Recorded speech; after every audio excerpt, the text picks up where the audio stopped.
Good morning, everybody. How are you doing? Happy Thursday. Welcome back. It's time for another A340 flight. Now, hopefully, I'll be a bit better at it today after our little bit of practice at the end of the stream on Tuesday, because the actual flight landings were less than where I would like them to be. Let's just say. So, those of you who've got a keen eye will notice. Where's my mouse? That's not what I want you to notice. Here's my mouse. It was plugged into USB charging. That's what it was doing. Those of you that got a keen eye will notice we have an AirNOTT livery. So we've got two versions currently out on the website. I don't know why I've got all this text here. Ignore that. It's not important. We've got the AirNOTT cargo, which I'm currently in today. Although, all right, small confession. This is technically a cargo flight. However, we are technically a passenger plane because I think GSX doesn't know about the cargo-ness of the A340. So I've had to tell it we're flying passengers, even though on the side it says cargo. But that's just between us. Grumpy is over there in his A340, and you'll notice he's not in a cargo livery. I don't know if you can see. Let me go in the drone camera. That might be a better idea. Grumpy is not in a cargo livery, even though he might be on his own computer. That is because the VMR file that does the model matching that I've included on the website with the liveries will model match to the passenger version of the A340. Because annoyingly, you can only really tell it. This is our call sign, X-Ray November Oscar. This is the aircraft type. And if you see those two paired together on VATSIM, show this livery. And there's no way for me to be like, and if it's the passenger one, show the cargo one, or show the passenger, and if it's the cargo, show the cargo. I can't differentiate between the two. Similarly with the A320, you notice all the time, those of you that do it, you probably, when you see an AirNOTT A320, 19, 21, it's always with the sharklets. That's because I can't distinguish between sharklets and non-sharklets. It's just one and the same, so it's just pick one, basically. So I figured we'd go for the non-cargo. So it might be that when you see A340s going around like this, they could actually be a cargo one. They just won't have cargo written on the side. But yeah, really pleased with how the livery turned out. I've also put a thing on the bottom. I've started doing that now. I always like that. And on the cargo one, always reminds me of Emirates. You see Emirates, they always put a big thing on their belly, don't they? I've always admired that. Have I still got a cold? Hello, David. 20%. And on this side, whoops, because we're in the cargo plane, we have an AirNOTT cargo underneath. So I'm very, very pleased with how it's turned out. Took a little bit longer than I would like, but then most things do. That's the only trouble. Plane is floating a bit. Yeah, that'll be V-Pilot, I would imagine. Hello, Macabo, by the way. And Pick, nice to see you. Who have we got in on YouTube? Grumpy, Jack, Philip. You in the sim, Philip. Jim, Aaron, Harry, David, who we said hello to. And we got Ken in YouTube Vertical. Nice. Yeah, so head on over to the website if you want the livery, airnott.co.uk/liveries. You'll find it there. It wasn't as bad as I thought doing the livery. As soon as the plane came out, I was like, oh, God. Like, you know, another livery to do. But this one wasn't that bad. Fair play to INI. Their paint kit was very nice. They gave a nice, easy to drop in community asset into the community folder that you can then just mess with and kind of paint on top of. So that's all right. The biggest thing, it's always the biggest thing, is the tail. This bit here is in one piece. And then you've got the back of the fuselage, which is another piece. And then this bit here that kind of sits in between, just this little kind of strip that goes around here. And this little bit here is another piece. So you have to line up where the tail bit ends here to where the back of the fuselage bit ends there. And it's just trial and error. There's no, I've yet to find a way where I can be like this point to this point, and it, you know, it's like move to the left on this bit of 5 pixels, and oh, it's awful. But once you've done that, getting the stripes is fairly straightforward. The engines is just like blue. That's nice and easy. So that's good.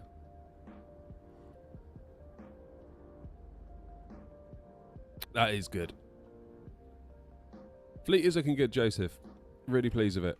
And so the plan for today then is actually obviously to take it for a bit of a spin. We're going to Hamburg first. We're in Dublin at the moment. We're off to Hamburg. And then we're going to head off from Hamburg to Prague, and that should be a nice little day out. I thought today as well I would try the EIS, whatever it's called, 1. So the old CRT screens, because people asked about that last time. So we'll give that a go.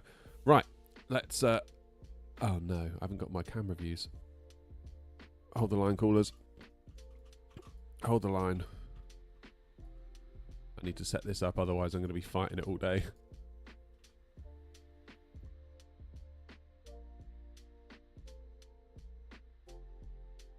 What's that for a camera view there?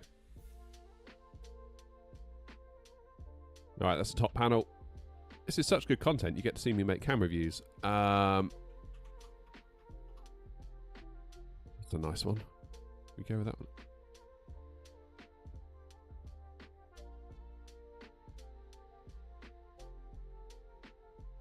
Why am I stuck behind the chair? There he is, look. Let's quickly get some wing views. I'll tell you what we'll do, actually. Before we do that, we'll get the plane fired up. Where's the battery button? Battery 1, 2, 3, external powers. On. Emergency lights to arm, no smoking to on. Crew supply. And then we'll get the navs on. 1, 2, 3. We'll let the plane come to life. Sent you a DM about the variable wind. Oh, yeah, that's from last stream, wasn't it, Philip? Yeah, we had a couple of pilots jump in. I don't know. I think you went quiet when that was going on, Philip, so maybe you had to go or something. But we had a couple of pilots jump in and say that they always add in a tailwind, so then the plane is preparing for what could be the worst case scenario.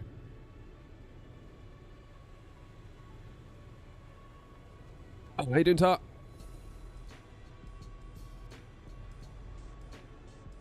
Import from Simbrief. Here we go. Cracking.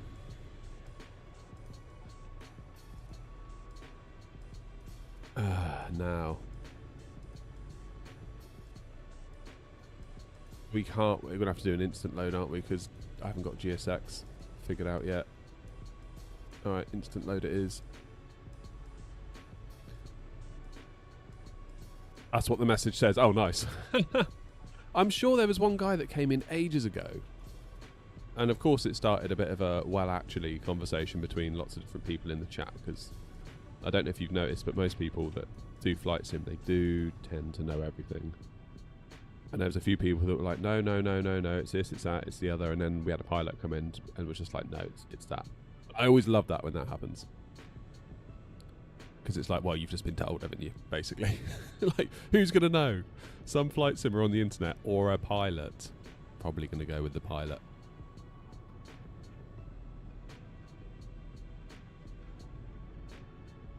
Right, let's get some wing views in, shall we? Oh, isn't easy over there.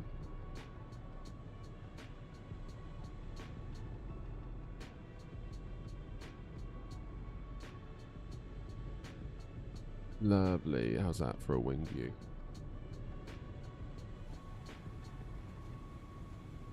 Good to the other side. Oh, I should have put the AirNOTT thing on the telly, shouldn't I? Why do I keep getting stuck? Oh man, the camera system in this game just sucks. I really wish they would do like a walk around mode, but for in the plane, rather than this stupid camera that just gets stuck on everything. Stupid camera. Oh, was that you, Jack? Nice one. Jack's EasyJet.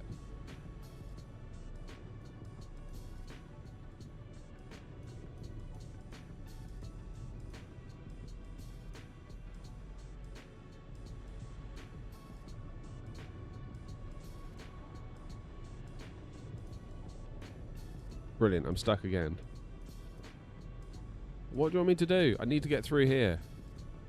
Can I come over the chairs? No, brilliant. Ah! Oh my word. Right, let's go around here. Go around the front. Can't get through here, I'm stuck again. Why is this game so rubbish? Oh, for Christ's sake. Right, no wing views today. God. Ugh. Right. Thing like questioning your life choices at 9:30 in the morning is a...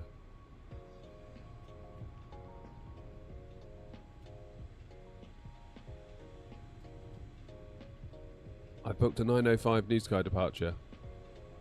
Yeah, that's alright, isn't it? Plenty of time. Right.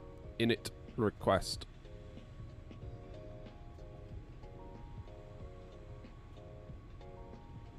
Oh, Ty, you're in YouTube Vertical now as well.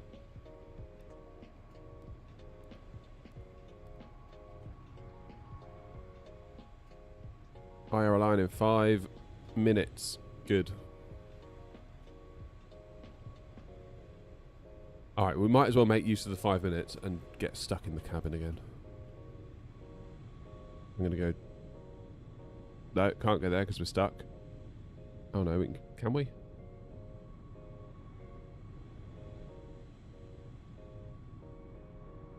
I love being a flight simmer. Like... Just... How am I supposed to get through here? I can go through the seat, but I can't go in the... That's ridiculous.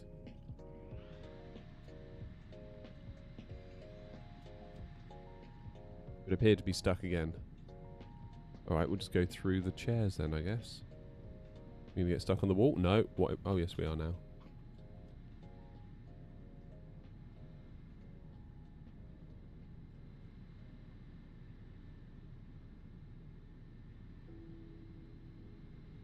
Completely stuck.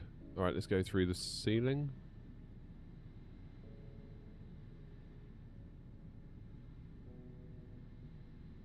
Stuck again.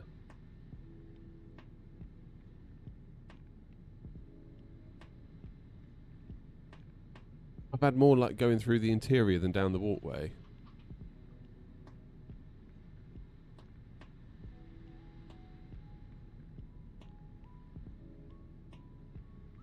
I think I might just become a Battlefield 6 streamer, actually. I've had enough of this. Just delete the channel. Start again.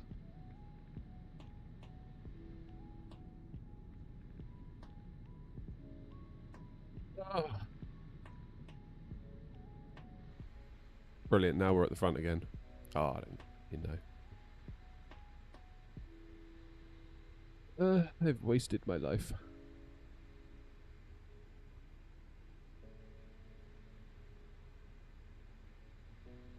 Oh, sorry about that, Andrew.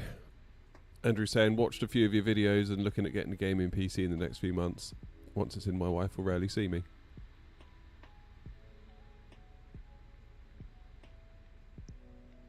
Yeah, apologies to your wife, Andrew, but equally, PCs are pretty good, so... Yeah. what do you want me to say? Joseph says, I remember this from the preview streams. They all found it a bit of a faff too. I might just have to download a camera config file. That's alright, we've got this one. That can be our own, that can be our one view for today, if you're all happy with that. Unless I can somehow quickly get across. Go on, go on, go on. Go, go, go, go, go, go, go, go, go, go, go, go. Yes!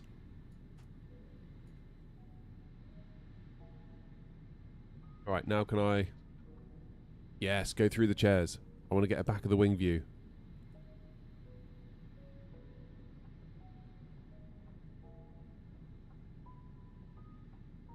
Make me get stuck on the wall. Right. That's a nice view, isn't it? Let's go for that one. And then...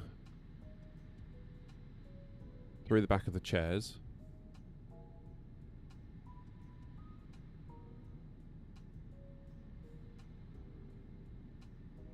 So, right wing. Right wing. Got to be careful saying that. Left wing. Got to be careful saying that as well. And left engine. Good.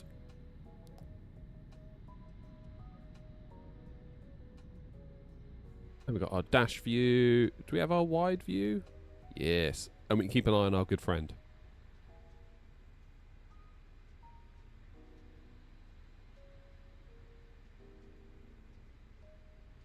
I've downloaded some of your liveries. Can I show as AirNOTT without using VATSIM? Yeah, of course you can.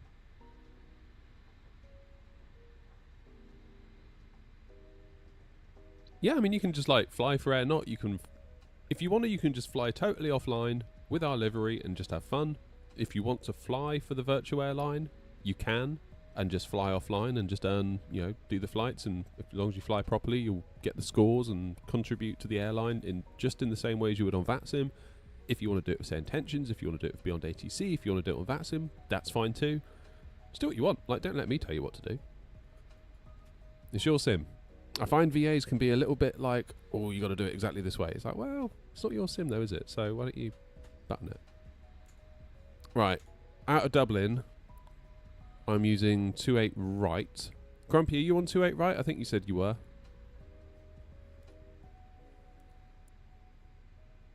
On the NDEC 3 Juliet. So that, yes, very good. Would love to see an AirNOTT livery for the iFly 737. Only trouble is, AK, is that I don't own the iFly. Yeah, that's the only problem there. I'm going to take ILS 23 into Hamburg, even though SimBrief wanted 3.3, because I'm chickening out a little bit.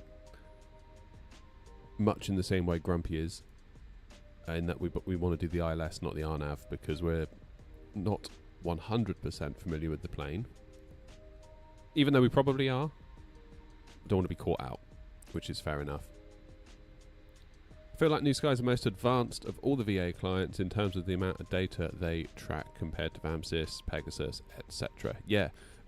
All eyes on Elevatex, though, I would say. They look like they're doing some quite interesting stuff over there. Right, let's get the APU on.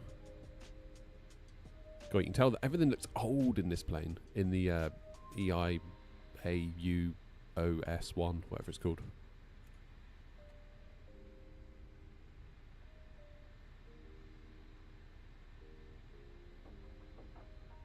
Do I put the 777-300ER livery on your website using OC3 or drag and drop? Drag and drop.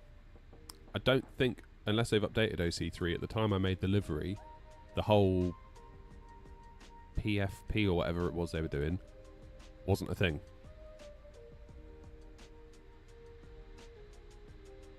The subtle lag of everything, yeah. Yeah, it definitely feels old school, doesn't it? Like, you can see those CRTs in there, can't you? It's very cool.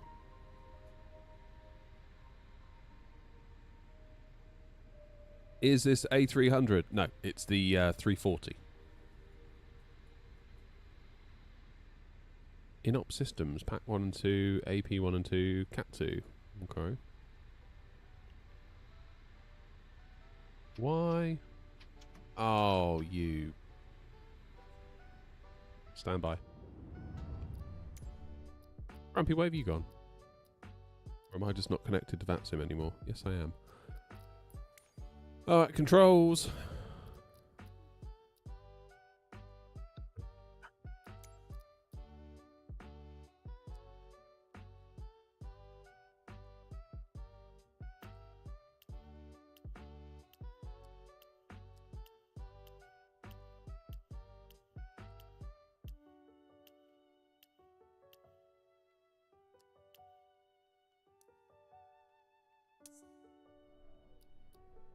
This could be a problem. I've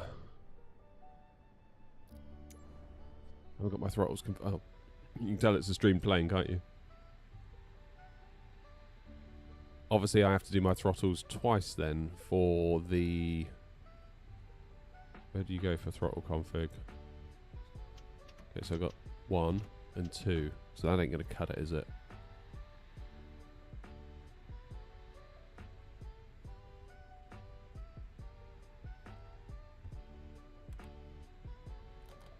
Okay, those are working.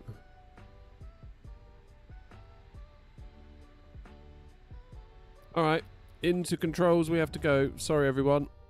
Grumpy, if you need to push, feel free. I'll just follow you. At least you get to see a live how to configure the Thrustmaster throttles with the A340. So we go to... I don't want to go Phoenix 2. I really hate the way they do the controls in 24. It just feels so bloody clunky. Let's duplicate this and we'll call it.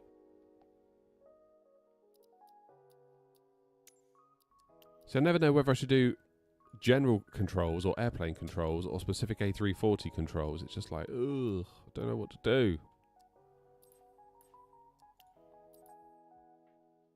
Anyway, power management, where's that? Throttle.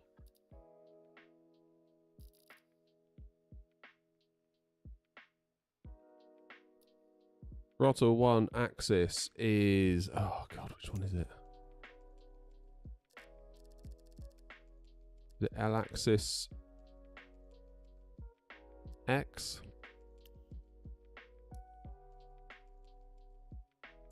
Really hope it is. Throttle axis 2. L axis X. And then 3. Shout if you know, by the way. It's L axis Y, I think.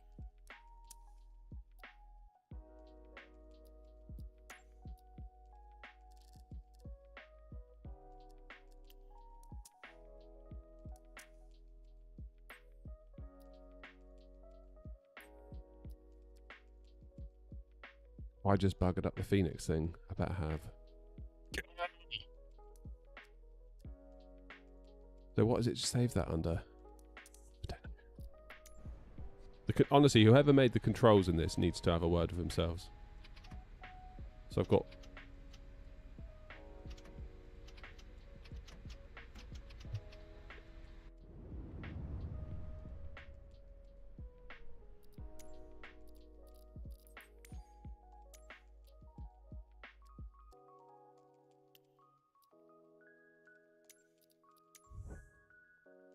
Right, I'm going to make a 340 profile and just have done with it.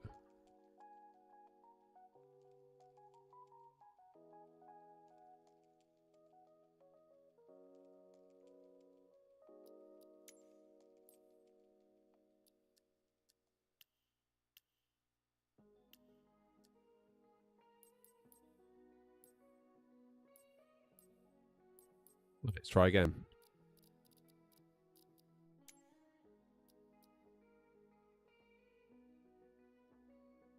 We will do throttle 1 axis. L axis X. Please enter name for this new input profile.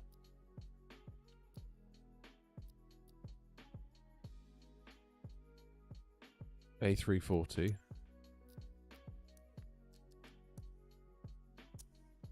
Okay. Throttle 2.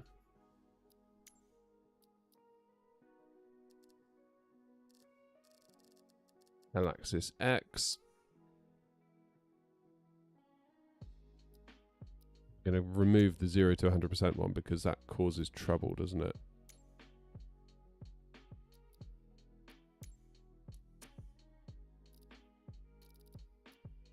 That was the problem I had last time. I bet you're all loving this, aren't you? This is such good content. It is a Thursday, so everything should probably go wrong today. Normally things go wrong on a Thursday. Cursed Thursday.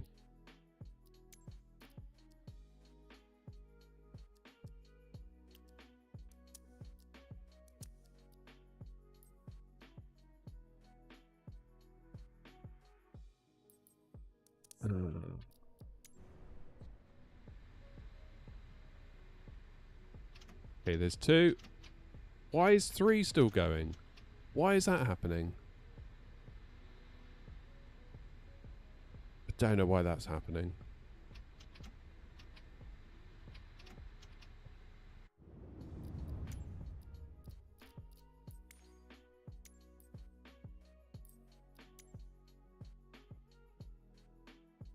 Don't want joystick button 3, I want...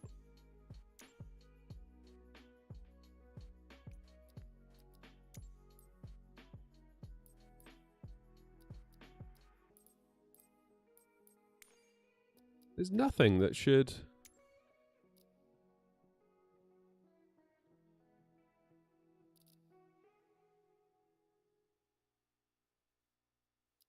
I don't know.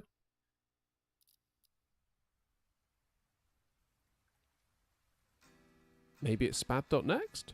Let's close spad.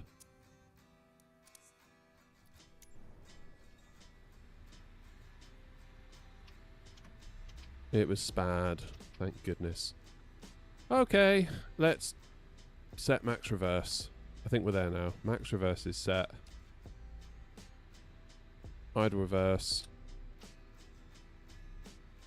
Idle.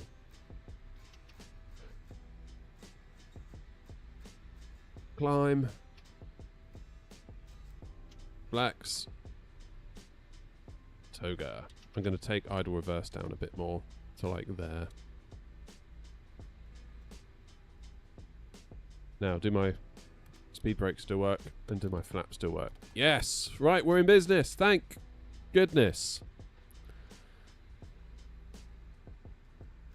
Turn on the fuel pumps.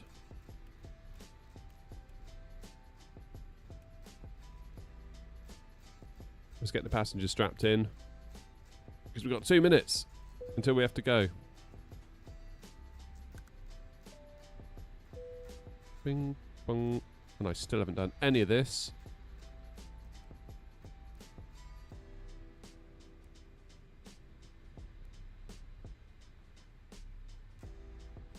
Oh, man.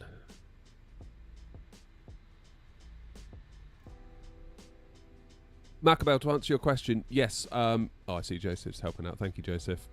Sorry, I was a bit busy there. Yeah, to answer your question, you don't have to fly the schedule for the virtual airline. You can fly wherever you want, whenever you want. Just do what's called a free flight. Airline only makes 80% of the money that you would having done a scheduled flight. But honestly, I don't really care. Just do what you want. Have fun. That's the main thing. Have fun.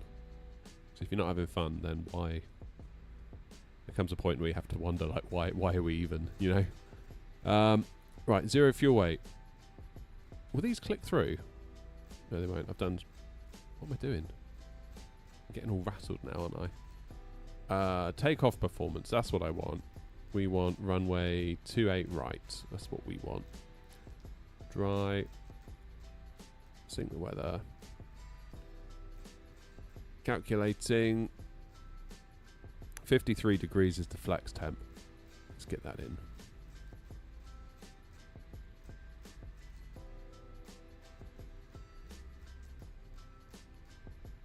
The push and start stand 416 facing slightly west. Slightly west. 135, 138, 145. 135. 138 for VR and 145 V2. Flaps is 1 and then up 5. 1/UP 5.0. We're gonna need a lot of trim to get out of here, aren't we?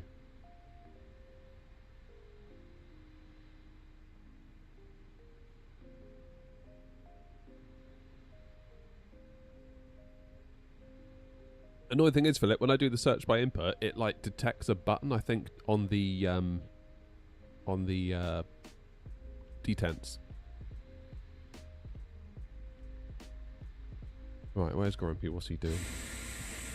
There he is. Right, GSX, please. You know what's going to happen now, don't you? GSX isn't going to work. Let's get Aer Lingus to push us back. Do we need to remove chocks? Ground equipment. The APU is fired. Yes, it is, and it's available. That's good. So we can remove... Okay, I can see someone walking. That's good.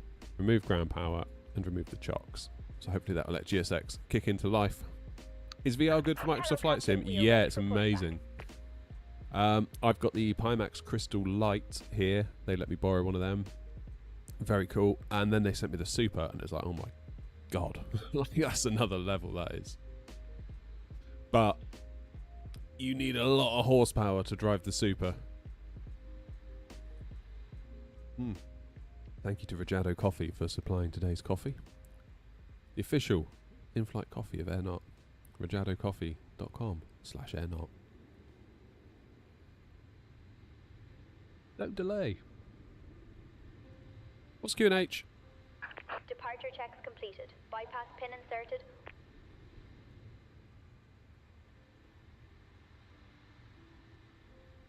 (1029). We're on Sim Update 4 as well today, by the way. So I haven't even considered what we're getting in terms of frames. Although developer mode is off. Oh god, no, don't go back to main menu. I think I would just rage quit if I did that.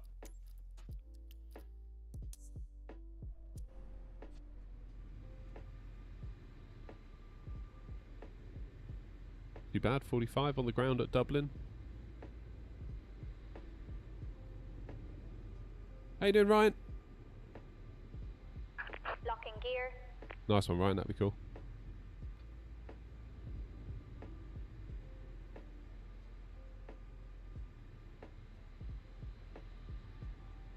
Now we need to stay below 9,000 feet on the climb out.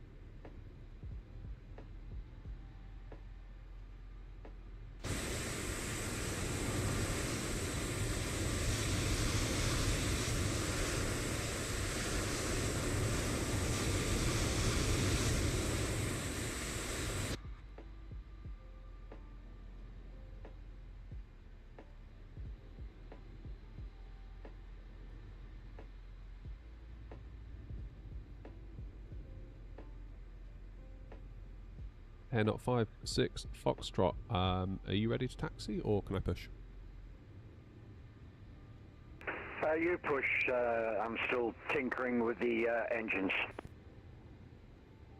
Roger, in that case, AirNOTT 232, stand 407, pushing back, facing southwest.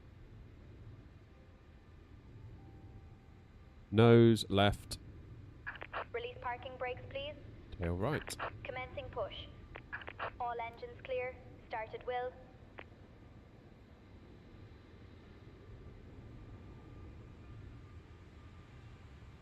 Okay. Engine into ignition. You do engines 1 and 2 at the same time, is that right? They bloody are at idle.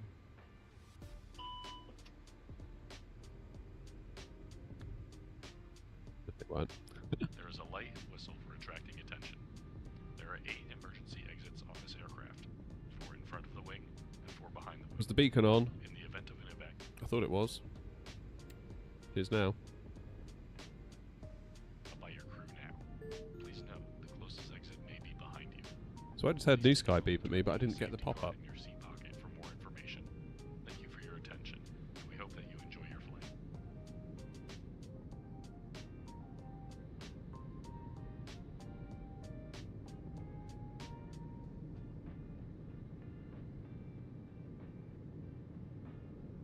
So New Sky is saying I can't start my flight. Echo Romeo pushing back from gate 312, Dublin traffic. New Sky is saying I can only start my flight 60 minutes from departure time. But it's 9:05 Zulu. Dublin traffic, Singapore 7348 heavy, taxiing to runway 28 right via Whiskey 2 Foxtrot Outer. And November. Set parking brakes. Unlocking gear.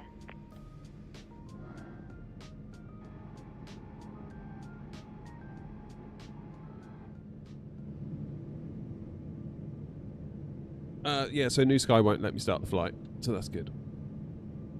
Let's just delete it then. Sorry, New Sky, you don't get to come along for this one.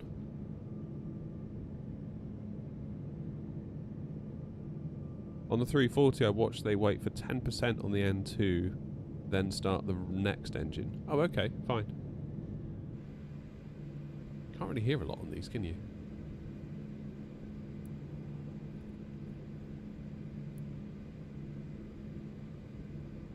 Okay, auto brake switch isn't working, so we'll just go auto brake max, that's fine. Tow truck disconnected. Bypass pin removed. Left is Cheers, clear. Ryan. Right is clear. What stick is that? It's an FS project stick on top of a Moser AB9. All the gear and no idea, as they say. Tango, Foxtrot. Do you go Foxtrot inner or Foxtrot outer when it comes to the last bit of the taxi? In the past, I've gone inner.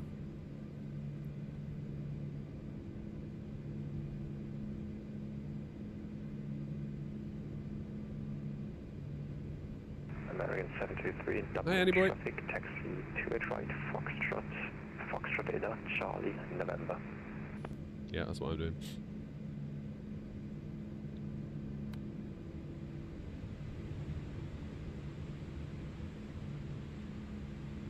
Okay, we can lose the APU, turn the bleed off, get the taxi light Dublin on. traffic, speed line 8 Echo Romeo, taxiing to runway 28 right via off of apron 4.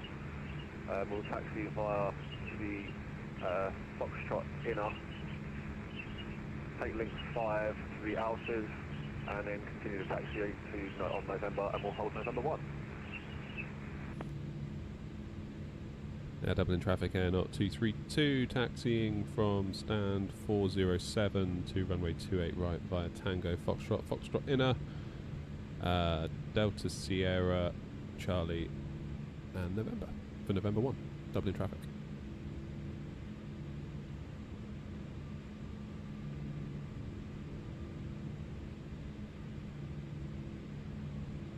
Dublin traffic, AirNOTT 56, Foxtrot, just following that lot.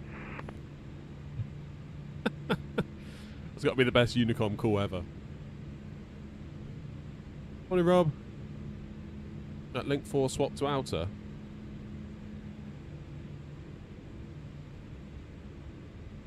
Maybe a good call.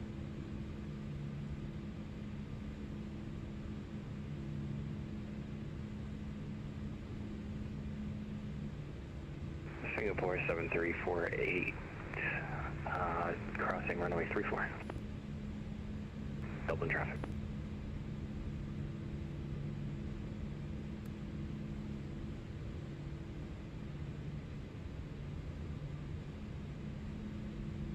Dublin traffic, AirNOTT 232, correction to our taxi route at link 4. We're going to switch to Foxtrot outer, then take November. Dublin traffic. Okay, every time I make a Unicom call, this thing's coming up.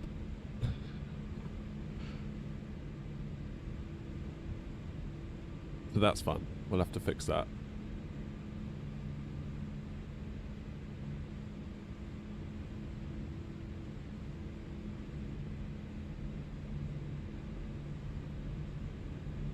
Can't beat a bit of link 4, can you? Dublin traffic, easy 212, pushing a start from 409 Lima, Dublin.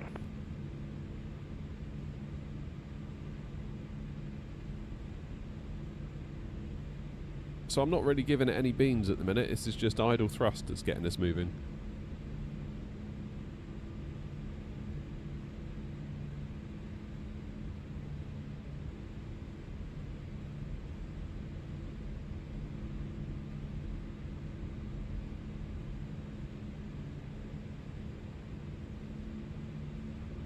Really can't hear a lot of the engine noise on this, can you? I think INI are aware of it. I think they're going to fix it. Why is there a rabbit down there?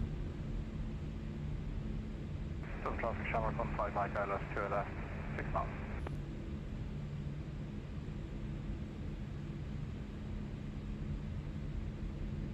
Right, now, do we need to do a 737 trick where we exaggerate our movements. American 723 Dublin traffic lining up and taking off 28 right. Probably.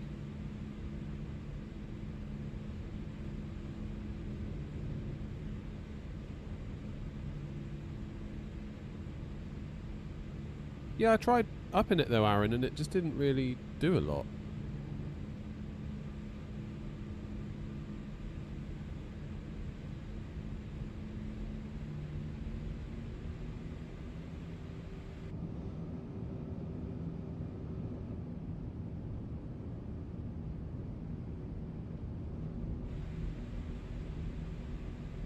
Weird.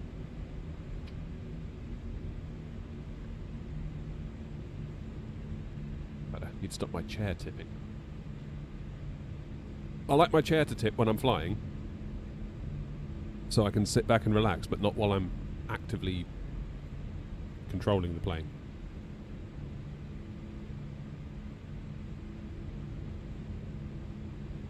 Link 3. There's a bit of a queue to get out of Dublin this morning. I like it.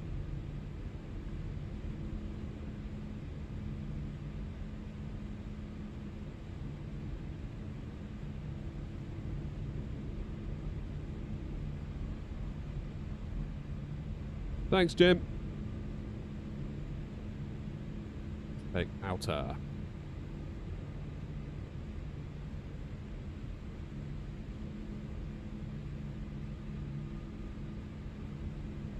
Tail strike.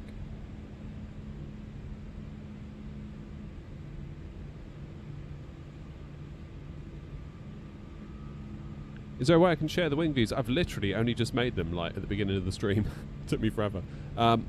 I should... Oh, I don't know, because it's a streamed aircraft. Am I able to access the camera.config stuff because it's streamed via the marketplace?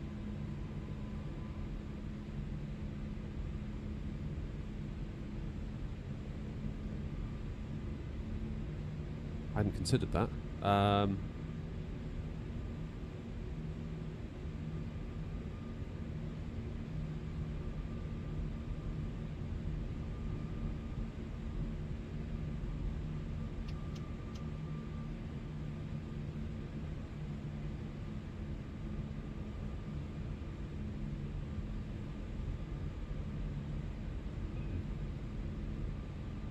Does anyone know? I know you can obviously add stuff to the community folder and it will then, you know, accept it. But as for modding the actual files of the plane, like copy-pasting files in. Dublin traffic American 723 passing 3000, clear runway 28 right.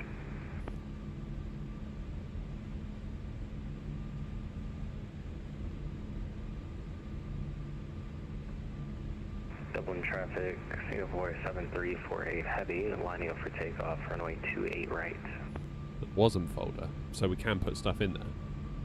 Because normally it's the camera.cfg file, isn't it, that you overwrite.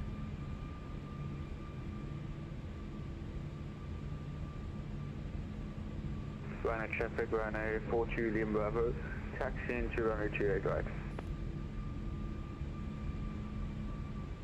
Dublin traffic, EJ 212 taxiing to 28 right via Tango, Foxtrot Alpha and November, Dublin. Let's get the turn.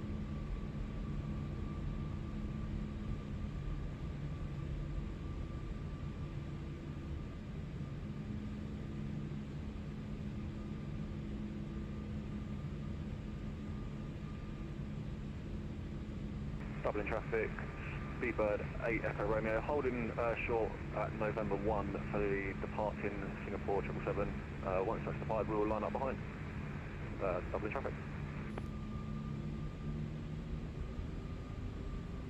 And Dublin traffic, Singapore 7348 heavy, taking off runway 28 right on the ND3 Juliet departure. That's for 2020. Yeah, the thing is over 24, because this is a marketplace aircraft, it is streamed in. You don't download it. So I don't know whether we can even access things like the camera.config files. Maybe we can. Is that a Singapore plane? Oh yeah. in partnership with DHL.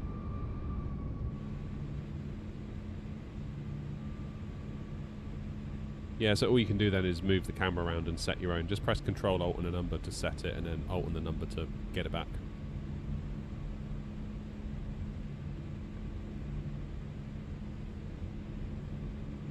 Got a voucher code from Microsoft to get Flight Sim on the PS5, but they say the region not match the code. Can you help? Dublin traffic, Singapore 7348, clear off at 28 right, passing 2,500.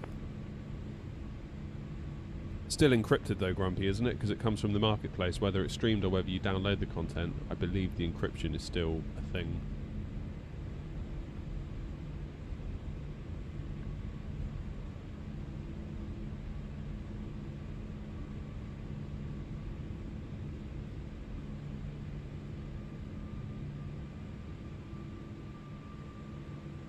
Dublin traffic, Speedbird 8 Echo Romeo, taking off the runway 28 right on the MQ1 Juliet departure. Dublin traffic.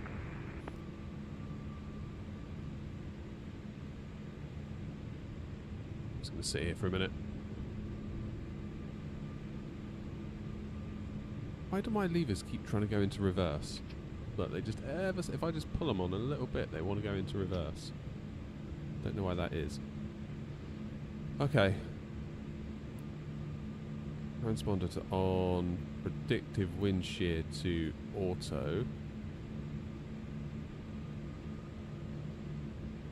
Why is the takeoff config thing? I'm pressing it and it's not doing the test.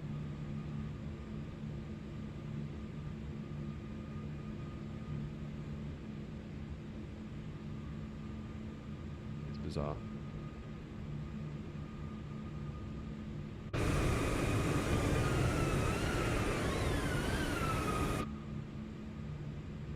Dublin traffic, AirNOTT 232 via November 1, lining up to it, right.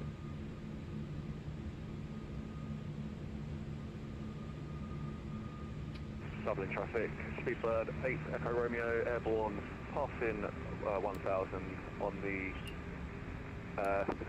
end of Q3 Juliet departure. Dublin traffic, have a good day flying, no problem.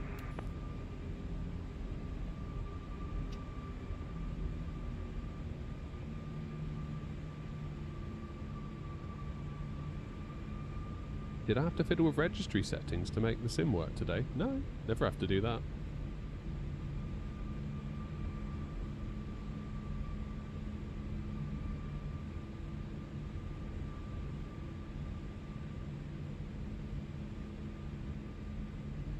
Right, why can I not do the takeoff config test? Why is that not working?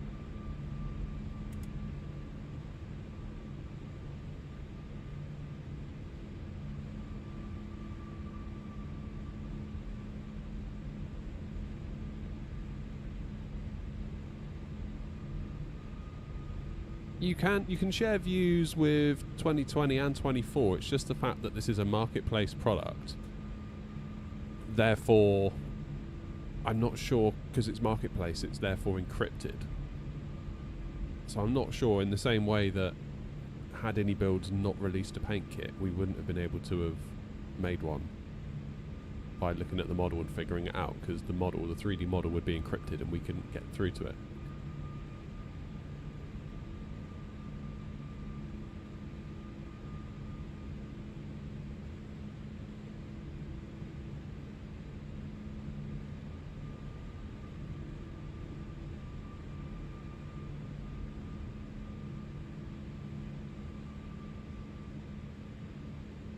And Dublin traffic, AirNOTT 232, taking off runway 28 right on the NDEC 3 Juliet departure, Dublin traffic. Right, can I do my takeoff config test? No, it just says test. Why would it let me do it? Everything's fine. Wants me to...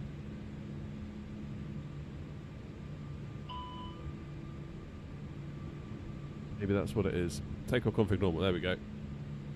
Oh, I'm glad I sorted that out. Come on in, let's go.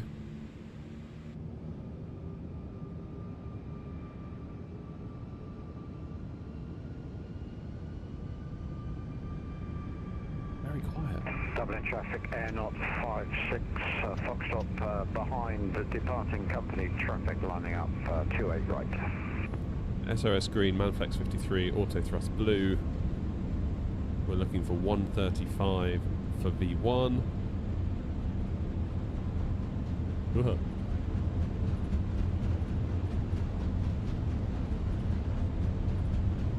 V1.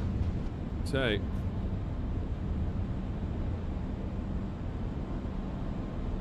aim for 15 degrees of pitch.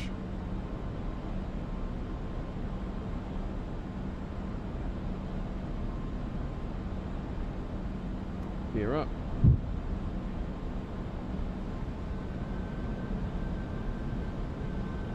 Levers climb.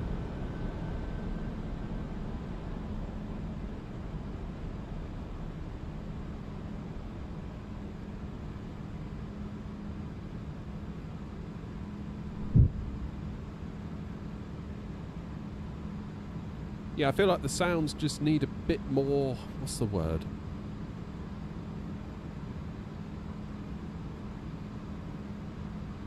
I feel like the sounds are good, they just lack presence, they just need a bit of zhuzhing up. Do you know what I mean? Okay, we are at 210 knots.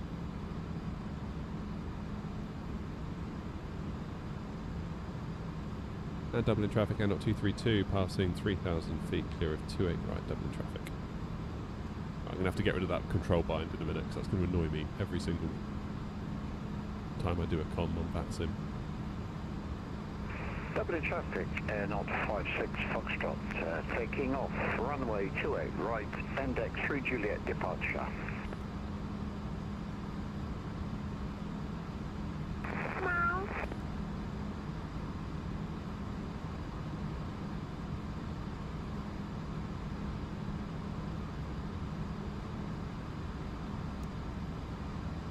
Under pressure.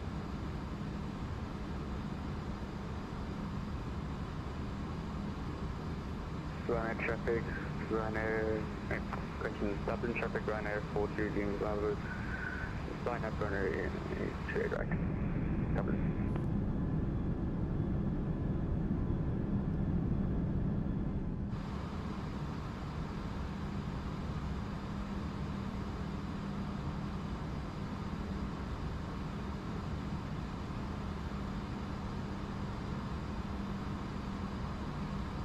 And we'll just keep hand flying for now. The more practice we can get hand flying this thing, the better. That was indeed a meow, Harry.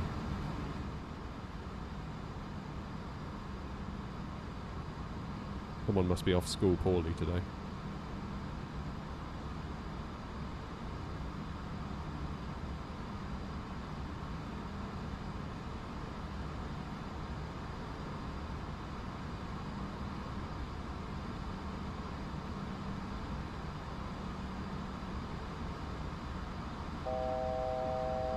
Coming up on 9,000.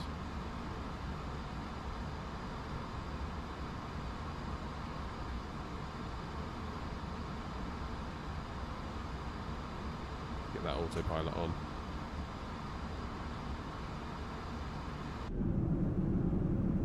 And there is the airport. Dublin traffic, AirNOTT 56 Foxtrot, passing 3,000 feet, climbing to 6,000.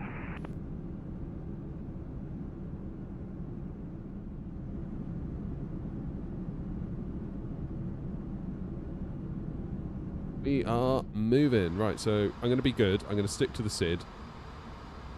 Dublin traffic, Ryanair 42, Lima Bravo, taking off runway 28 right.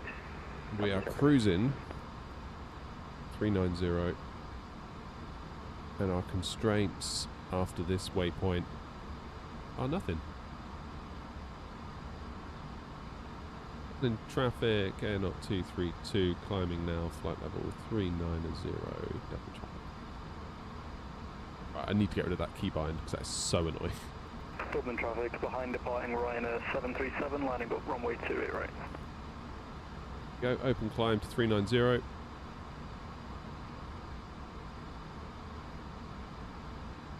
Got to fly the new Jet Airways A340 livery from India next time. Jet Airways, I've never heard of that airline.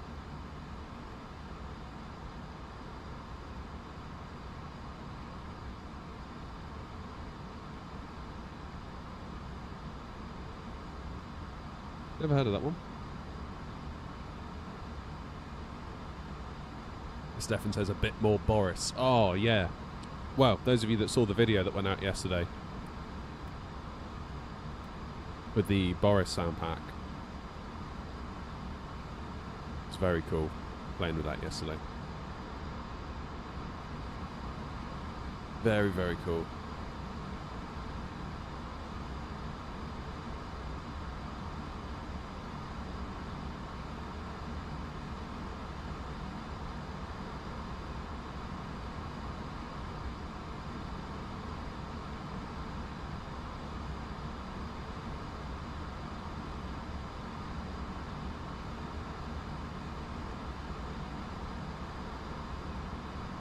Indian airline that ceased operations in 2019. Oh, I see, okay. Right, see you later, Ireland.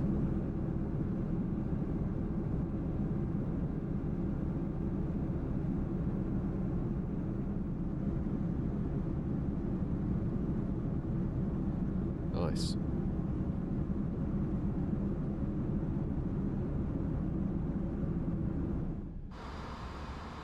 What are we doing in terms of frames now we're out of the airport? That's not bad, is it? Like 60-ish? Have I got VSync on as well? Yeah, I've got VSync on. So if I were to get rid... Oh, I'm going to have to go into... I don't really want to go into settings right now.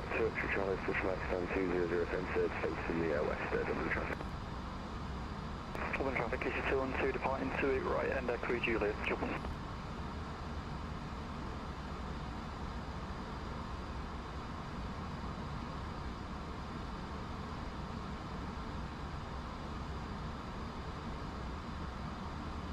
Yeah, Sim Update 4 is absolutely killing it. Look at it. Like, I thought it was quite good on the ground at Dublin. Sort of 45. That's pretty good, really, when you're at a big airport on VATSIM. As in, when I say big, I mean like a highly detailed airport. Third-party scenery. Pretty impressive. Pretty impressive.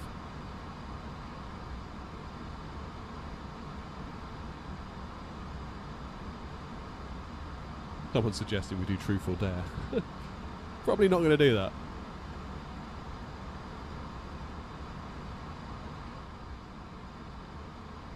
They had 3 Airbus A340-300 aircraft back then, used to fly London, Brussels, Paris and Hong Kong from India. Nice. Maybe we'll have a look at that then. We are going to be flying in India soon because those of you might have noticed I've got a orange coffee mug. It's from a coffee company based in the Isle of Wight called Rajado. RajadoCoffee.com/airnot.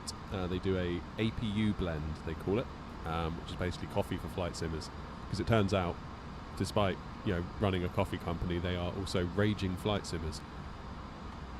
So we've made a tour on New Sky in collaboration with them, where I got in touch with them and said, where'd you get your coffee from? And they gave me a list of all the different countries, and basically it's kind of South America, a little bit of Africa and a lot of Asia. So we've sort of made a tour on New Sky. I've divided it into 3 parts. We've got part 1, which is kind of the Americas side of it, where it kind of you kind of work your way up through South America, Central America, and I think it concludes in Miami. Then you've got the Asia side, where we sort of go all the way, Indonesia, India, and then I think we conclude in Mumbai for that leg. And then there's like part 3, which think of it like the final boss of the coffee tour, where it's all long hauls back to East Midlands. So you've got Miami direct to East Midlands, you've got Mumbai direct to East Midlands, and we've got Ethiopia, Addis Ababa, I think, direct to East Midlands.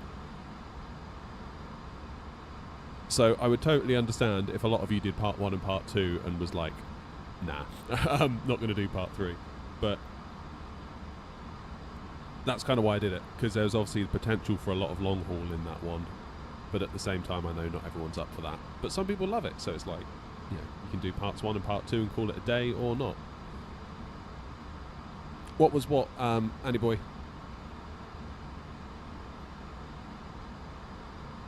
Shane, the APU coffee is a dark roast, not a dark roast fan. Fair enough, Bobby. They do other blends too.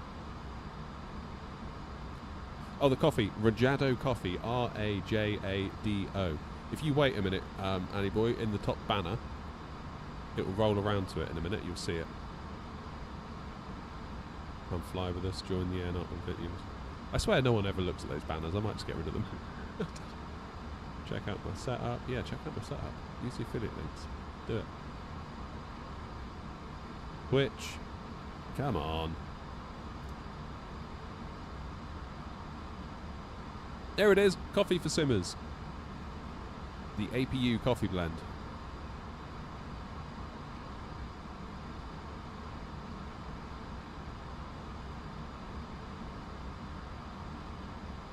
I think my favourite coffee is Colombian, grown at around 4,000 feet, with like a medium, not a light roast, I would say medium getting on to dark, but not dark.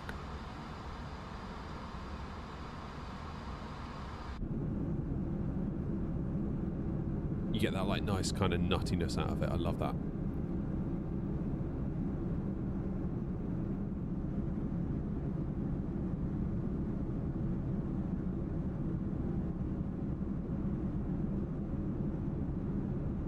Is there any ATC in Hamburg? That's a good question. Let's have a look. That's quite busy out of Dublin, though, wasn't it? Yeah, there's a proper little conga line out of Dublin. Look at us all go. So the only thing on in the whole of the UK is Gatwick Ground. Bloody hell. There's Tower. Been on for 8 minutes. Happy days. Grumpy, we might have to do as we're told. Expect ILS approach runways 23. 23 for landing, 33 for takeoff. Hey, that's alright, Grumpy. It's going to work out for us, I think. We're going to come into this one here. Most likely vacate, if we can, here. And then wriggle across to somewhere. In fact, where is that somewhere going to be? There was something wrong with VATSIM yesterday. Why? What was that? Okay, there's us just approaching angle C.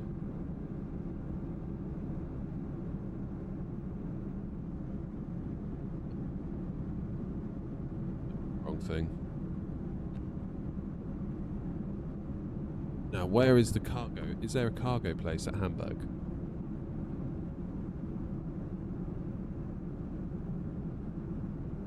So it's going to be Delta 1 or Delta 3, I would imagine, that we're going to vacate. Then on to Delta 1, hangar. Well, these are just hangars. Hangar. Terminal 2, Terminal 1.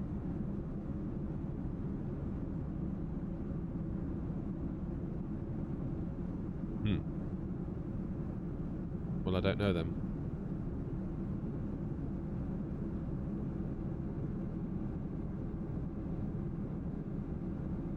Oh yeah, Bobby. I think I've seen that guy on YouTube. It's cool, isn't he? Control tower. Anti-noise shelter. Huh. I mean, is it going to be these? Sandwich, thank you, mate.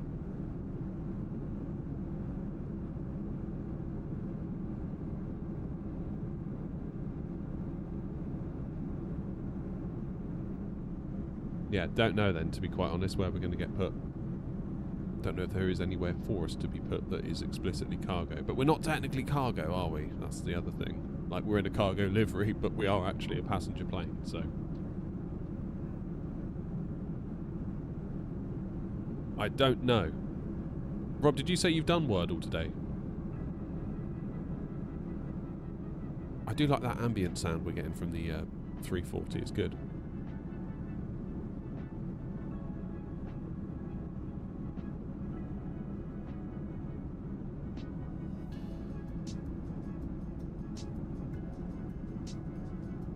Cheers, Sim.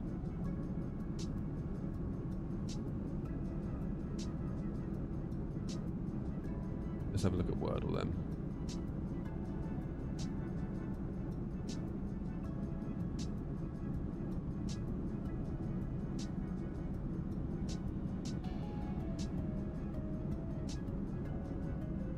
For me, the A340 is around €60. Yeah, for me in the UK, it was about £58, I think, once all was said and done.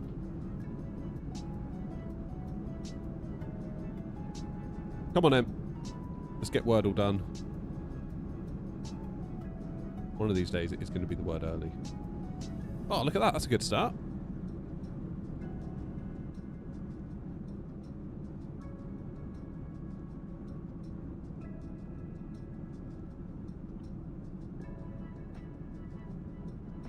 That is a good start. Okay then.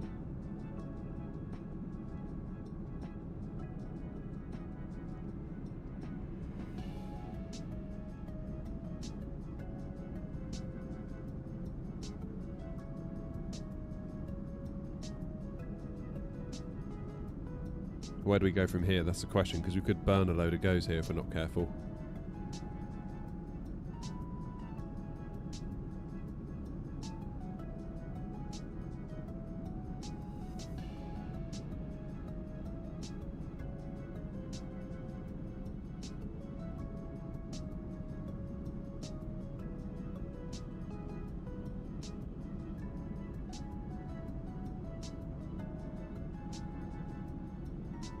There's a T in there, is there?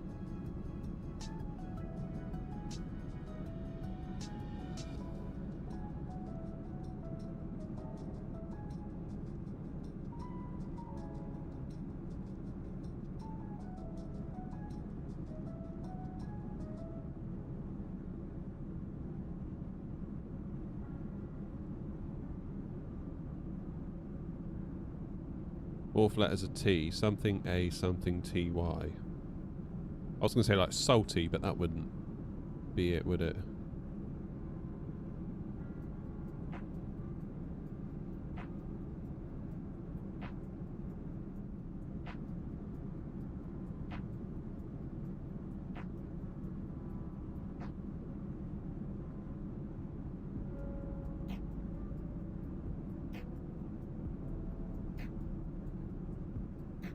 Something A, something TY. I was going to say like party, but that wouldn't. Obviously not going to be it.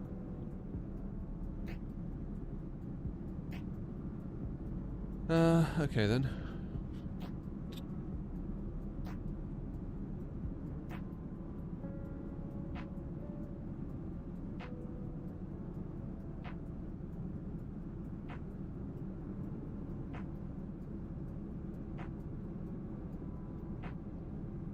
All I can think of is the word farty right now.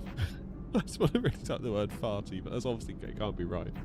Nor would I expect that ever to be a word on Wordle. You got it in 3 goes? Oh, stop it, Philip.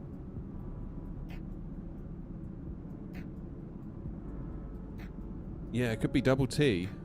Could be a double T, couldn't it? Like... what would it be? Watty...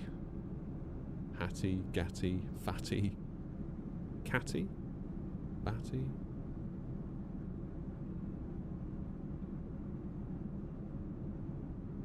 Jerry, is it going to be Catty? Yes, well done, Jerry. I'm just too good at Wordle. Too good at Wordle. Cargo version, Nabil, yeah, sort of. So, we are in the new, shameless plug, AirNOTT cargo livery, available on the website airnott.co.uk/liveries. There's also a passenger livery included as well if you don't want cargo written on the side of your plane. However, Rob, you got to do what you got to do. Basically weaponising chat to cheat at Wordle.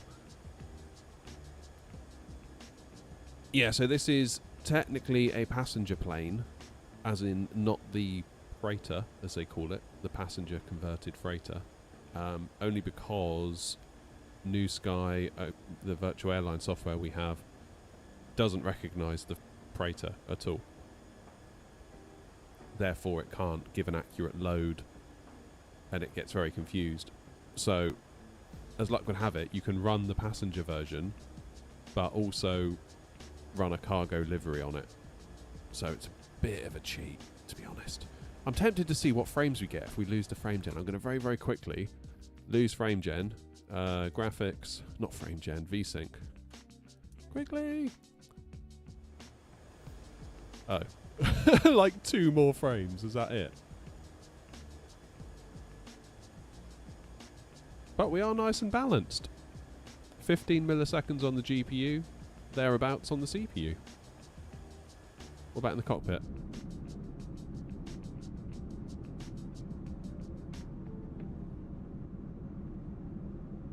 Although when you move the mouse, it still does drop frames. If look how I'm just like moving the mouse. 50, 50, 50 something, 55, 54, 53. Stop moving the mouse, 60. It's weird that, isn't it? Cockpit.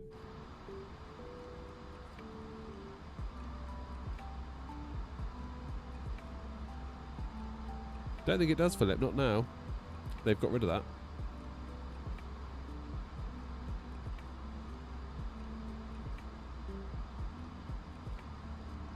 Is there any UK control I need to be aware of? No. I looked last night, and honestly, it was such a joke. Like, Germany was lit up like you wouldn't believe. Like, we had all sorts going on. Towers, grounds, radars, the lot. Traffic, Chenix. And then you look over to the UK and it's like Edinburgh Ground. And that was it. I just don't understand why Germany is just so much more into it than everywhere else. I mean, I'm not complaining, but it's weird, isn't it? Like, France was, you know, there's nothing on in France. Much like it is now, really. France and Spain, you can forget it. Sometimes you get a bit of Portugal.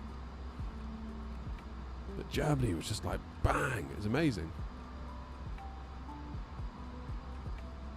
On the dev stream, they said they found an issue for that in Sim Update 5. Terrain pre-caching isn't working correctly as it stands in 2024 like it is in 2020. What, you mean about the mouse movement, Bobby? Is that what you're talking about? Oh, Clark's in. How you doing, Clark?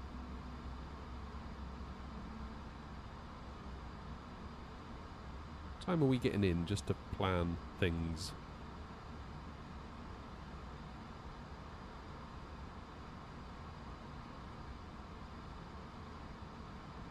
(10:57) and it is now 9:44. So we've got over an hour. It's more than I thought. Maybe coming up on Manchester.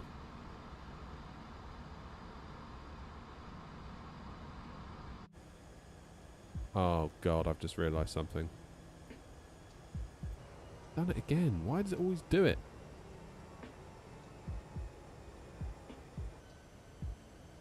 There it is. I thought that's unusual that we can see Manchester. Why does my live weather always disconnect?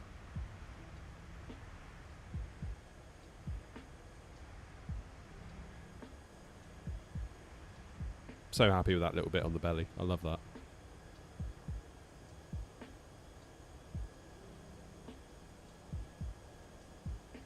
For the UK, I think you get more area controllers all at once or nothing. So do they coordinate, Clark, do you know, like in the background or anything?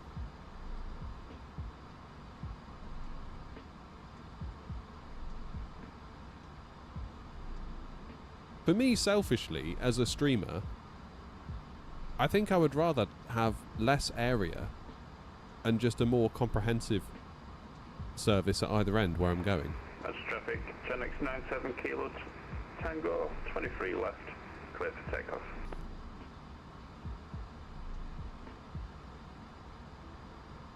Because once I'm up in the air, it's quite nice just to be able to chat to you guys without the radio constantly going in my ear. And this is a totally like streamer problem, and I appreciate that it is not reflective of the wider community. I'm sure everyone would just rather have as much as they can all the time, but I kind of feel like an approach radar or a director or something like that as you're getting near the airport is cool. Tower, ground.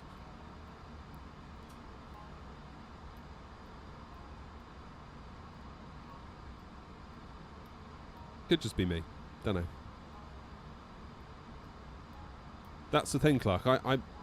You sometimes see like London Control come online and they're the only one, and it's like, flip, you've got to do Gatwick, you've got to do Heathrow, you've got to do all the stuff in the air. Like, that is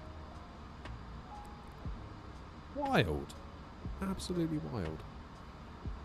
I'm surprised they do it. I think I was online once, and I think London Control came online, and then Gatwick Tower and Heathrow Tower went offline, and London Control was basically like, I'm not doing all this on my own, see ya.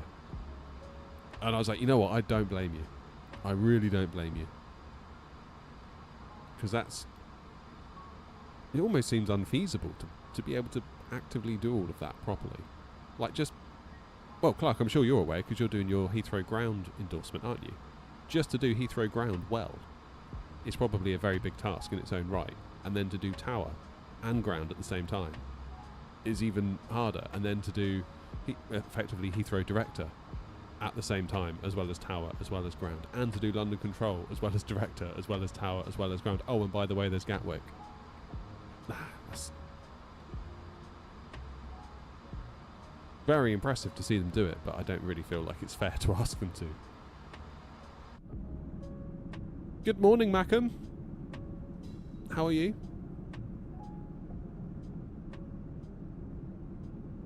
Stutters when you move the camera. I was talking more about the mouse, Bobby, because if you look now, we're getting, if I just let it settle, 54, 55, 56 FPS. If I start moving my mouse around in a big circle, you look how we're in the 40s immediately.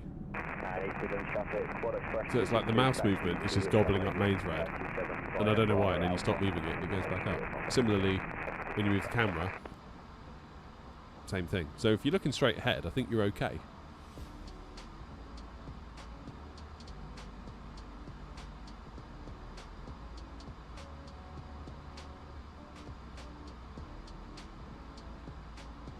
Bad as in fun, yeah. I should maybe go to Heathrow a bit more than I do. I did not get your message, Grumpy. Cargo stands are 4.2 and 4.3. I will take whatever you don't out of those two. Alright, so where's that then? Let's look that up. 4.2 and 4.3, you say?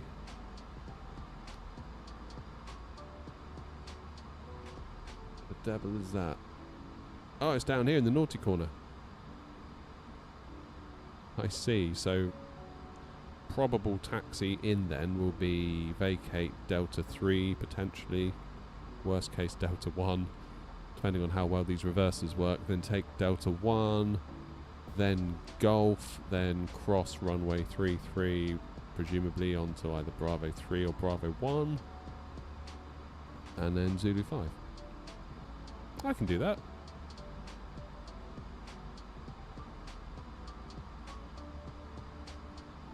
Joseph says it's all an elaborate ploy. Drop your frame rates and then we have to buy peripherals to avoid using the mouse. There you go.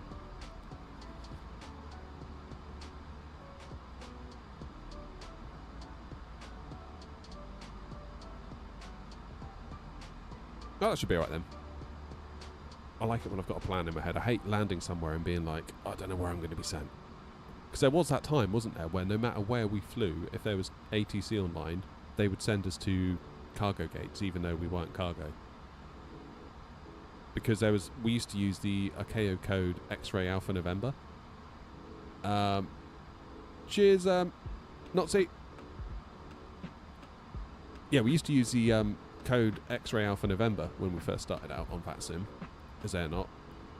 And then we just kept getting sent to cargo gates and we couldn't figure it out. And eventually we figured out that X-Ray Alpha November is a reserved call sign for an airline called Southjet Cargo. And I was like, oh, I've never heard of Southjet Cargo. And I started looking, like, because you can find like published lists of all these different things on VATSIM to try and help you find a code of your own so you don't step on someone else's toes. I asked on the forums and they sent me links to various PDFs. So like, basically, if you check this PDF and that PDF and that PDF, if what you want doesn't show up, you're pretty much going to be alright. So I was like, awesome, thank you. Still couldn't find X-Ray Alpha November. And then it turned out it was from Southjet Cargo. It's a fictional airline from the movie Snakes on a Plane. So somewhere, somehow, that had got entered into a database that the VATSIM controllers use. So they just saw Southjet Cargo and were just like, you know, X-ray Alpha November, taxi to cargo stands, and we're all like so confused. So that's why we changed it to X-ray November Oscar.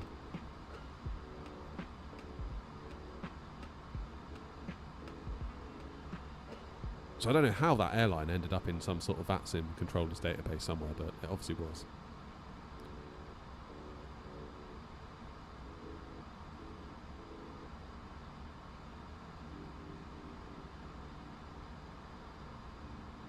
It's Clark saying, done a few busy sessions at Heathrow. It's nice to get into the flow. Most people are good. I get the odd, this is my first flight, what do I do? That's tricky. Yeah.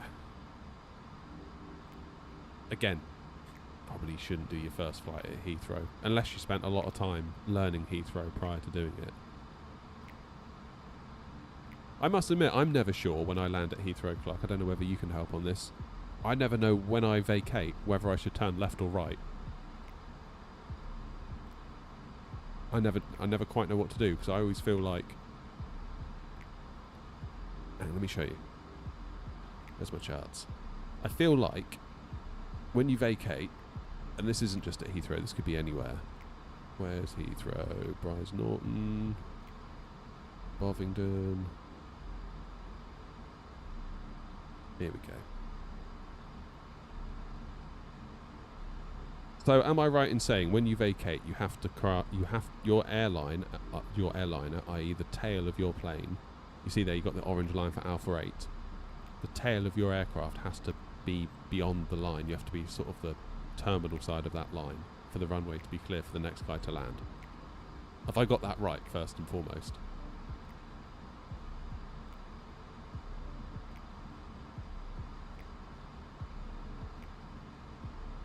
Crikey, yes, I would appear to have a spelling error on my website. It is Horizon 7. After vacating, hold short of Alpha.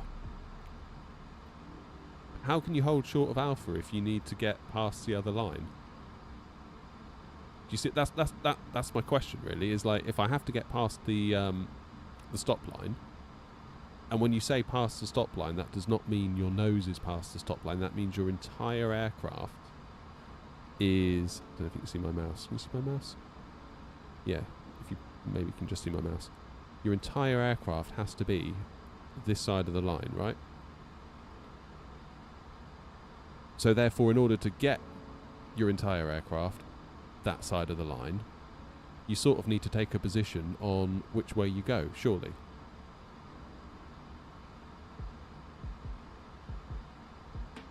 So I need to make a decision, am I going left, am I going right? But if I go left and then the controller's like, you should have gone right, it's like, ugh.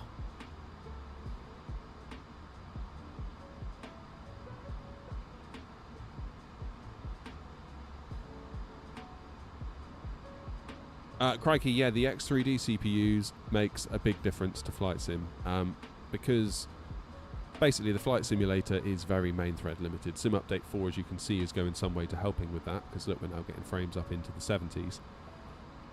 But still, fundamentally, I think it is a very CPU limited platform, and the Vcache on the processors help to overcome that to a point. Because when that main thread is wanting stuff, the Vcache can provide data, or there's more cache for that stuff that it needs to be held in, so it doesn't have to go out to, you know, slower stuff like RAM. That's the idea.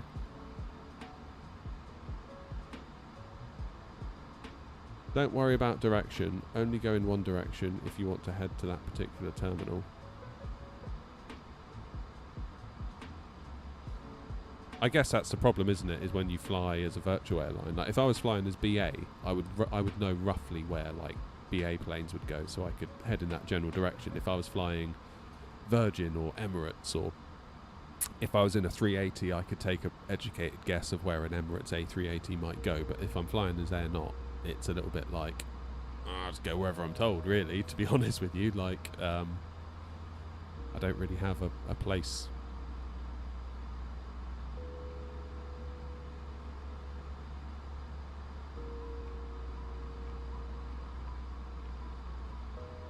How you doing, Christopher? Yeah, crikey, I will fix that spelling error on the website. Thank you very much indeed. 5-star, welcome on in. Thank you, mate. Cheers for the follow. Lewis says, do you have the A350 in your builds? Pros and cons. We did a video about it quite recently, and the biggest con for me was how it hand flew. Like, there was a definite input delay. And I know that the A340 is a bit laggier compared to the A320 family, but it is a very different aircraft. And you might say, well, then why don't you think the A350 is okay? And that's because the A350 was a lot worse than the A340 currently is. However, they did an update to the A350 about a fortnight, 3 weeks after I made a video basically saying I'd really like this plane, but I just can't hand fly it for toffee because it just, there's so much lag. It's like you do the movement, then the plane takes so long to move, and then you end up overcorrecting, and you end up left, right, and then you end up weaving your way down to the runway, and it's just a mess, and I wasn't enjoying it. Some people said that's how it's supposed to be, including any builds themselves. Then we started to hear from other independent YouTubers that are in particular into the blue simulations, who has real-world A350 experience, and he said, no, that is not what it's like at all. And he even made the point saying it's very slow to respond, particularly on the roll axis. I then made a video just basically being like, I don't really get the A350, I'm really struggling with it. Almost a call to help, really. Again, it wasn't like to hate on any builds or anything like that. Like, I don't really like doing that sort of thing. It was just really to kind of just like, be like, how are you guys finding it? Because am I missing something? Am I missing the point? Because I just cannot fly this thing. It's really, really hard to fly. And then, yeah, I think about 3 weeks after that video came out, there was an update, and people in our Discord were like, A350 feels different in a good way. And I was like, oh. And then I tried it, and I was like, yeah, it does. It does feel different. It's almost like I can fly it now. Like, not brilliantly, because A, I'm not that used to it. But I felt like, yes, it had that feeling of a bigger plane, because it is a bigger plane. It is going to be a bit more sort of wallowy than a 319. Of course it is. But it felt more like it perhaps should. Again, it's hard because I'm not a real A350 pilot. I'm not a real pilot, so I can't say, oh, it should feel like this. But I feel like I do know when it feels wrong. That's really weird. But to me, it felt wrong out of the gate. And then this update came out, and it felt way better. Way, way better. To the point now where I'm considering bringing it back into the rotation a little bit. Because essentially I bought it, flew it twice, and I was like, no, into the hangar. And it's been there ever since. But after that update, it felt very similar to how this A340 feels now. I.e., like a big, slightly more wallowy plane, which you can accept because it's a big plane. They're going to take longer to respond. And even A330 driver came out with the A340. Obviously being an A330 pilot, pretty good authority on how the A340 should feel, because of course the two planes do share so much. And he even made the point saying, if I move my stick, there's a very slight delay, then the plane moves. And he goes, that's how it's like in real life with the big ones. So fine. Yeah, I'm not going to detect a slight bit of input lag and be like, oh, can't fly it, it's broken, because yeah, I appreciate that's not how it is. But the A350 felt very laggy to the point where I just couldn't do it and put it in the hangar as a result, which was a shame because I wanted to fly it and I wanted to like it. So hopefully now we can start flying it a bit more. I know people complain about the FPS. Honestly, I haven't found it that bad.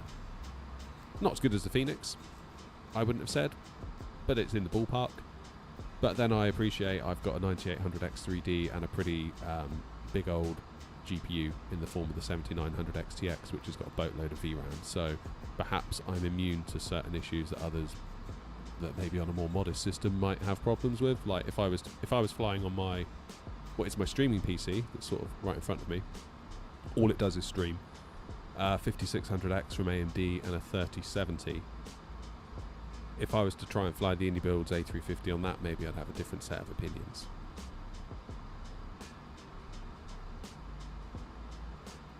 But yeah, I'd be keen to bring it back into the rotation. I kind of feel like it's gotten there now.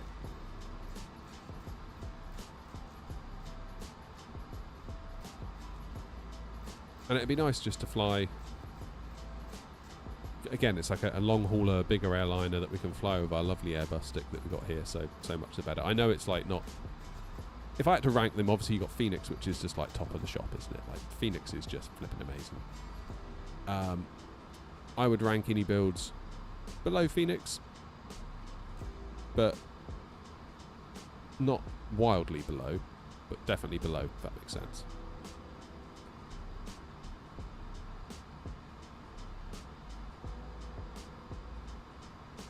But I'm quite quietly impressed with this A340. It's been alright. It's done everything I've wanted it to do. I do wonder sometimes where we sort of like talk about the Phoenix being like, oh, it's so perfect, because it's got so much system depth. I would love to know how many of us actually use all of that system depth, or how many of us just go point A to point B, but we feel comforted in knowing that all that system depth is there, despite never using it. I do wonder about that sometimes. Right, secondary flight plan. Let's get this one in. Copy the active. I'm going to go put in RNAV 33.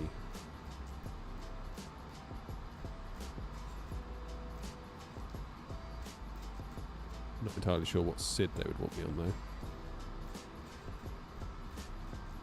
But I think my old SimBrief plan will tell me, because that's what it wanted me to do originally. Risbo 3 Sierra.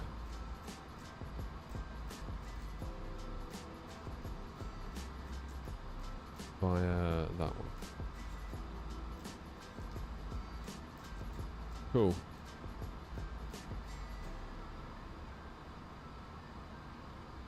I know you don't own it, but you need to fly the FS Labs A321neo. That thing is up there in terms of fidelity and immersion. Yeah, the only thing that puts me off, Bobby, is the history of the company, to be honest.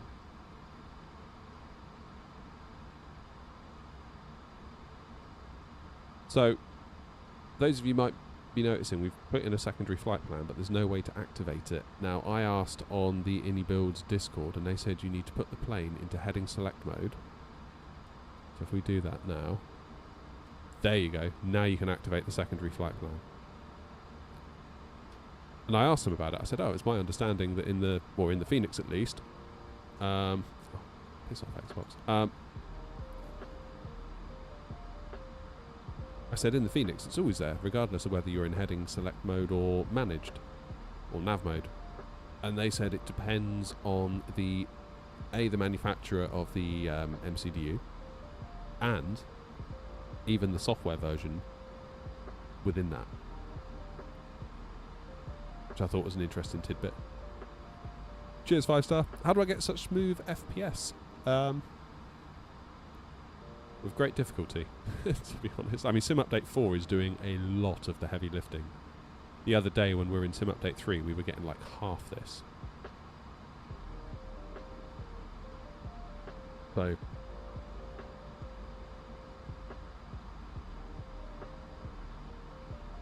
keep that in mind.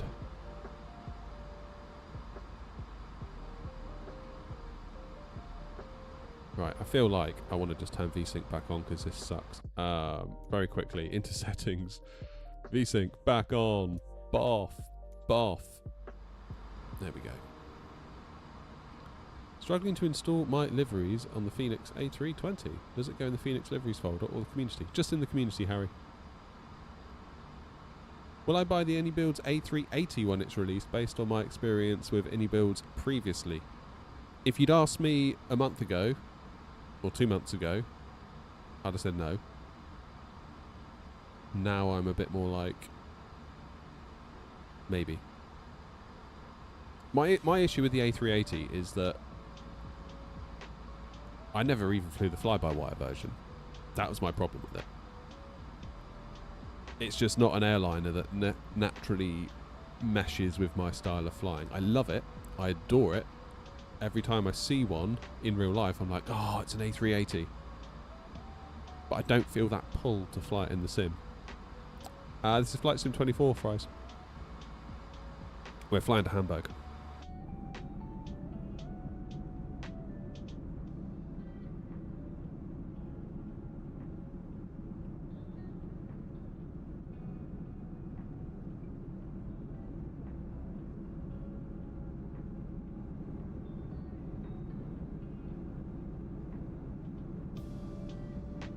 How far are we till top of descent? Feels like we might be cracking on a bit here.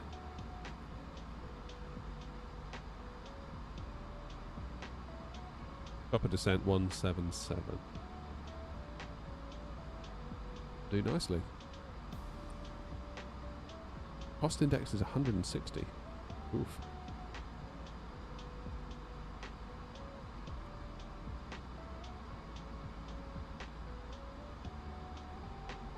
Haven't bothered with the seatbelts because in my mind we're flying cargo, but of course we're sort of not, are we?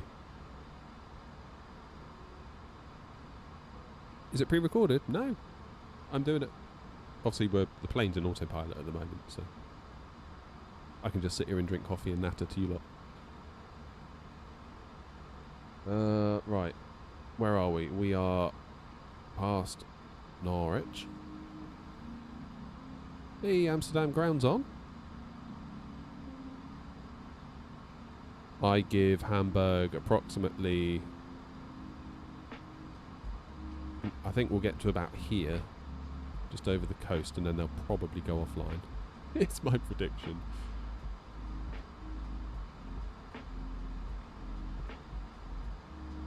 Expect ILS approach runway 23. Runways in use 23 for landing, 33 for takeoff. Transition level 60. Monitor advisory 122.8 for takeoff.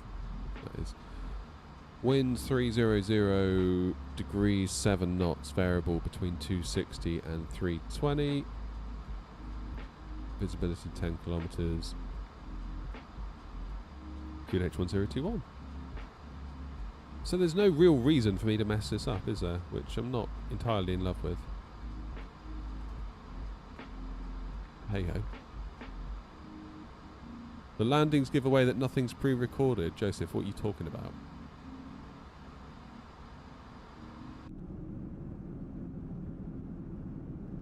Joseph doesn't know what he's talking about.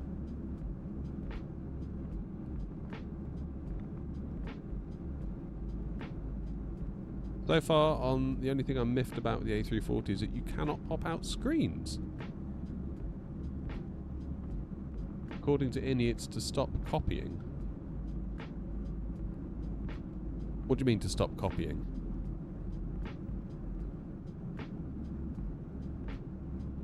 As in piracy?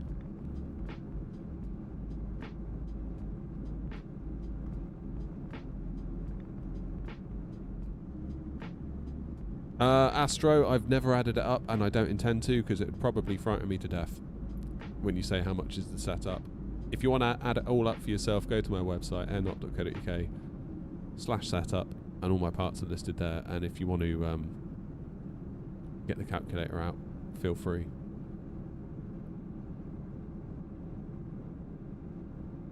But it's certainly not something I'll be doing anytime soon because it might be a shocking moment.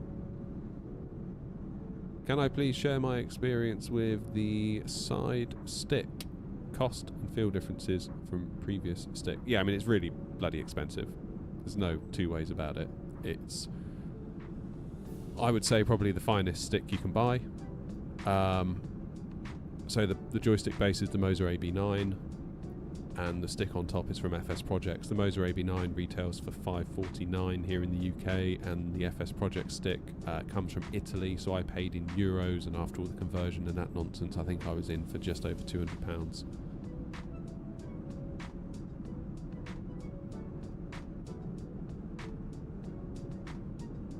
So, yeah. Call it $750 plus change, and then I spent about 50 quid on wood down at Wix to build this little pedestal thing that I've got it all mounted into. So yeah, probably £800 just for this little bit. Thankfully, Moser sent me the AB9, which meant I didn't have to pay for it, but goodness gracious, it is very, very good. Very, very good. To the point where if it broke and like I fell out with Moser and they were like, we're not sending you another one, for what, I would just buy another one. It's that good. It is that good. Grumpy's got one as well. In fact, Grumpy got his first and he was like, you might want to look into this. I was like, ooh. And then it's like, we'll have it. Like a couple of weeks later they emailed saying, do you want to review it? I was like, yes. Yes. Please and thank you.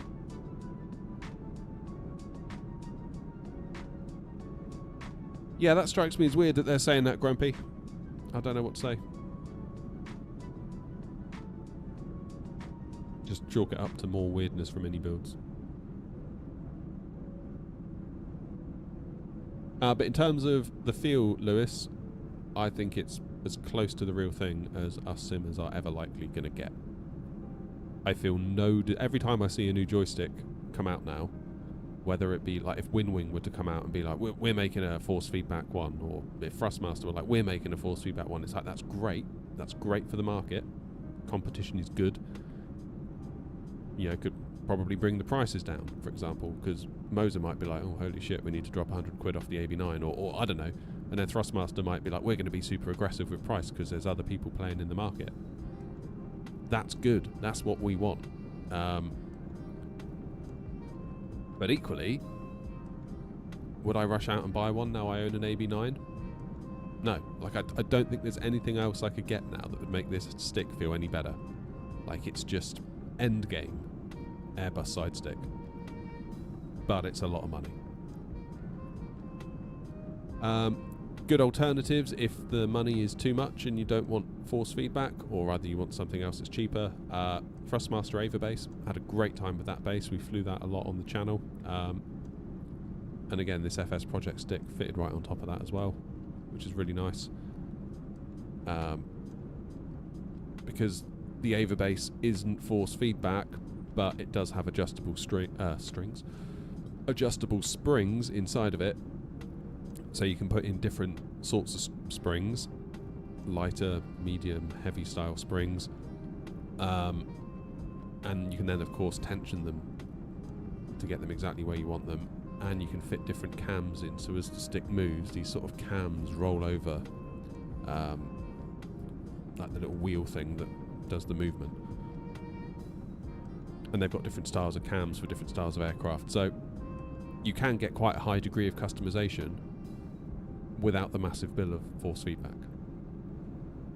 Because initially I was like, well, why would I want force feedback? Because the real stick isn't force feedback in the real plane. It's just a sprung stick. But I was looking at it all wrong. I was looking at it backwards. Like, really, you're not using the AB9 to create force feedback. The profile that I have running on it, it doesn't offer any force feedback. You never feel like the wind hitting the plane through it, for example. You're never fighting against it as you're coming into land. All the force feedback motors are doing is mimicking the feel of a spring and a damper that's in the real plane.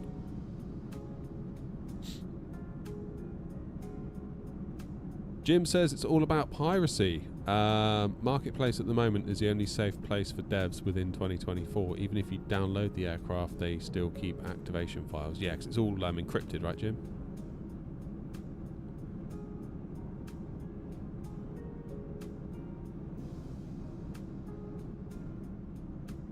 Only thing, Lewis, is the AB6 is coming, which is cheaper and still has force feedback.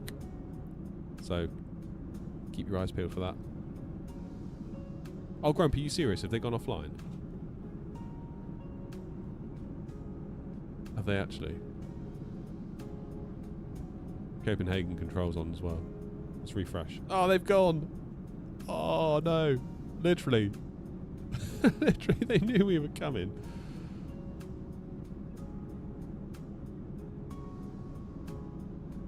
Never mind.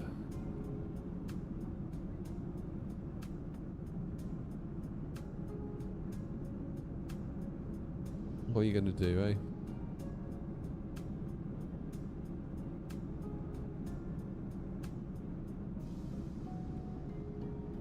Yeah, I mean, there's planes coming in. There's one in...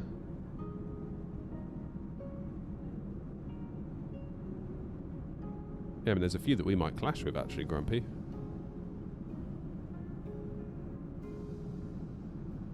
There's the one in front of us.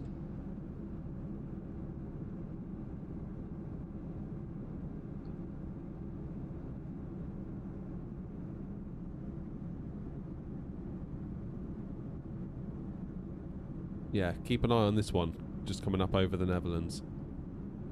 Eurowings. Because Eurowings is due to arrive 1 minute after me.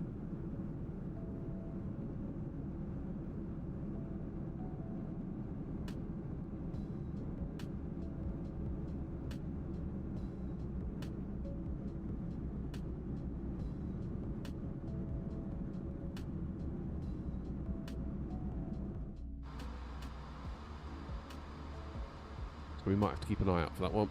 How far am I from top of descent? 100 miles. Might be an idea then to do a bit of work. I've spent the whole morning sat here yapping to you lot. Landing performance. We'll sync the FMS. Hamburg, runway 23. Sync the conditions.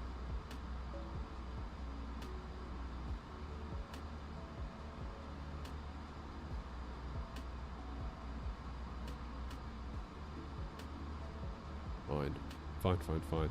So that's with a outside air temperature of 13, QNH 1021, flaps full, winds 3007.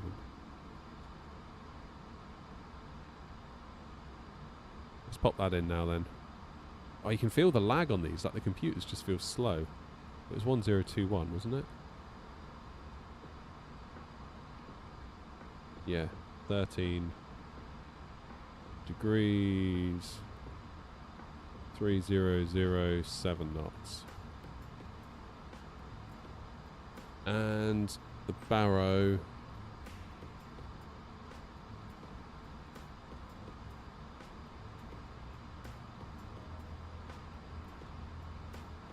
class of aircraft is the A340. Is it C?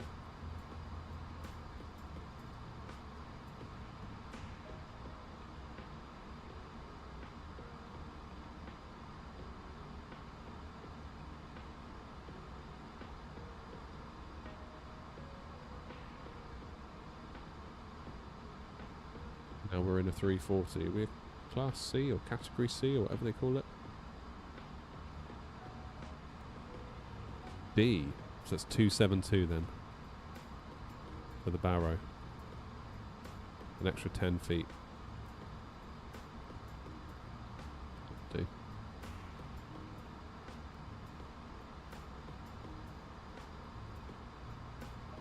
Yeah, I mean, if all you fly is A320, Lewis, AB9 is the finest example. Do you fly left or right-handed, out of interest? Because if you fly right-handed, they also sent me this, the MA3X side stick. It's not a one-to-one replica of an Airbus stick by any means. Like I said in the review on the channel, there's a full review on the channel, Lewis, if you want to get more detail on what I'm saying. It's very much like Airbus inspired, but as you can tell, right-handed. Now, can you fly it left-handed? Yeah. Feels a bit weird, but you sort of can. It's not like it's a military stick. I keep begging Moser, I'm like, Moser, please make a left-handed version of this stick. If they'd made a left-handed version of this, I probably wouldn't have bought the FS Project stick. No hate on FS Projects. It's incredible. But if I had this, I think you can buy this for like 70 or 80 pounds, I forget which it is. It's a hell of a sight cheaper, and it pretty much does the job. And the way the AB9, it's kind of got like a car gear stick, it's kind of got leather that kind of comes up from the centre bit that meets the stalk. Yeah, again, doesn't look like this, but in its own right, it's a nice, tasteful solution. If you were to pop that on top, left-handed, I would probably have said, you know what? That's enough. Call it a day.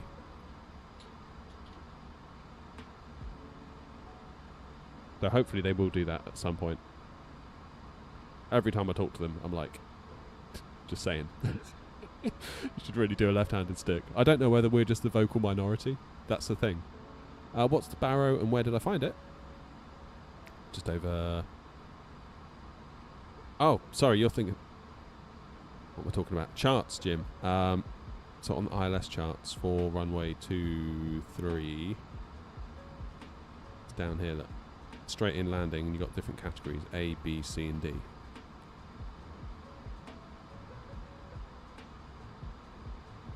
I was just a little bit unsure whether we're a Cat D or a C or a what. Now we're in a 340. 320 family's Cat C, is it not?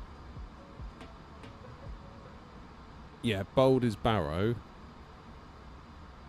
Because like you can see here, they give it to you. You got DA, and then H.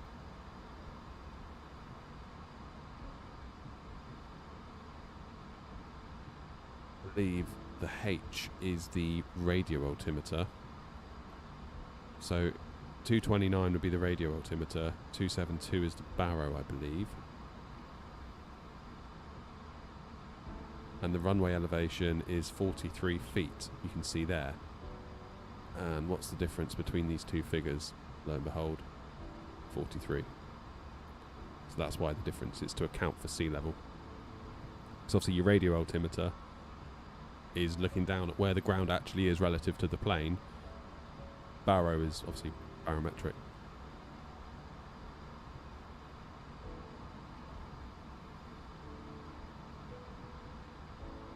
Sometimes at like really high airports, they're a mile out because of course like the baro is going to be like, if you're landing somewhere that's like, you know, near a mountain, there could be like 1,258, whereas the radio minimums would be like, I don't know, 200, something like that, you know.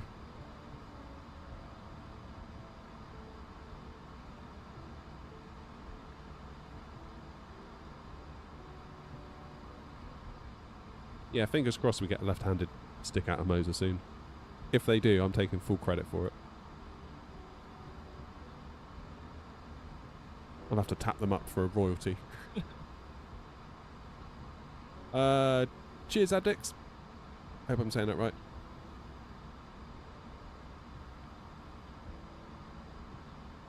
"42 miles until top of descent. What should I do about my cost index? So what does Simbrief want us on? 160.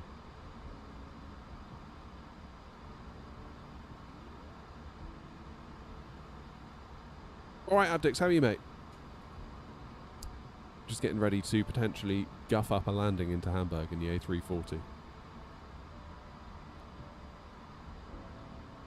Here we go. There's us. So if we go into plan, I'll just step you through the route in.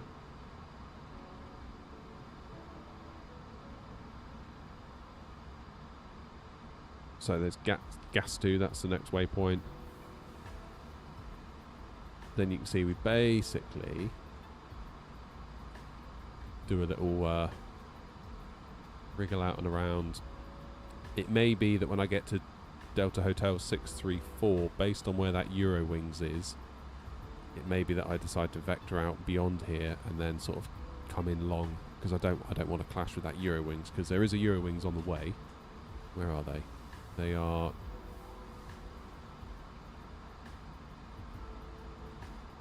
Looks like they might slot in right in front of us. Eurowings due in 14 minutes, I'm due in 16.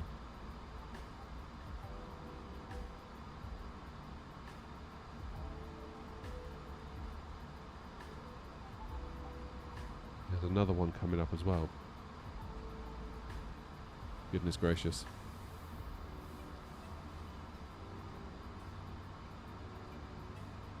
Flying to Singapore. Oh, was that you at Dublin? In the triple? Was that you? That's cool.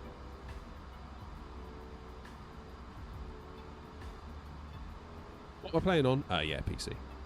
I wouldn't be able to connect to VATSIM and, you know, do what we do on Xbox. It just wouldn't. It would just never work, would it? It would never ever work. I feel like the Xbox and soon to be PlayStation are what I would consider to be like gateway drugs for flight sim. Grumpy says A340 is Category D aircraft based on its approach speed. Category D is defined as aircraft with a landing ref speed, VREF, between 141 and 165 knots, which is typical for wide-body aircraft like the 340. I do. I'm glad I could help, Abdix.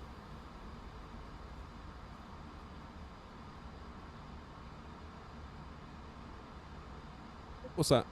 Abdix gifted a Twitch sub. Thank you, mate. Appreciate it. Who won it? Who got it? I am Hoon. Nice one. Be sure to say thank you to Abdix. So thank you very much for the support, Abdix. I really appreciate that. Grumpy, you got that from Google AI. I'm a bit worried about AI, to be honest.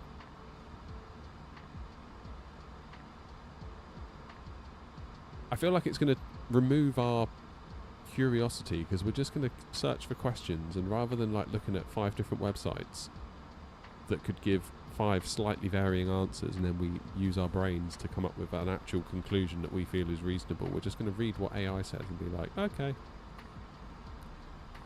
And then at what point does AI just basically control us just by giving us a certain skew on answers constantly, just pushing us in a certain direction? I don't know. I sound like, you know, some sort of crazy old guy out of a disaster movie, but I don't know. Don't know. It's a little bit weird. Oh, thanks, Jack. Jack is a member of Economy on YouTube. You get the worst legroom possible, Jack. And the worst service, but everyone gets the worst service. You just happen to get the worst legroom as well. 3,000 feet then is what we're going to descend down to. Seeing as we're on Unicom, we'll just let VNAV do all the work. And it's a nice way to test the VNAV on the plane as well, which is cool.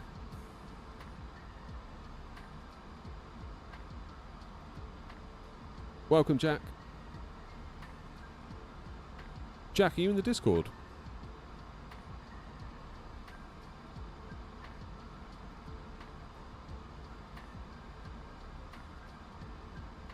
Because you can be now if you're not.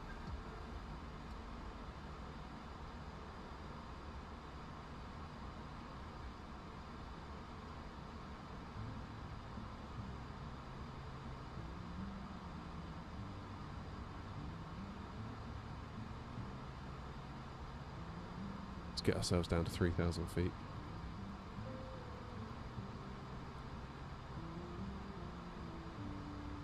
Hamburg traffic, AirNOTT 232, flight level 390, inbound gas to 30 miles to run, descending now to 3,000 feet for a runway 23 arrival on the ILS into Hamburg on the Risbo 3 Papa. Hamburg traffic. I need to sort out that control bind. Abdex, you just gifted another sub. You legend. Annie Boy got it. Oh, Annie Boy was in earlier. I think he had to disappear for a bit, but you should be back for the landing, he said. Cheers, Abdex. Appreciate it. Thank you, mate. It's, yeah, I always say it, and I don't say it to whinge or complain, but honestly, like memberships, donations, they just completely flip the economics of streaming on its head. Like, if I relied on ad revenue alone, I mean, it could be like £1.26p for a whole day of streaming. And I'm not joking when I say that. Like, it is shocking. Absolutely shocking. Morning, Jonathan.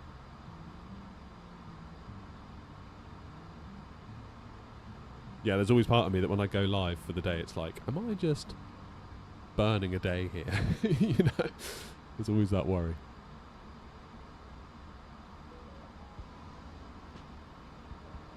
Who's that squawking at me?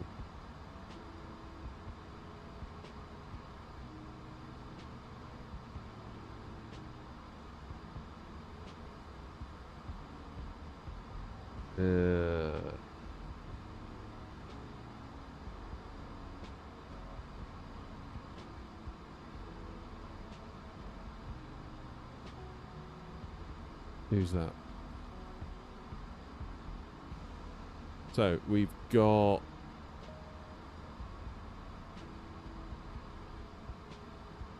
Singapore in front, which is in fact Abdi. Then we've got this Eurowings here. 8 minutes out. Then you've got me at 10 minutes out. Then we've got another one at 12 minutes. Where are you? Oh, God, you're coming from down there. Ooh. Yeah. Could get tight. Could get tight.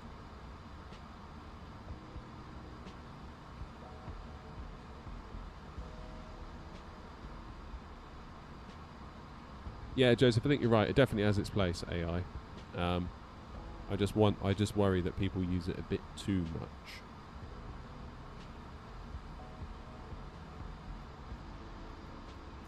Let's see if I can sort my controls out.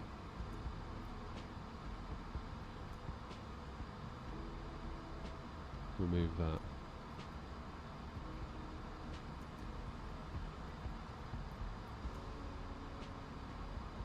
Yay, it's gone. That's good. So now do you just sit around? Pretty much. Yeah, just get the plane to do it all and I'll just sit here and beg for money online. That's basically what we do.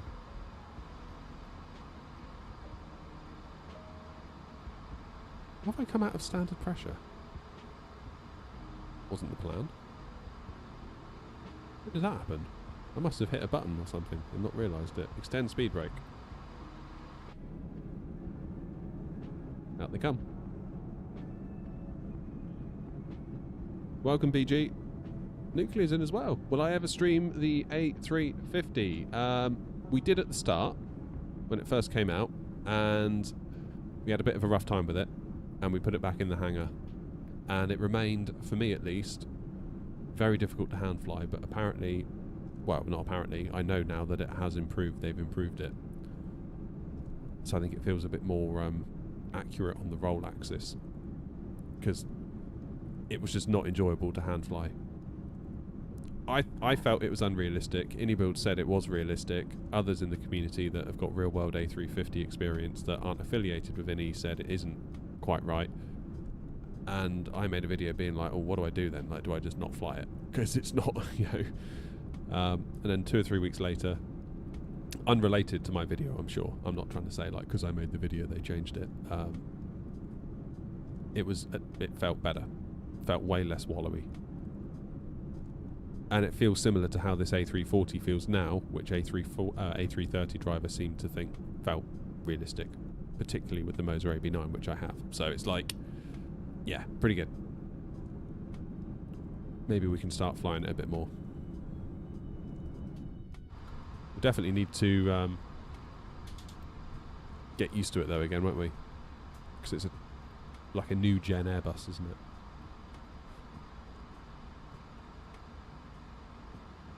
Last time I saw it, it felt a bit wobbly on the roll axis. When was that? Because I made the video, what was it now, a couple of months ago? And a couple of weeks later, it felt way better. Like, loads of people in the Discord were like, suddenly feels better now. Like, it feels different. And then I tried it and I was like, yeah, you're right, it does. Like, it doesn't feel like I remember it feeling. Like, it was still not as responsive as an A319, but then it's not an A319, is it? Or 320, 321, they all feel roughly the same. Like, it is bigger, you do sort of feel that weight. Because even if the ailerons move on the wings, the ailerons have got more weight, I suppose, to sort of move, which makes sense.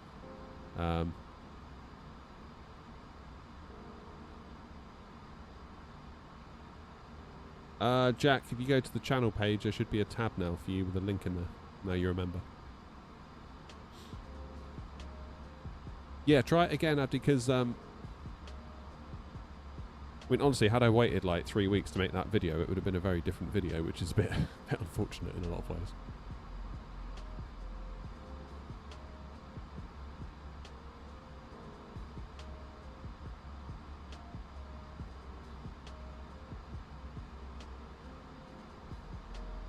A340 is definitely a challenge to land. I tried the 350 this morning, terrible performance. Oh no.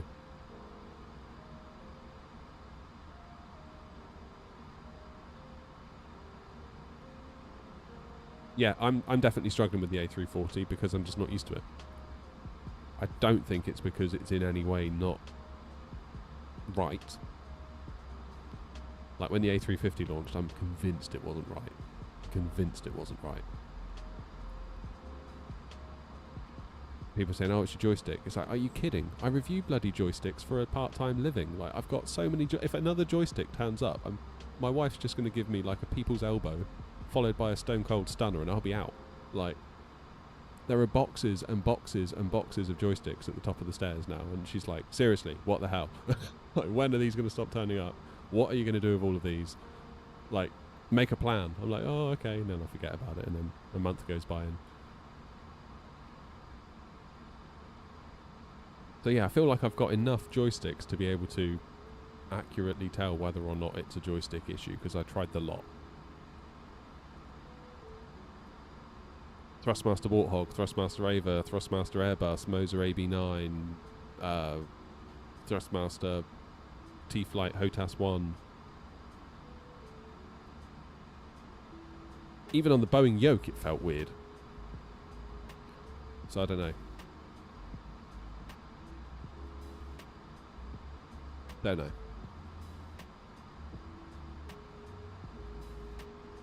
Yeah, the 340, rather than like move the plane sort of roughly in real time, you almost need to sort of use the stick to push it where you want it to go, rather than directly tell it where you want to go, if that makes sense.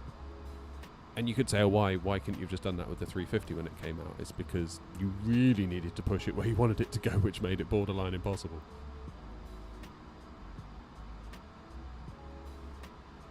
What's going on here then? So Eurowings is slotting in.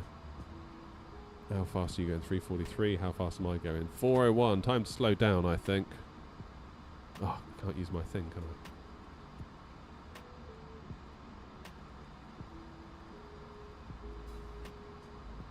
Let's go 250 knots. Hamburg traffic AirNOTT 232, slowing to speed 250 knots for separation, Hamburg.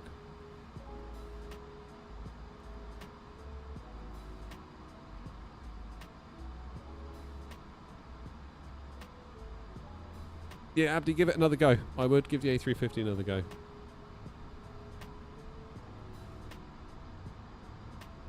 I feel like they just released that thing too soon. They should have held on to it.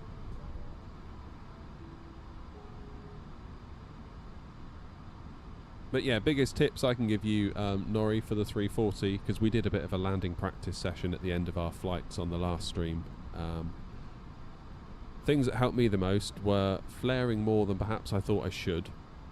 And secondly, rather than just with the throttles just going from like climb to douche to idle, just gently bring it to idle.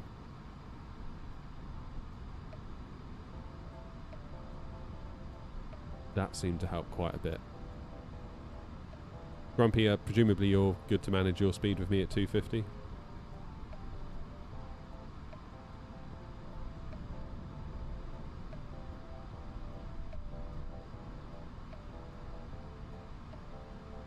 I just want to get a bit more of a gap there.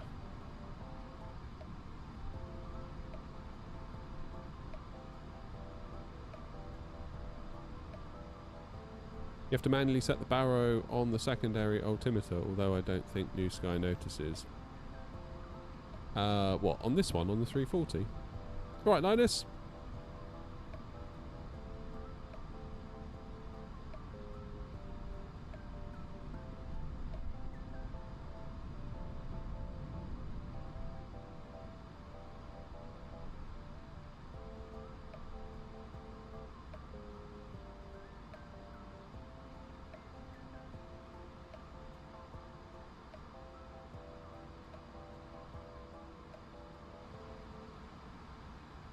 Yeah, that music's annoying me.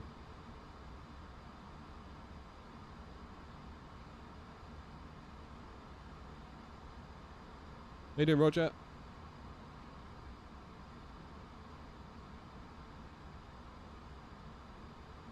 Okay, we need to lose. Hamburg traffic AirNOTT 232, slowing to speed 220 knots for Delta Hotel 620, Hamburg.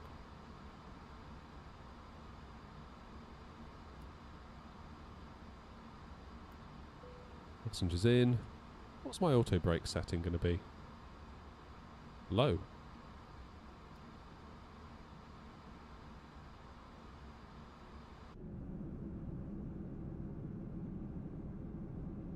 Get those brakes out again. What's Abdi just put in Twitch chat? You must be coming up for landing now, right, Abdi? Yeah. Be flying the downwind. Where are you going? Yeah, totally. We're going to clash with this guy, I think.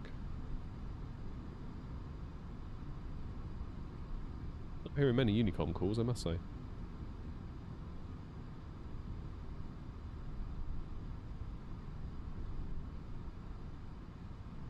Roger, we're in the 340.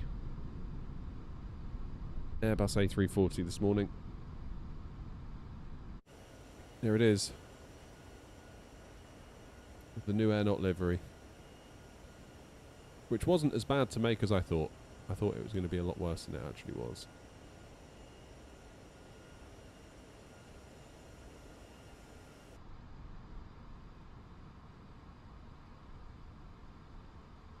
Okay, so what the plan is...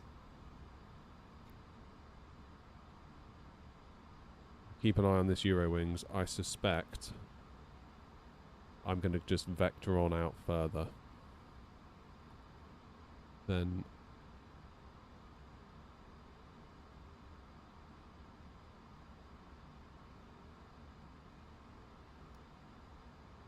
Hamburg traffic, AirNOTT 56 Foxtrot heavy, reducing speed to 220 knots to avoid traffic ahead. Currently passing over Ribso on a Ribso 3 Papa arrival with a Delta Hotel 657 transition.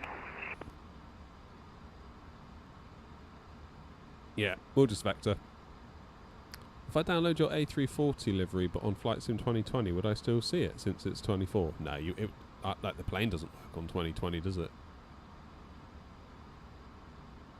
So yeah, you wouldn't.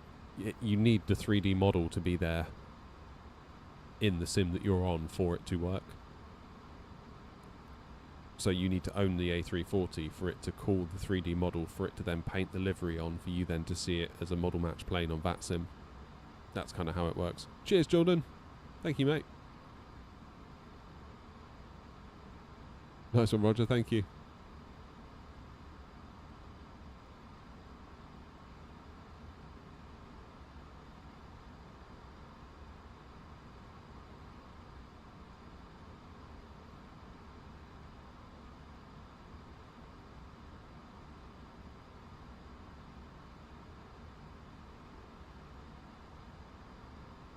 That would work on the LVFR. No.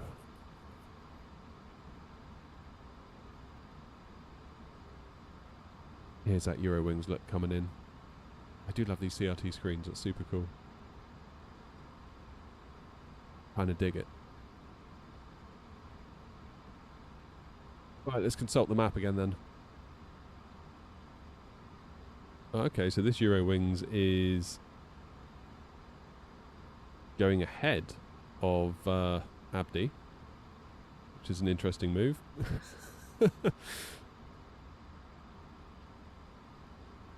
Where are you going? Oh, you've gone into a hold. Fair enough. Well, I think my plan then will be to fly the downwind, such that we don't get in the way of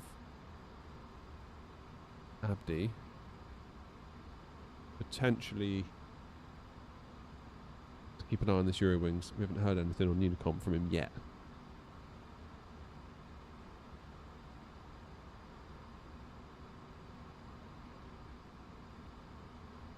Yeah, I see that, Linus, but obviously I need to keep in mind other traffic. I feel like we just can't hear anything in this plane.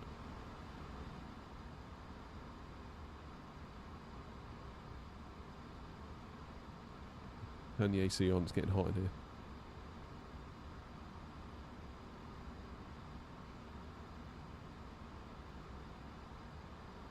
If I can, I'll go 240 Grumpy.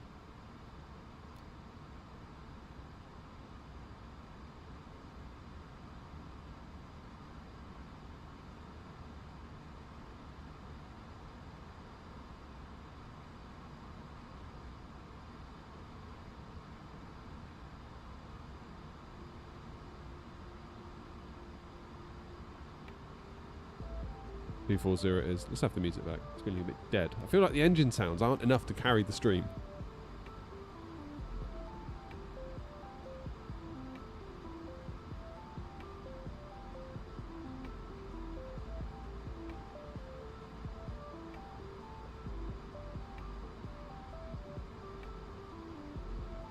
Tell me you're going to Hamburg as well.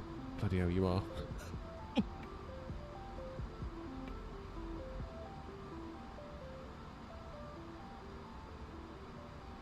Alright, let's go. Open descent.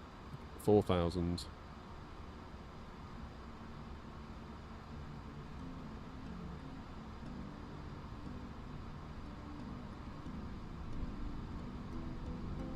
Because then, when we feel the time is right, we can cut across if we want to. Power's on. 126,855.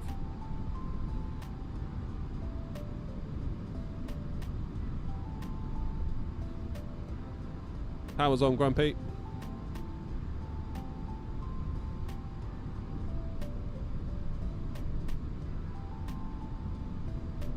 So let's go Delta Hotel 656.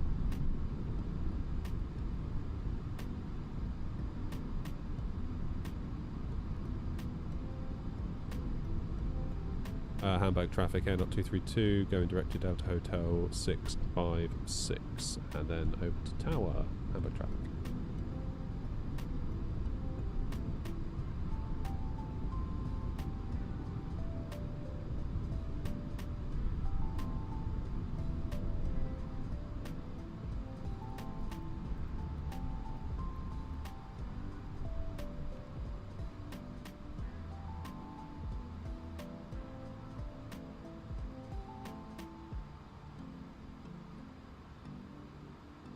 Radar vectors RMP approach. Landing 2-3. That's good.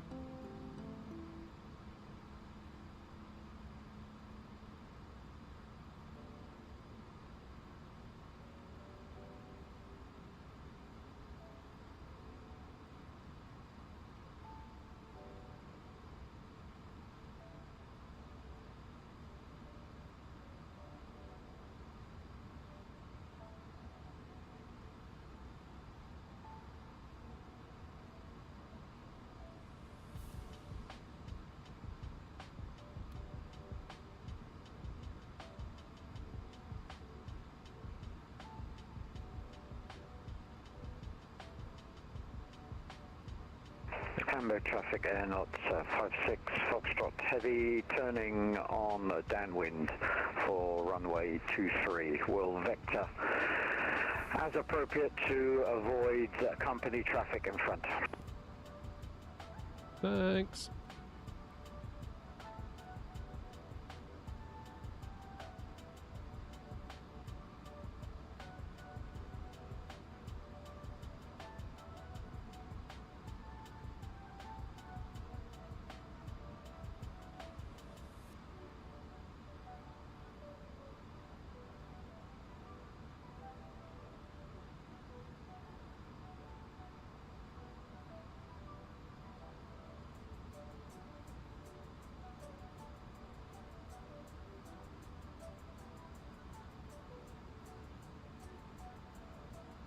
Okay, let's go 3,000 but managed.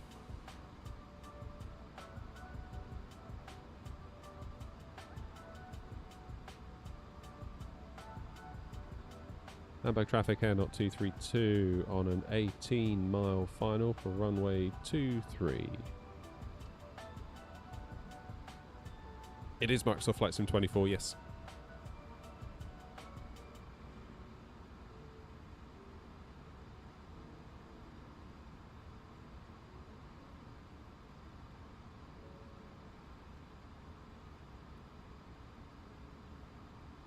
Hamburg traffic, AirNOTT 56 Foxtrot heavy, vectoring direct to Delta Hotel 656, correction, Delta Hotel 656.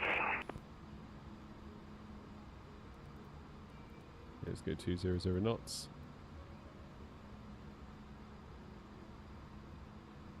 Right, you lot had better not come and cut us up. I want you to come out nicely and join. Eurowings, I'm looking at you.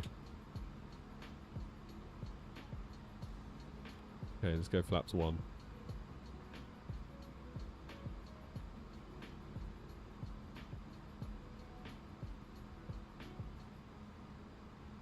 Hamburg traffic, AirNOTT 232, 13 mile final, runway 23, slowing to speed 200 knots, and we'll keep 160 until 5 thereafter, switching over to the tower.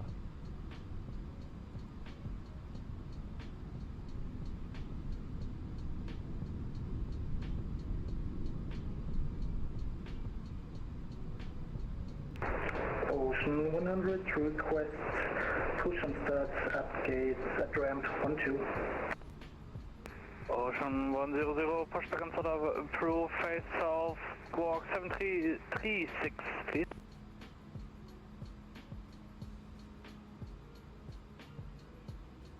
Correction, Ocean 100, confirm squawk 3326.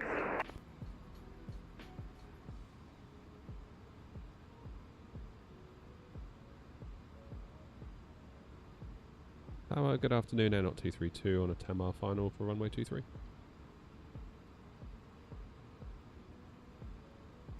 AirNOTT 232, Hamburg Tower, morning, continue approach number 2. Continue approach number 2, AirNOTT 232.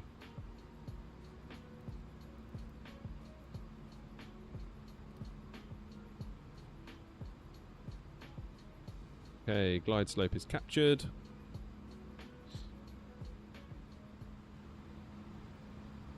2,500. Gear down. Kona 8 Lima Whiskey, wind 3037 knots, runway 33 cleared for takeoff, good flight, ciao. Runway 33 clear for takeoff, Lufthansa 8 Lima Whiskey, danke, tschüss.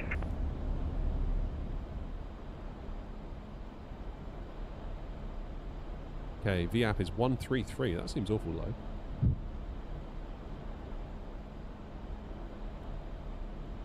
We will activate the approach mode. 2,000.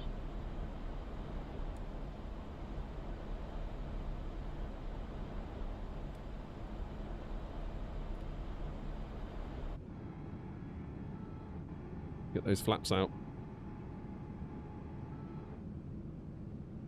Singapore 7348, taxi via Delta 1 and Golf, hold short runway 33. Delta 1 Golf and hold short the 33 for Singapore 7348. AirNOTT 232, wind 300 degrees 7 knots, runway 23, clear to land. Clear to land, runway 23, AirNOTT 232, thanks. Hamburg Tower, good morning, AirNOTT 56, Foxtrot Heavy. On final approach to runway 23, 13 miles to run on the localizer. AirNOTT 56, Foxtrot, Hamburg Tower, good day, continue approach number 2. Continue approach number 2, 56 Tango, correction 56 Foxtrot. Okay then. 1,000. Gear down, auto brake set, flaps full, spoilers armed, lights are on. Oh lordy. Come on in.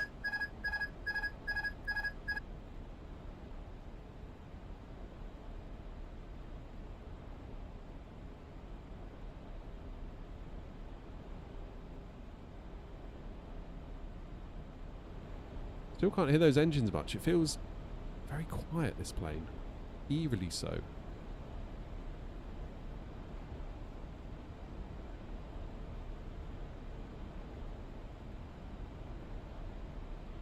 $500.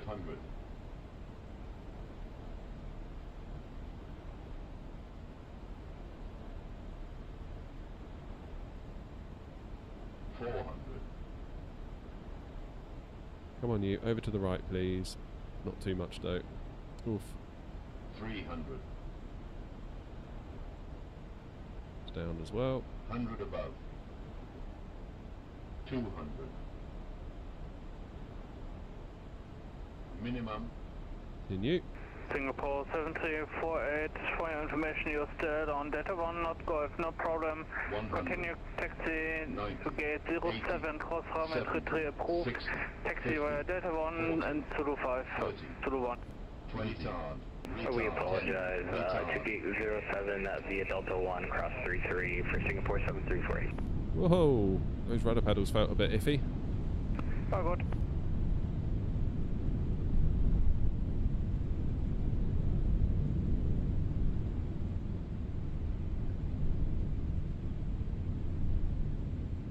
Oh, we need some practice in this thing, don't we?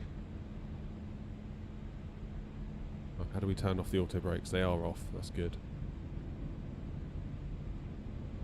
Hamburg Tower, Ocean 100, request taxi. Ocean 100, taxi to holding point runway 33 via Zulu 5 and Bravo 1 and line up runway 33 and wait. Still struggling with this one. Taxi for runway 33 via Zulu 5, hold short, Bravo 1, Ocean 100. Yeah, no landing rate pop up. New Sky wouldn't have it. AirNOTT 232, welcome to Hamburg, taxi via Golf, hold short of runway 33. Golf, hold short, runway 33. Any chance of a cargo stand, AirNOTT 232? Cargo scan, roger. Taxi to gate 903 via Golf and Yankee 3. 903 via Golf and Yankee 3, AirNOTT 232, thank you. AirNOTT 56 Foxtrot, wind 300 degrees 7 knots, runway 23, clear to land. Clear to land, runway 2356 Foxtrot. Right, straight on then. Moin, Wind 2 Delta X-ray, establish on the ILS runway 23. Golf and Yankee 3 it is, so landing Going lights 2 Delta X-ray, off. Hamburg Tower, good day, continue approach. Number 2, caution back turbulence is heavy in front. Thanks for the heads up, and we'll continue on to Delta X-ray. Nice landing. Yeah, it's okay. It was alright. It just felt I was a little bit... Yeah, I was fighting it a little bit. I didn't feel stable.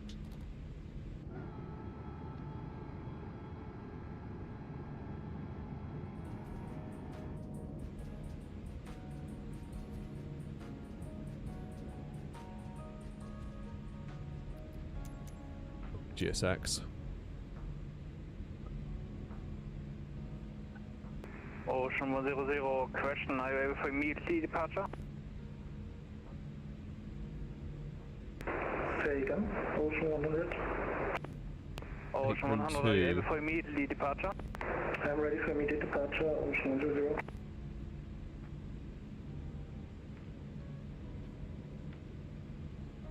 (903) Alpha or Bravo? Ocean 100, wind 300 degrees 7 knots, runway 33, cleared for immediately departure. Cleared for immediate departure, runway 33, Ocean 100.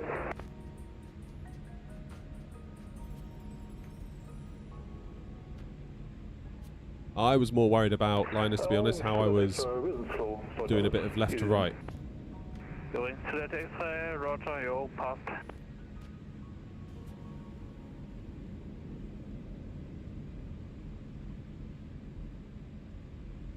It's us, isn't it? Hamburg Tower, Moin, Austrian 7 Romeo, established ILS runway 23. Austrian 7 Romeo, Hamburg Tower, good day, continue approach number 3. Number 3, Austrian 7 Romeo.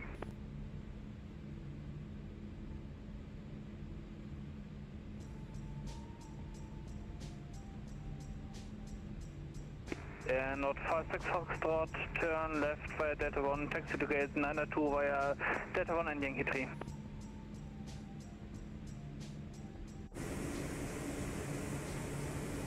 Your wings 2 X-ray Delta wind 310 degrees 10 knots, runway 23, clear to land. I guess we'll take Alpha.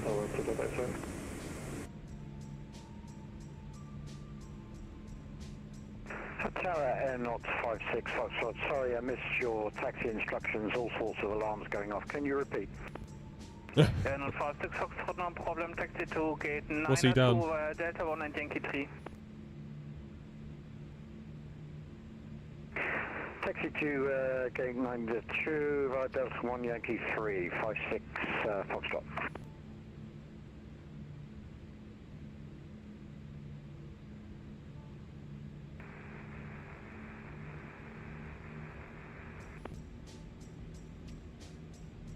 Lufthansa 4 Tango Romeo Hamburg Tower Moin, check your microphone, only static.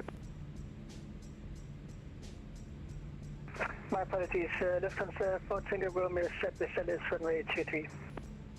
Lufthansa 4 Tango Romeo Hamburg Tower Moin, continue approach number 3. Cover that 4 Tango Romeo.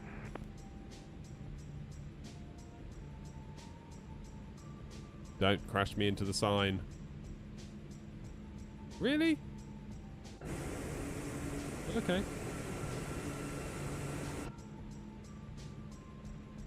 I believe you. Or do I?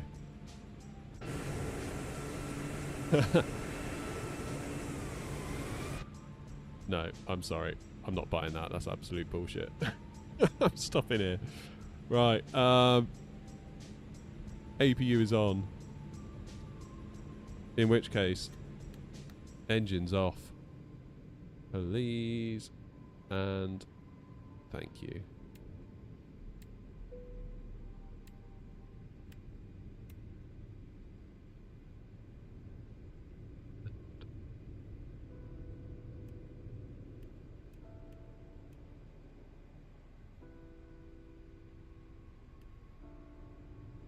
Get the external power on.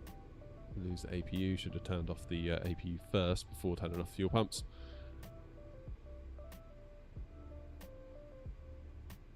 Yeah, I don't think that's quite right. Never mind. Oh, I saw that X-ray vacated. That's not bad. Midday, and we've made it to Hamburg. Next leg then is to... Austrian 7 Romeo. AirNOTT 56 Foxtrot clearance use gate 901 via Yankee 3. Let's see if we can use New Sky for this leg, because I don't know why it wouldn't work last time. Taxi left via Delta 1, hold short of runway 23. Okay, free flight, New Sky 233. Hamburg to Prague. Freighter. Only an hour's flight. If we say we're going to get gone by... Confirm instructions.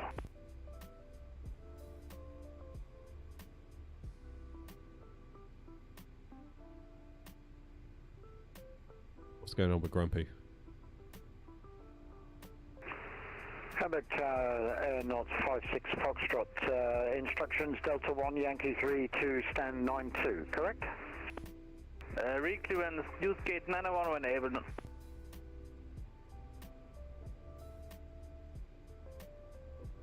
Start flight. That should be alright. Use gate 901 Bravo and 456 Foxtrot, thank you. Thank you.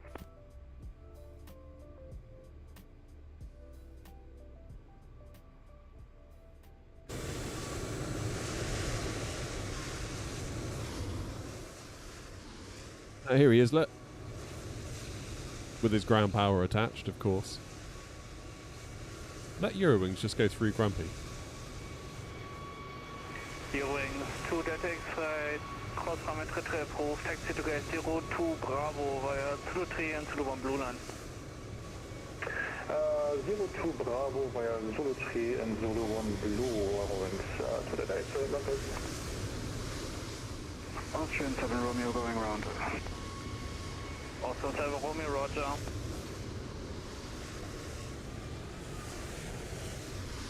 Austrian 7 Romeo, reason house, go round. Unstable approach, Austrian 7 Romeo.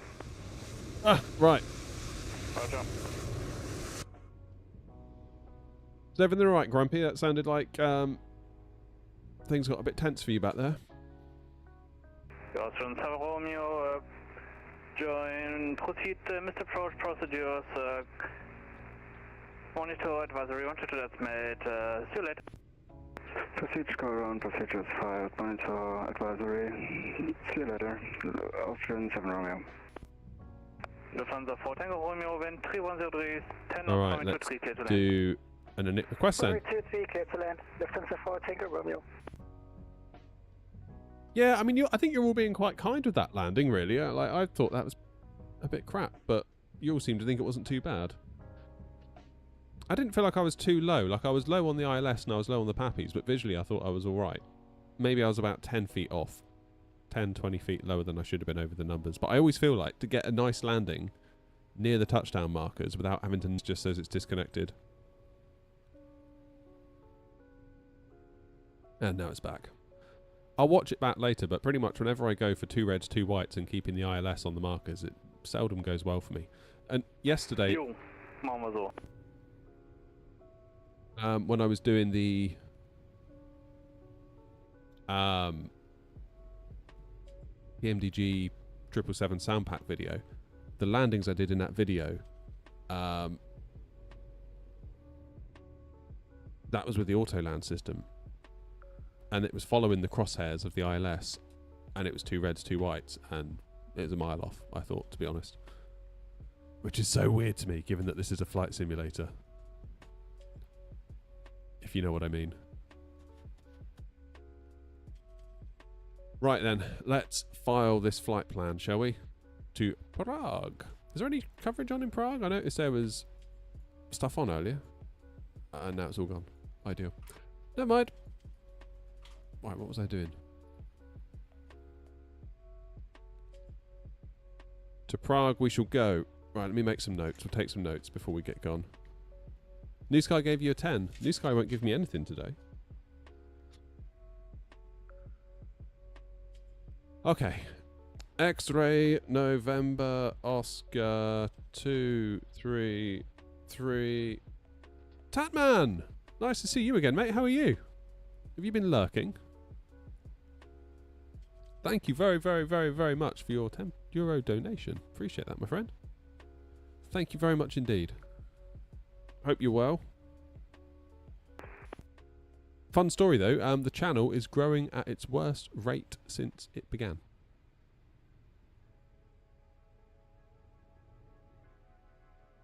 Which is worrisome. I think it's basically because we've taken more of a an interest in streaming, and that generally generates less subs, and as a result of more streaming I've done less videos, and it's the videos that quite often get subs, and I've been quite poor at putting out YouTube shorts. So the plan is to get more on it with the shorts. That be the plan. Which on the other hand is growing quite nicely. But then, compared to YouTube, I started on Twitch a hell of a sight later than I did on YouTube, so it's kind of early days on Twitch, really. If I had my way, I would just stream constantly. But I do enjoy making the videos as well.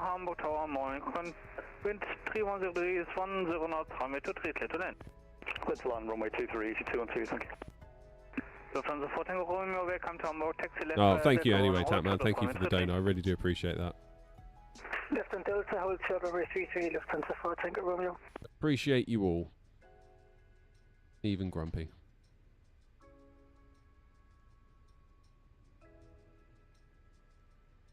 Two, 3, 3. Cheers for follow out. Thanks, mate.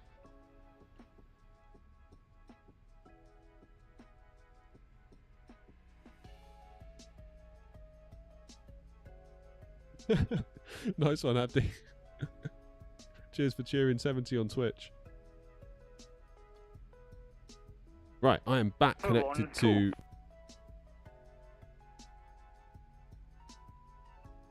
Clear to Frankfurt via AMLO 2 Golf departure out of runway 33. Flight plan route, climb via SID to 5000, squawk, 333 and 2. Lufthansa 2 Victor Kilo. Lufthansa 2 Victor Kilo, squawking 1112. Squawk is 1112 for Lufthansa 2 Victor Kilo. I know what you mean, Jonathan, when you say about not liking shorts. I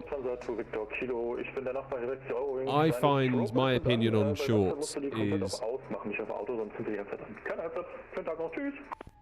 probably not in line with what the rest of the industry's is. I feel like Okay, if you were to danke. just Sorry. load up TikTok, I feel like you're just basically opening your mind up to be manipulated, borderline abused. Like, it is just brain rot levels of content on there. And I really don't like that. Like, you get the occasional funny video, like the other day, like, I loaded it up to do some stuff for the channel. And, I don't know, there was like a funny video of a dog or something. And I was like, oh, that's cool. And then the next video was just like, spend the day with me as a whatever. And it's just like, stop trying to promote your makeup brand, like, or whatever this is. You know? Ugh, don't like it. I recently watched your video where you showcased how to make the TCA Thrustmaster work with the PMDG 737. I've replicated the settings as shown in the video. However, in the 777 reverse thrust, it won't activate. Do you have an idea of what that reason could be? Lufthansa 14 Romeo, cross runway 33 approved, taxi to gate 01. Not off the top of my head. Cross runway 33, taxi gate 01 via Zulu 3, Lufthansa forward Tango Romeo. Yeah. I feel like my shorts content strategy is just to put some wholesome content out there, because I feel like that is severely lacking right now. Severely lacking. Jim says, I copied that video and it worked fine for me. Well, Felix, I don't know what to say then. It's, yeah, tricky one, isn't it?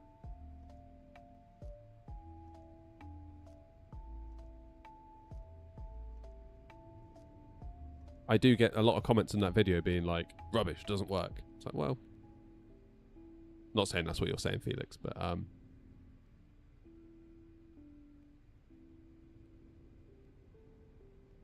yeah, a lot of people, like, on the explainer videos, they'll just, like, leave a rage comment being like, doesn't work.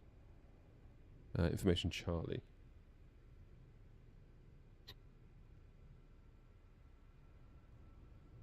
Enjoyed last night's video on the Boris sound pack. Yeah, I think you're probably one of the only few that did, Harry, because according to YouTube, it came up this morning saying not many of your subscribers are choosing to watch this video, which basically means it's sucking right now in terms of performance. So it's like, cool. Spent all day on that, so that's good. Never mind. You can't win them all. Can't win them all. Right, let's get clearance to Hamburg. Not Hamburg, I'm in Hamburg. Prague.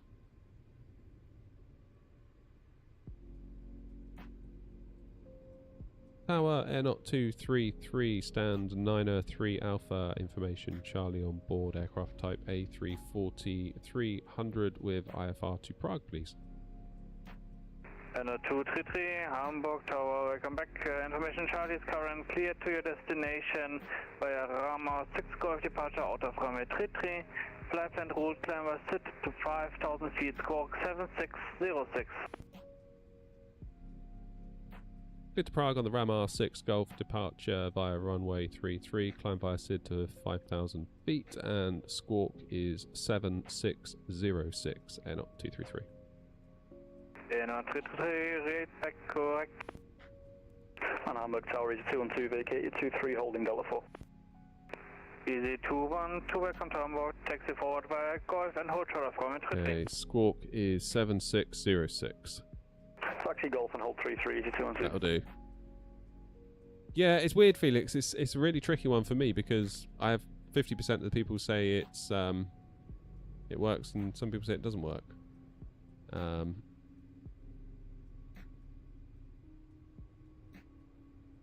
don't know. I mean, it has worked for me in the 777. I can revisit it though. I can double check. Maybe something's changed since I made the video. That's the only thing. That's the only other thing. Lufthansa 2 Victor Kilo, pushback and start of approved, face south, Zulu 1 blue line. Maybe it's out of date. I must admit, I've taken to using spad.next Pushback more approved, recently. facing south on Zulu 1 blue line. Okay, departing 33.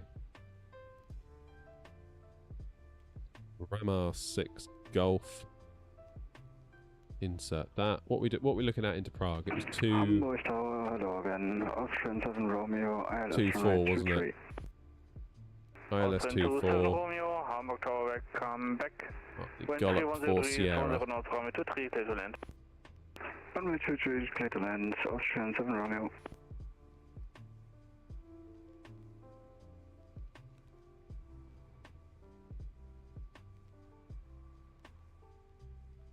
No worries, Felix. Yeah, I hope it works out for you, mate.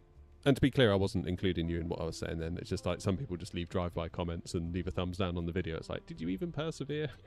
Or did you just yell and leave? I do it when I'm watching YouTube tutorials. I'm just so desperate for an answer quickly that I tend not to follow the video in its fullness. I just sort of want to try and find the answer somewhere. It's like, no, you've got to slow down and watch the whole thing. So I'm guilty of it too.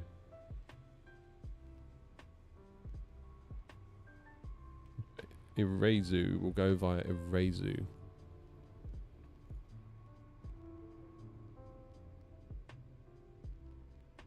Ba ba ba ba.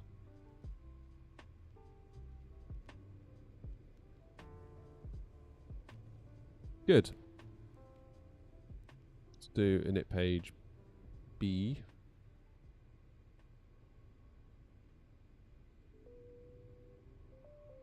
Easy 212, cross runway 33 approved, taxi to gate 06 Alpha via Bravo 3 and Do Zulu our 1 takeoff orange line. performance. In fact, let's get fuel pumps back on. And let's get the APU fired. Cross 33 to 06 Alpha via Bravo 3 with a Zulu 1 and orange line EC212. Then we'll do takeoff performance. So we're going to do runway 33. Sync the weather.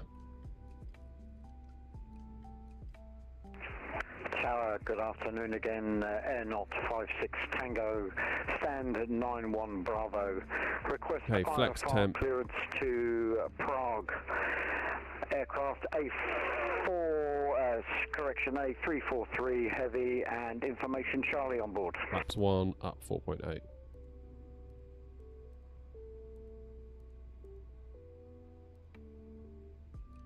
We're doing 147, 152, 157. 147 for V1. 152 rotate. 157 for V2. It's all looking good. 56 Tango, Hamburg Tower, welcome back. Information Charlie is current clear to destination via Rama 6 Golf departure out of runway 33. Flight plan route. Oh, it's the Lufthansa A350 that just landed. Nice. How was your landing? Hopefully better than mine. I feel like mine was not great. Not the greatest. Cleared to Prague on nice the to see you there. Rama 6 Hope your flight was good. Departure, climb by SID to 5,000 feet and squawking 7603 for 56 Tango Heavy. No 56 Tango Heavy, read the correct. Right, let's get the beacon on. I'm going to get ready to push. Now, let's just have a look at what we might expect in terms of a pushback. Runway 33's here, so we should have it nice and easy actually. Push back onto Yankee 3, facing south, onto Gulf, excuse me, then line up on 33. 85 feet per minute. That's good. Sadly, I don't know what mine was because my New Sky app went weird, so I shut it down. But hopefully it'll work this time. Fingers and toes crossed.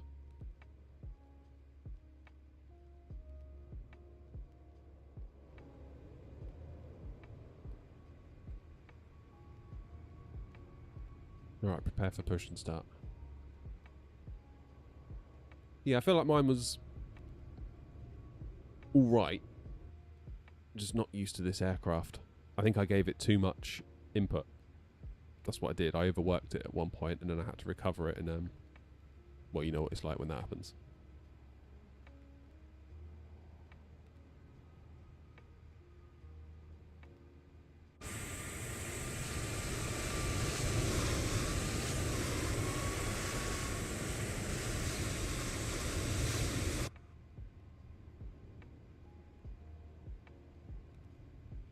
Now then, does the ground equipment... Star 1 +115 Mike, heavy stand 86, request push and start.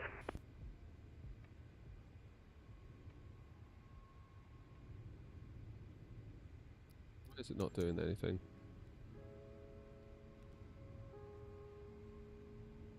GSX, get in the bin, seriously. Postman 15 Mike, Hamburg Tower, moin, Postman start of approve, face south. Postman start facing south, Postman 15 Mike. I can see people walking around now, so that's encouraging. And Postman 15 Mike, please confirm the DCL. That's alright, just confirm this, but as far as I understand, there's a bug with the aircraft and the ATC systems that basically... Christopher, we are heading... I would be fine with the read back as well. To Prague. Cargo is Timu returns.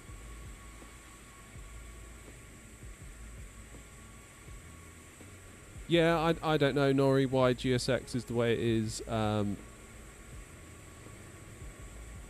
Option 7 Romeo vacated runway 23. I was having trouble with it yesterday in the 777 doing the video. It just wouldn't push me back. It's fine 1 minute. Austin. And then the next minute. Austin 7 Romeo, welcome to our taxi left via Delta 1 Hotel of runway 33.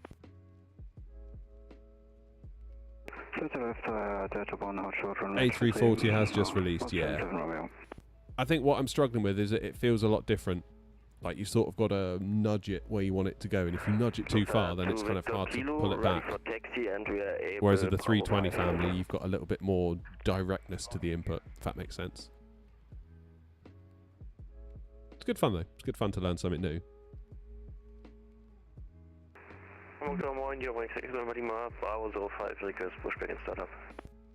Lufthansa 2 Victor Kilo, taxi to holding point parameter 3, via Zulu 1 Blue Line and Bravo 5. Aha, we're being lifted up. Taxi to holding point runway 33 via Zulu 1 Blue Line and Bravo 5. Danke.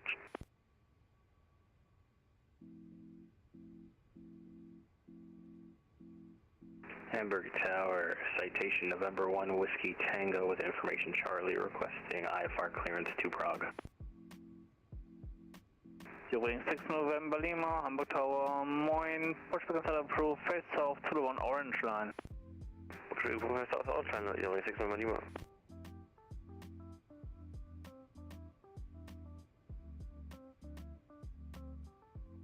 Need a bigger plane, what, for all the Timu crap, yeah.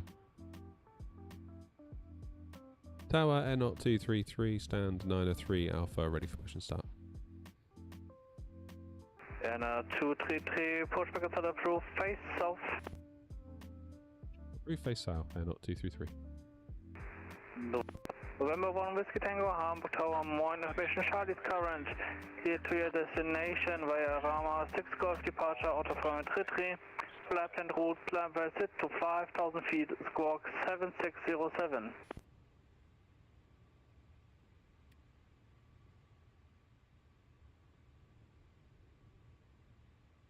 Right then. November 1 Whiskey Tango, cleared to Prague via the Rama 6 Golf departure, climb to 5,000, squawk 7607. Is New Sky going to play ball? Runway 33.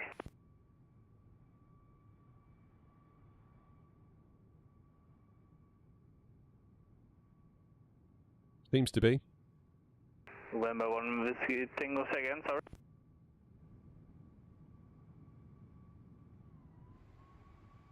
Lufthansa 2 Victor Kilo wind 3103 is 10 knots, runway 33 lead for takeoff, good flight, ciao. Runway 33 cleared for takeoff for Lufthansa 2 Victor Kilo. I just can't hear the engines. And November 1 Whiskey Tango, we're cleared to Prague via the Rama 6 Golf departure, climb to 5,000. Can sort of just hear them. 33, squawk 7607. November 1 Whiskey Tango, read back correct. No worries, Jack.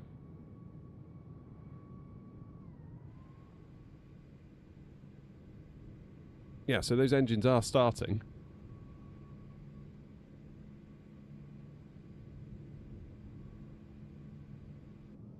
You just can't hear them.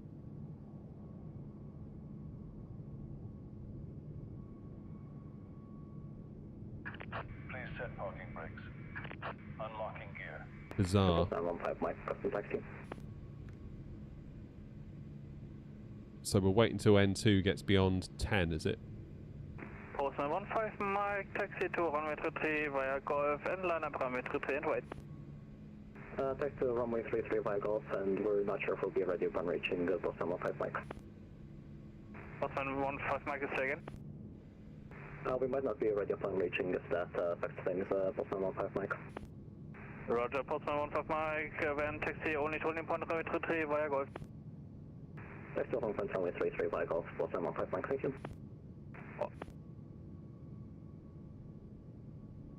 Did I definitely check the master volume? Well, I checked the Tow truck disconnected. Bypass pin removed. Left is clear. Right is clear. So we do it 100%. Do you reckon that'll help? Austrian 7 Romeo, taxi cross runway 33 proof, taxi to gate 04 Alpha See what via that does. 23 and to the one blue line.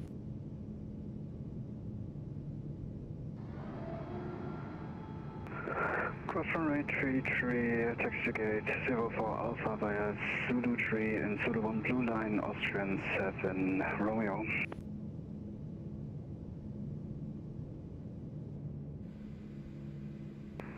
Eurowing 6 November Lima, request taxi. Eurowing 6 November Lima, taxi to holding point runway 33 via Zulu 1 orange line and Bravo 4. Right, that's good. That's 4 engines started. Eurowing 6 November Lima. Boston 15 Mike, report. Boston 15 Mike, say again. Boston 15 Mike, ready for departure, sorry. Boston 15 Mike, line up runway 33. Runway 33, Boston 15 Mike. We want to fly to Tango Heavy, request 5,000 feet. Auto brakes to max. Boston 15 Mike, wind 310 degrees, 10 knots, runway 33, cleared for takeoff, good flight check. Quick takeoff runway 33, Boston 15 Mike, choose. AirNOTT 56 Tango, pushback and start approved, face off, Zulu, correction. Pushback and start approved, face off, keep clear of Delta 1.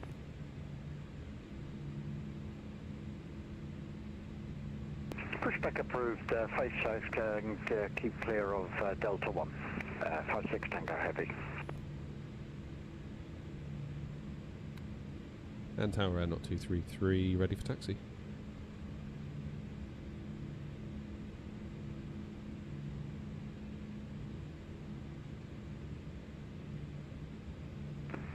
AirNOTT 233, taxi to holding point runway 33 via Golf.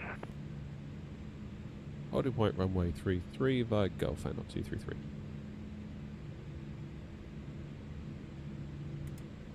Hamburg Tower, November 1 Whiskey Tango, ready for pushback and engine start from stand 103.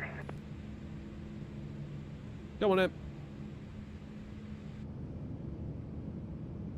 AirNOTT 56 Tango, hold position.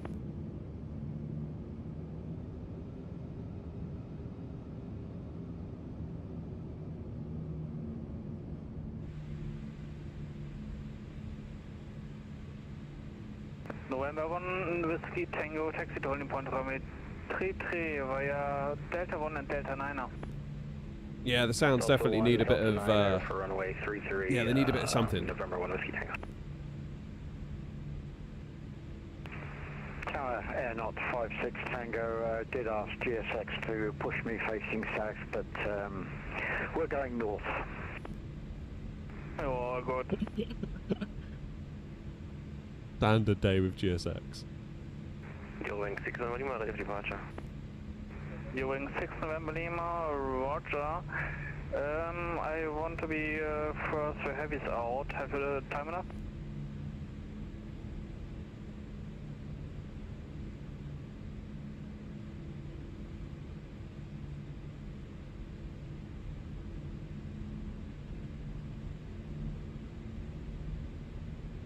AirNOTT 233, wind 310 degrees, 10 knots, runway 33, cleared for takeoff. Clear for takeoff runway 33, AirNOTT 233. Tower AirNOTT 56 Tango, can I continue push back a little bit to line up with the taxi line? AirNOTT 56 Tango approved. Approved, further pushback, 56 Tango.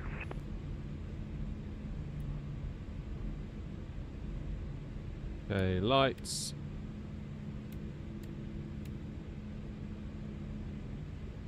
Camera action.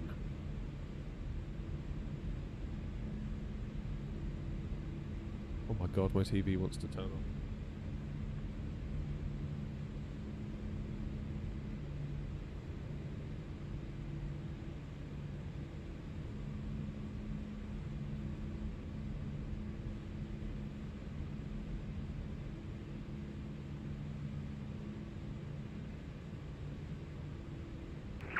Hamburg-Prauge, this is Austrian 7 Romeo. Actually, there's an A320 right next to my sign gate.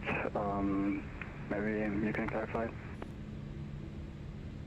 Austrian 7 Romeo, roger, it's only a static at 0 for Alpha. Use the gate, which is clear for you. Okay then.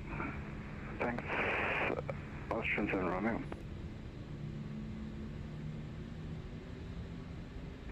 During 6 November Lima, behind departing aircraft, land of runway 33 behind. Hey, SOS green, Manflex 53, auto thrust blue.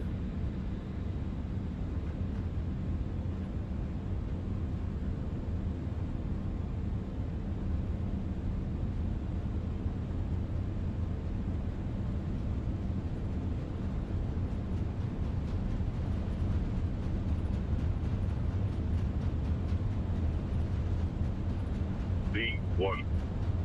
Rotate.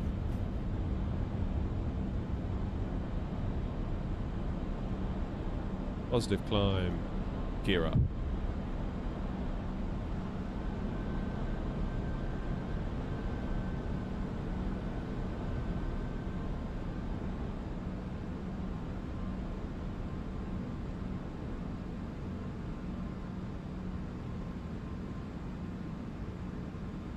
Lever into climb.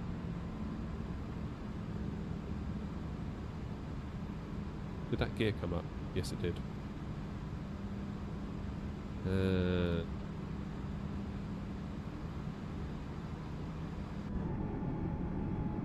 Yeah, it's miserable and gloomy here, isn't it?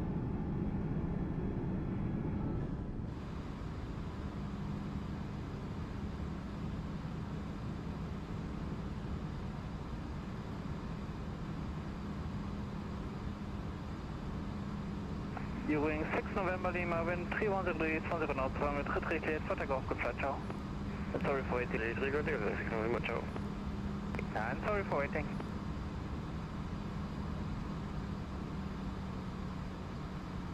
Tower AirNOTT 56 Tango, request taxi. AirNOTT 56 Tango, taxi to only point runway 33 via Delta 1, Yankee 1 and Golf, give way Cessna 750 from left to right. Taxi holding point runway 33, Yankee 3, Delta 1, Yankee 1 and Golf, give way to Cessna passing left to right. Cessna traffic inside. In die Lufthansa 2 in your microstand 03 Bravo with information Charlie request clearance to... I feel like I'm okay hand flying it when I'm on the climb. It's just when I'm on the approach, not so much. Because this is feeling quite nice.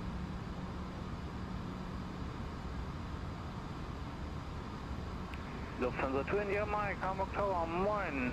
Information Charlie is current, cleared to Frankfurt via unload to Golf departure out of runway 33, flight and route, climb by air, sit to 5,000 feet, squawk 1357. Right, now is this the sort of airport where you go over to when airborne monitor advisory? Yeah. So we don't need to wait for a handoff. Transition level was 6,000.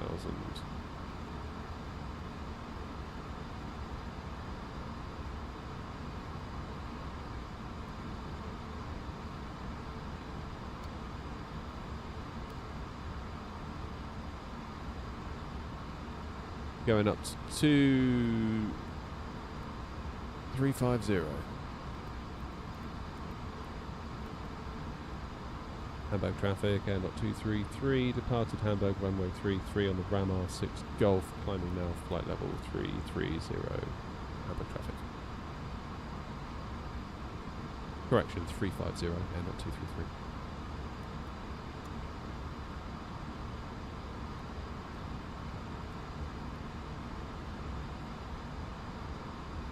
Will do us nicely then.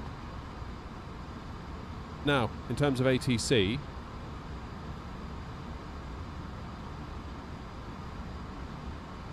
fairly certain it's going to be crickets all the way there.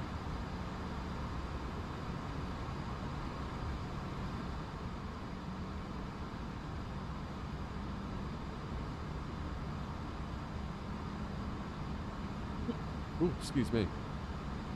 There we go, standard pressure.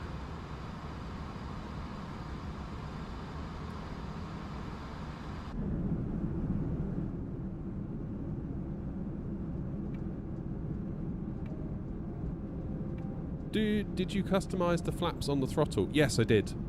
Yes, I did. Hey, MJ.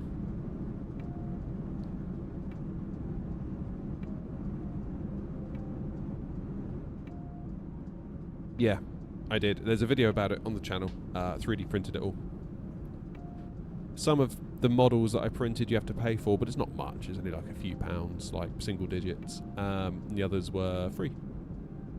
I leave links to it all in the video. So if you've got a 3D printer or have access to one or can find someone or a company that will print stuff that you send them the designs for, I very much recommend it.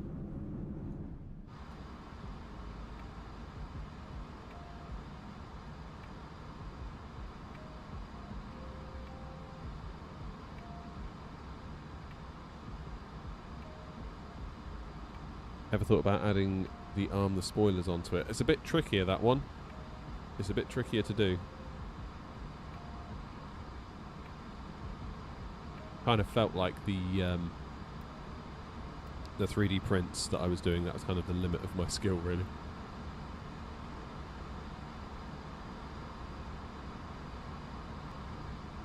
Now, it's not a very long flight, is it, down to Prague? What are we? 12:23 UTC, and it's already 11:39, so within the hour, which will take us to about 20 to 2, which is ideals. My first flight was 8,801 days ago. How'd you work that out?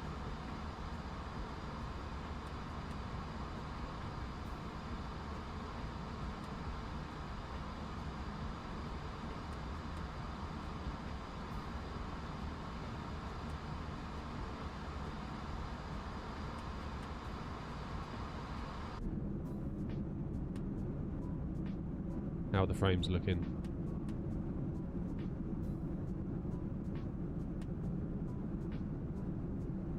Not too shabby at around 45, although that is lower than what we saw earlier, isn't it? I wonder why that is. What if we go back to the cockpit? Yeah, it's definitely lower than what we had on the way out. We were definitely more like 60 locked, weren't we? But then we were maybe at cruise and not at 10,000 feet.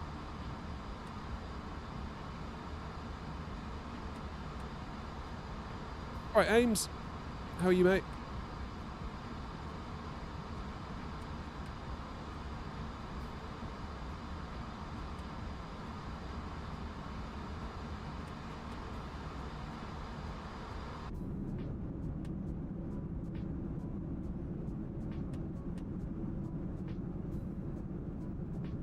What do the colours mean on the FPS counter, e.g. when it's red or when it's green? Green's what you want. I mean, red is when it's kind of not good.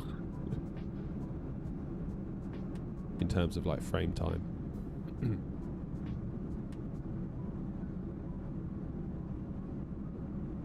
You can see it's all about that processor because the graphics card is here. But you can't see it actually, can you?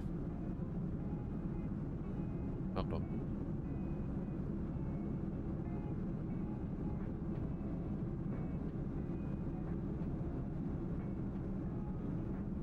There we go. So the main thread is kind of up at around anywhere between 15 and 20 milliseconds for the CPU to do its portion of the work required to get a frame on the screen. GPU is currently at 13 milliseconds. So the GPU sat there with being like, I could do more, but the processor won't let me. So even though we've got a 9800X3D, it is still the limiting factor when it comes to the sim. preventing us from going above 60 frames. Which is a bit weird when you say that out loud, because any other game, imagine if Call of Duty was like that.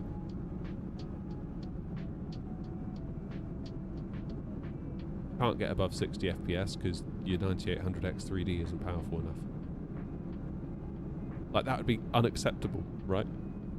But it's a sim. You don't need 150 frames a second. Like, getting 60 now, without any frame gen, without any DLSS or FSR upscaling, is pretty good. I mean, you're going to be limited by one component or another anyway. Like, even when you're playing at 200 FPS on Call of Duty or Counter-Strike or Valorant, the reason you are at 200 and not 250 is because a component has limited you. It'll probably be your GPU or your CPU. So this idea of, oh, I'm limited by this, so I need to get upgraded. It's like, well, no, you don't. Not if you're happy with the performance at which it's limited you. But yeah, now we're at 60. Look, we're mostly green. Mostly green. If I were to switch camera views, red. Let it recover. Greenish.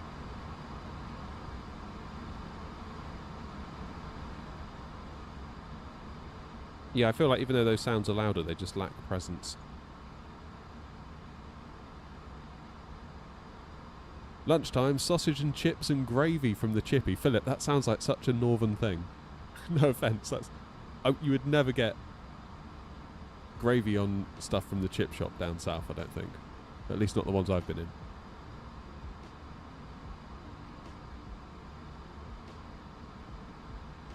Is it good in VR?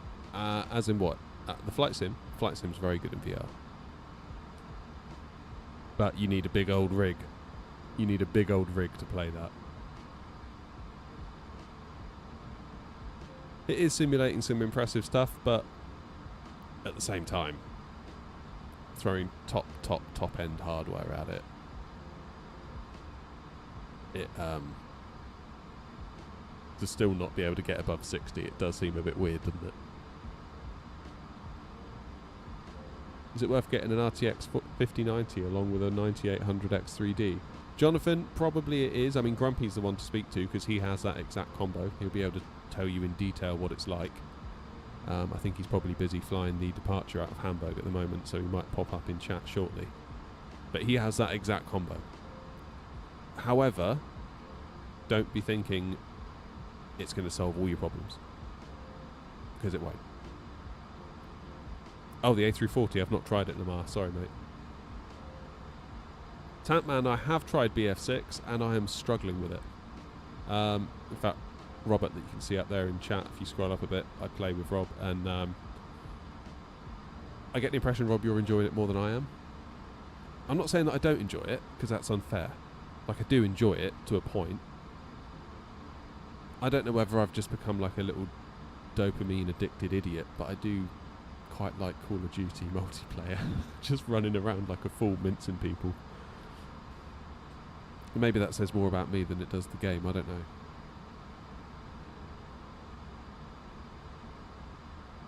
I feel like in recent weeks and recent months, I'm feeling very, very, very, very time compressed in that I've got the day job and I've got this, and I'm always feeling like I've never got enough time to do everything I want to do for this.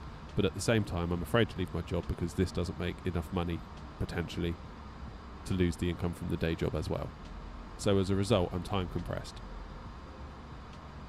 And I kind of feel like when it comes to gaming outside of simming, maybe I don't have the time nor the brain space to like fully invest in a hardcore game. Or if I do, it's just going to take longer to get to that point where you start to reap the benefits from it. And for all of its faults, and for all of the ridiculous skins and everything, if you just want to turn it on for 20 minutes and just let your brain go dead, Call of Duty is quite hard to beat. For like lasting at night, just to chill out for a bit, if you know what I mean. Cheers, Rod. Oh, hello. What's Abdi done? Oh, you've cheered 100. Cheers, Abdi.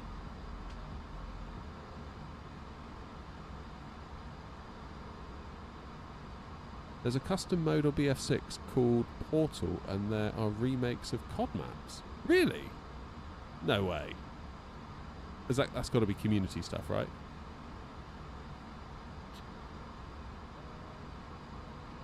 That's what all these first-person shooters, in my opinion, are missing, is the lack of custom game servers. Like, imagine if, like, yeah, Rob and I, we just, like, shared the cost on a server and just hosted a shipment 24/7. So that when Call of Duty take it away, inevitably, out of their playlist rotation, we can be like, oh, we can still play it. And other people online that go to the custom server browser, they can find it, and, you know, I think that's something nice about that. I mean, that's basically what Counter-Strike used to be, wasn't it? You'd go to find a server. Back in, like, the CSS days, CS 1.6.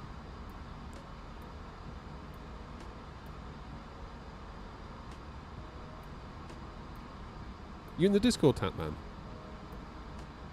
Get in the Discord, because we've got a gaming channel. Maybe we should use that to coordinate ourselves a bit, and we can have some gaming nights or something.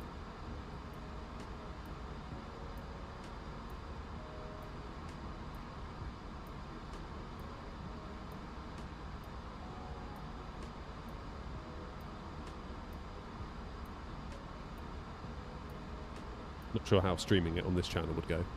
Mind you, Captain Canada does it, doesn't he? He does, like, Captain Canada After Dark. And he'll just play Battlefield 6. I'm like, hell yeah, I love that. I love that you just take a flight sim channel and you're like, yeah, I'm still going to play Battlefield 6 on it. That's so cool. Love Captain Canada.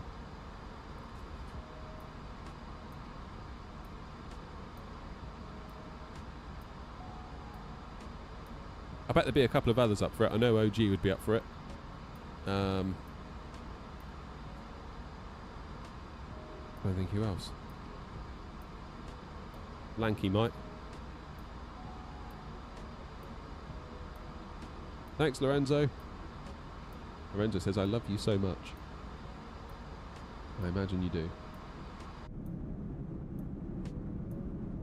Tend to have that effect on people. Right, what's going on in Prague? We've got a fair way to go yet. Oh, my headache's coming back. I woke up with a headache this morning.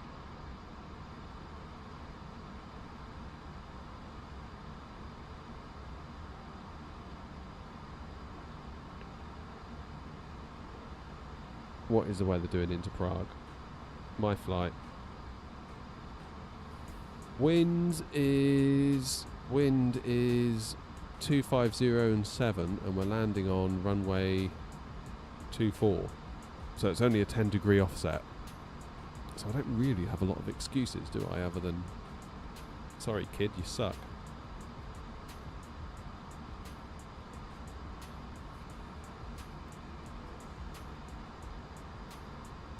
Which is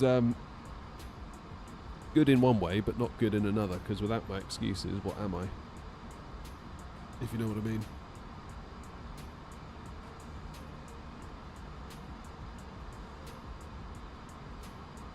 The EFB looks so much better. So much better than what, Ames? As in the older stuff. The old indie ones. Does it good, doesn't it? Will I be flying in the Round the World event? Sorry, Ames, I missed that from you. I wasn't aware there was a Around the World event, but... Is that the one that PMDG get involved in?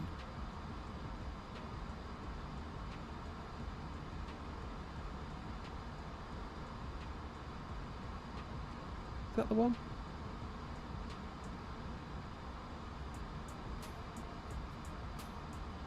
What's happened, Grumpy?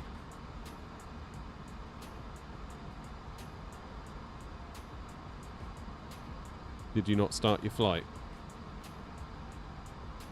The charity flight. I'm sure I've heard about this from like PMDG.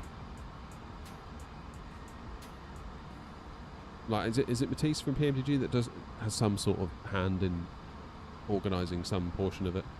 It would not let me start the flight. Yeah, it wouldn't let me start the flight when I was in Dublin, Grumpy. I don't know why. Maybe it's the Sim Update 4 thing. Because today I've switched to Sim Update 4. And only today have I had that issue.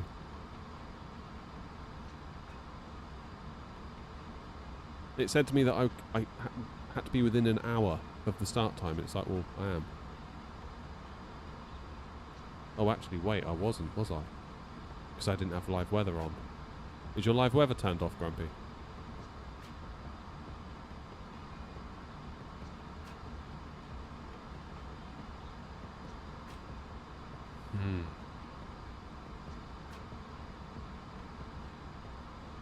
Don't know then. What I do know is that I could probably do with some paracetamol. I feel like I'm just constantly ill at the moment.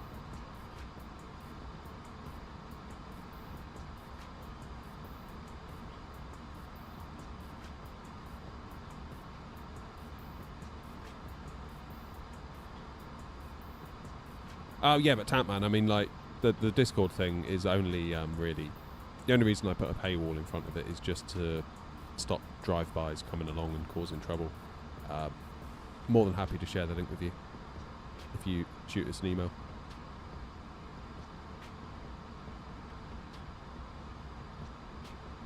I mean, goodness knows you've been generous enough on the channel with donos and things like that anyway. So yeah, shoot us an email, AirNOTT@icloud.com. I'll give you the link.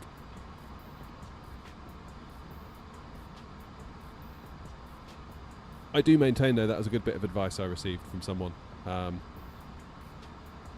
They said if you're going to do a Discord, do not make it public.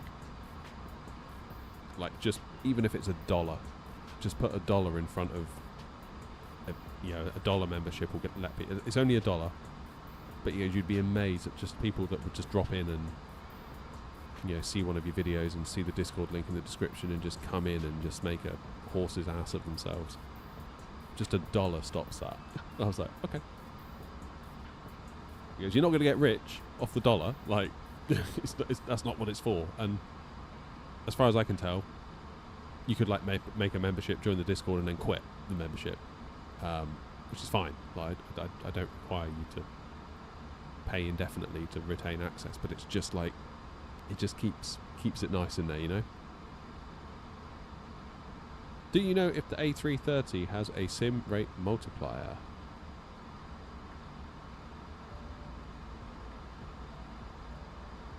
You and me both, Linus.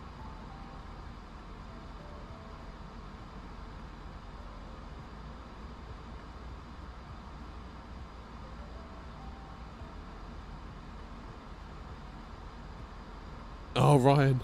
Can't you get to sleep?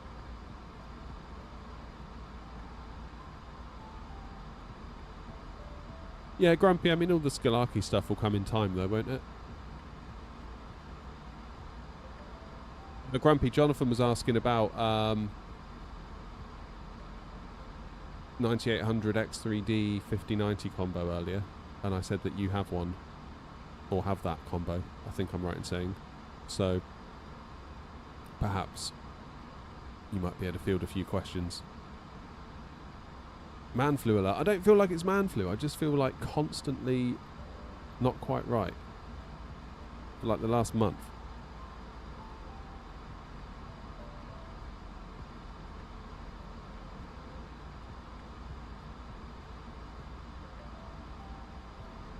We're flying to Prague right now, Ryan. Out of Hamburg. We did Dublin to Hamburg. Now we're doing Hamburg-Prague.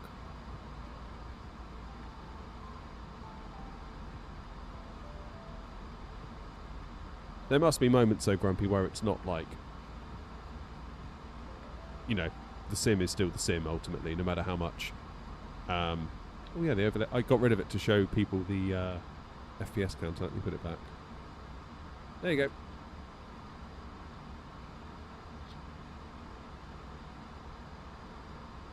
Probably not, Ryan.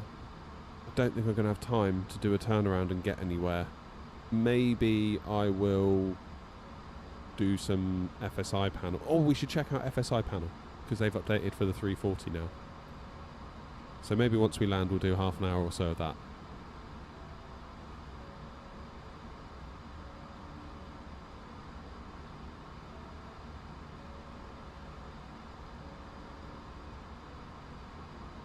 Yeah, nice one, Abdi. Thanks for all the support today as well. I didn't realise that was you going out of Dublin. Took me by surprise actually when I saw you, because I saw what I thought was a DHL tail, and then I kept hearing Singapore, and I was like, what? And then it wasn't until you rolled down the runway I saw it was like the Singapore/DHL livery.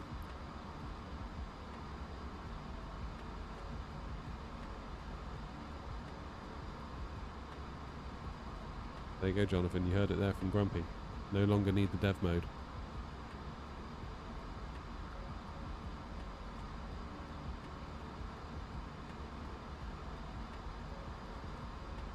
Blame the kids from bringing back the school bugs. Yep. Yep. Doesn't help that my wife teaches either. So I feel like I'm being attacked from land, sea and air between the two kids and her.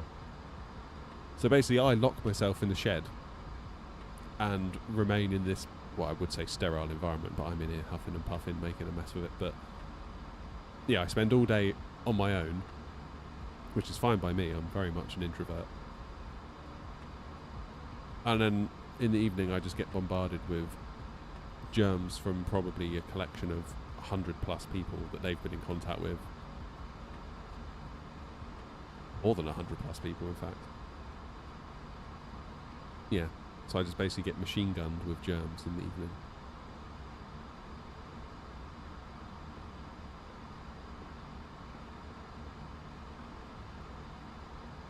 Oh, welcome back, Clark. Welcome. What have you missed? You missed a... Well, I thought it was a questionable landing into Hamburg, but everyone else seemed to think it wasn't that bad. But I felt like I was fighting it quite a lot.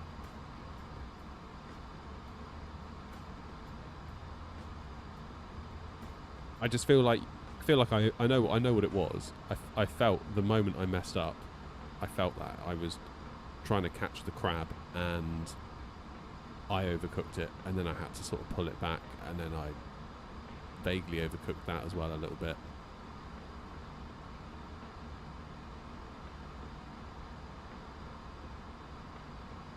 Sim Update 4 is helped a lot, hasn't it? Like, I feel like pre-Sim Update 4, a lot of the... you could park on a runway and take an FPS measurement, but then once you connect to VATSIM, once you get FSLTL going, once you get everything else going, Sim Updates 1, 2 and 3 would then start to fall apart. I feel like with Sim Update 4, that might be coming to an end. Might be coming to an end. Maybe.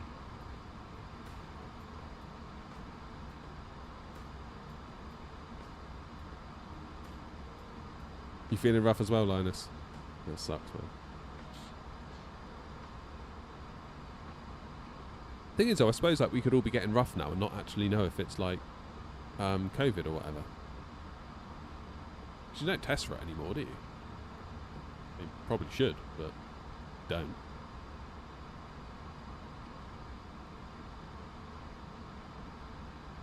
Right, 25 miles to top of descent. Landing performance into Prague.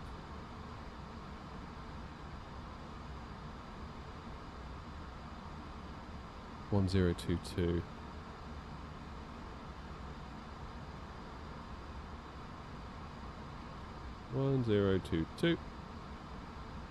Temperature in Prague is only 12. Getting cooler now, isn't it? I noticed that the last couple of days. Just wanted to put the heating on, but I haven't done it yet. 250/7. I did see a thread on Reddit the other day, which I thought was hilarious. It's like, why are British people so weird about their heating? Like, loads of people, mostly from America, are like, we just leave it on a thermostat setting. And it just is. Like, if it comes on, it comes on. Because it's required. Because we want the house at 19 degrees, so we set the thermostat to 19, and come rain or shine, it maintains 19, whereas I feel like we're super weird about it.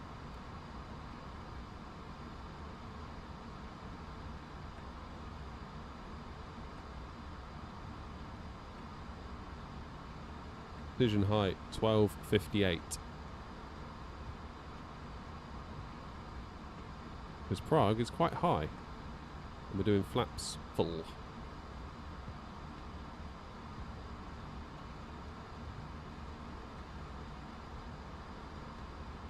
Flipping heck, Ryan, that's a weight, isn't it?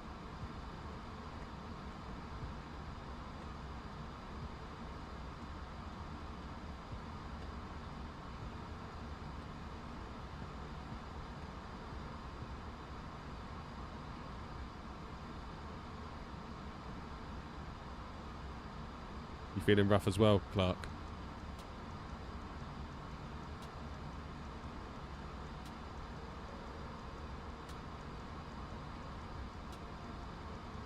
I mean, once all these controllers get... like, if there's 1,000 people in the queue for VATSIM UK, could you imagine how much better the network's going to be once you have, like, 1,000 extra controllers? That's going to be amazing.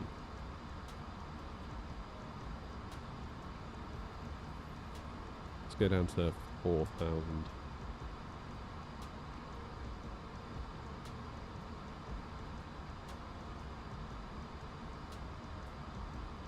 Prague traffic, AirNOTT 233, flight level 350, beginning our descent now over Oscan for a runway 24 arrival on the ILS into Prague. Prague traffic.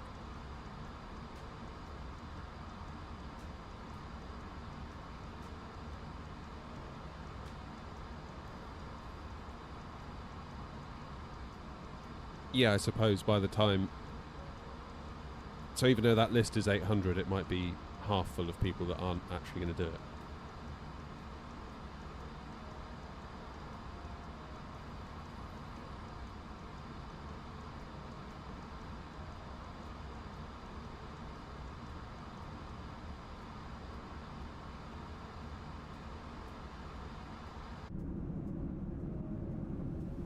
But even so, that's a lot of people that are ready to become controllers.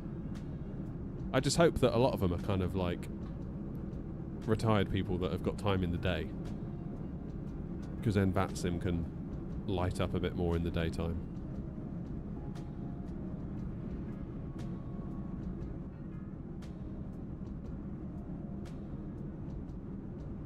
I need S3s and C1. So what's an S3? S1 is ground, S2 is tower.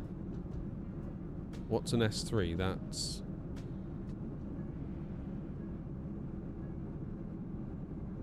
don't know what S3 is. Is that director or radar or... S3 is approach, and then C1 is like London control, is that right?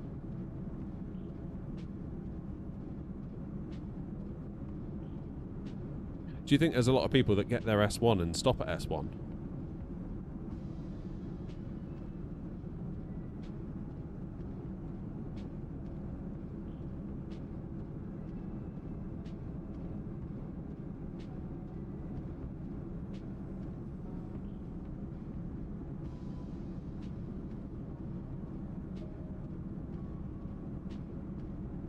I mean, as for me, what I look for is ground and tower. If I've got ground and tower, I feel like mostly we're doing all right. If we get approach, that's like a treat.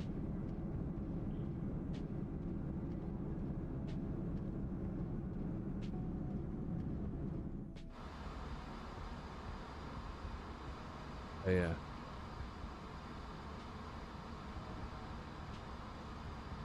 I think ground and tower definitely are like the big value adds for me anyway.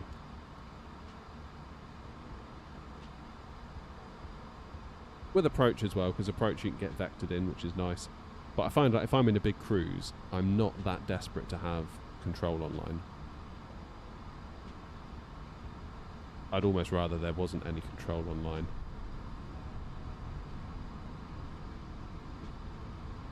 Just so I can chill and chat to you guys a bit, rather than always having to keep half an ear out for whether I need to turn left by 10 degrees or something, you know?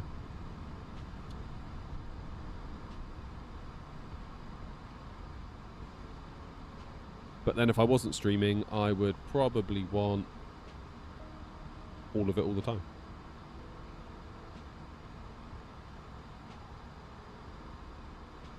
I wonder what it would take in terms of like a membership fee. What would the price need to be, and how many pilots would we need to be willing to pay it for VATSIM controlling to be an employable position, where to the point where you're pretty much guaranteed to get something all of the time.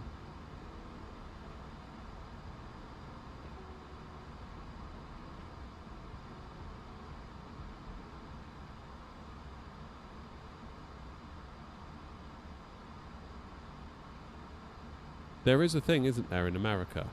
I forget what it's called. But I think there's a thing that you can pay for where, like, in an area, they like guarantee something. Aveo? I thought Aveo was free. I thought Aveo was basically like VATSIM, but to me, when I hear Aveo, I think it's like the baby version of VATSIM. Not in terms of skill and ability, I'm not saying that, but just smaller in that there isn't as much coverage and there's not as many pilots. I'm sure there was one. What was it called? Where you'd like, it's a subscription and you pay for it.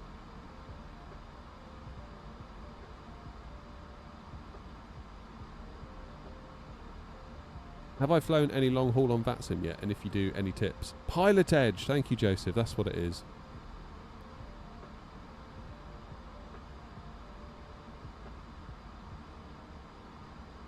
Pilot Edge. That's the one. Yeah, thank you, Alec. $20 a month.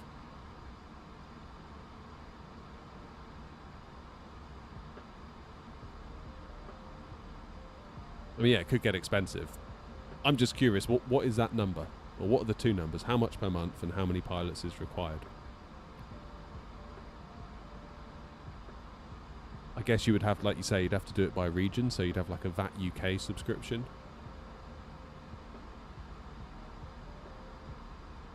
But then if you're going to fly out of the UK, then you have to pay someone else. Oh, it gets complicated, doesn't it? Pilot Edge only covers West Coast USA too, but it's IRL controllers.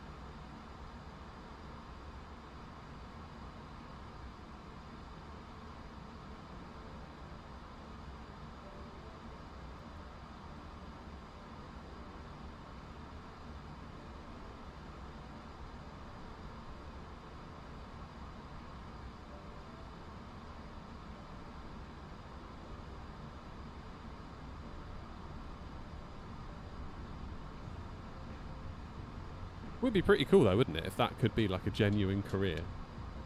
Be an air traffic controller, but just virtually. If there was enough pilots that were willing to pay to like make a wage bill possible. But then you get, that's a lot of wages, isn't it? Well, that's a lot of people. Which is probably why it hasn't happened. It's just an interesting thought. Feel ATC UK coverage has been a lot less recently. It's funny that, because last week or week before I did some evening streams and I remember thinking, oh, this is going to be great, because I'm always thinking I wish I could stream at night time more. We'll get loads of ATC, and there really wasn't much. And last night I looked and I think there was Gatwick Ground and Edinburgh Ground and Tower across the whole of the UK, whereas Germany's like, boff, like completely lit up.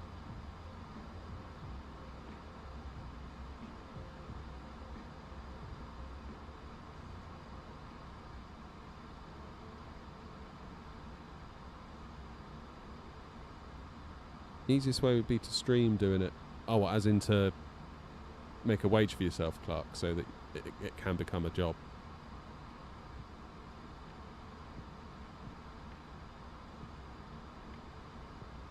Yeah, I could see that being a problem. Like sometimes if I'm busy talking to ATC, I do get some people, obviously current company excluded, but sometimes in chat you get people that are like, why are you ignoring me? Why are you ignoring me? And they like start spamming the same question. It's like, bro's not reading chat. Like, bro is busy, that's why. Stop saying bro.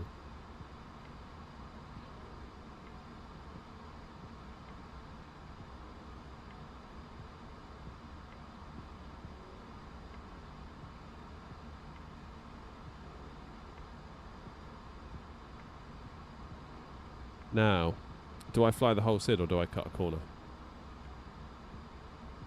Where's the map? What's going on? Where are you going? Linus is in front. Looks like Linus is flying the whole works. Hey, it's Hanny! How you doing, Hanny? All the way from Gatwick. Correct height now, yes.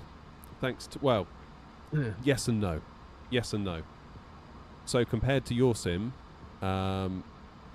it's not the same. So I've got it at the right height relative to my chair, if that makes sense. Because obviously you've got a proper Airbus seat, haven't you, in your place, which is very different to the height of my cheap and nasty, well, not cheap and nasty, but yeah, gaming chair thing that is not an Airbus seat in any way. So I've got it on, I did build it off of dimensions off of, what was it called? Bobby's A340 thing. There's a guy online who's got a blog where he's got all these dimensions for making Airbus stuff. Oh, who's that? And hi, you are number 3 behind.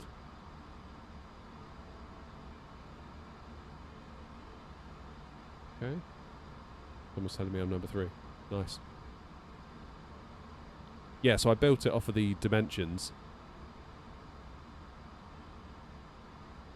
But I've got it on little furniture legs just to sort of bring it up relative to me. So I've sort of got it just right now.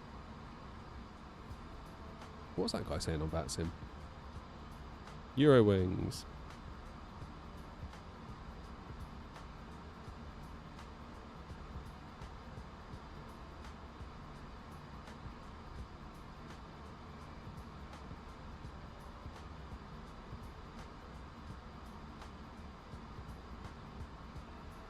So where's this guy going? So Eurowings here has said, hi, you are number 3 behind BCS 15 Mike. Thanks. So is that his way of telling me that I've got to go behind him?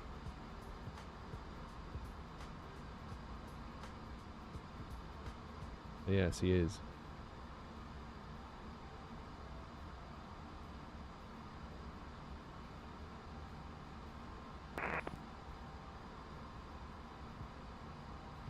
Yeah. So Linus can go first, Eurowings second, and then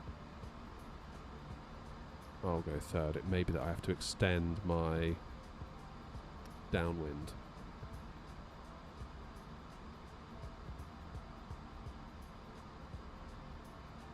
Cheers to the 199, by the way, Hanny. Appreciate that.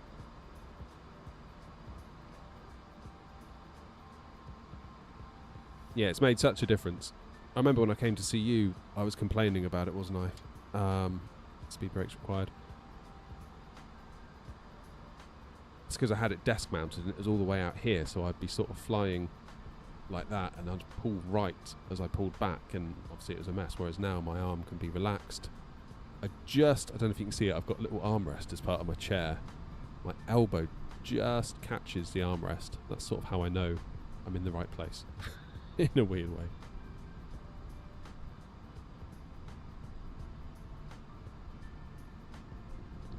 Oh, Linus, he seems to think you're going first. So Eurowing says... 15 Mike Heavy, turning to the final flight left, runway 24, Prague traffic.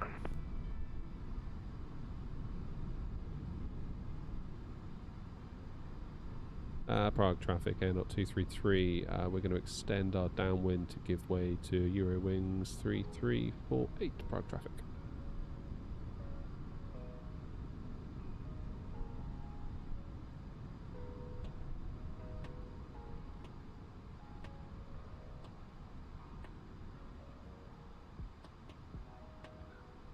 Because otherwise we are going to properly clash, I think.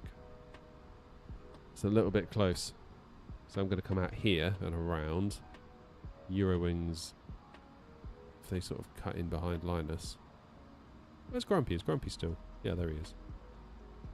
Grumpy's a fair way back. Nothing else around, is there?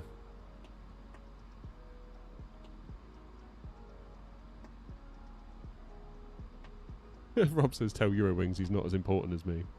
Yeah, I should have messaged back, like, do you not know who I am?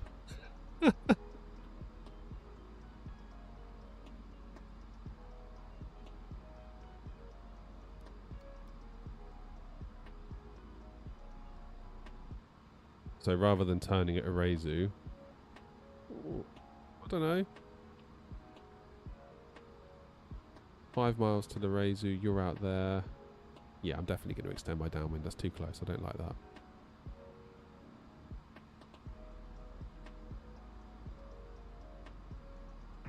traffic, both 915 Mike, heavy 4.7 DME for runway 24, yeah, Prague traffic. Time for FSI after landing. Oh, Jim, we are going to 100% need some FSI panel after the landing because I cannot fly this A340 for toffee at the moment. I'm really struggling with it. No fault of the plane. It's all my fault. The Prague traffic, Eurowings 3348, turning final for runway 24, 14 miles, final. Well done, Grumpy. I knew I could rely on you.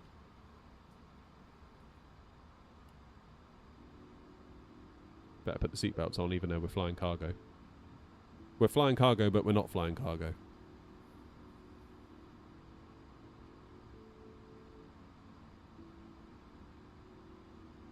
Yeah. Good job I'm extending.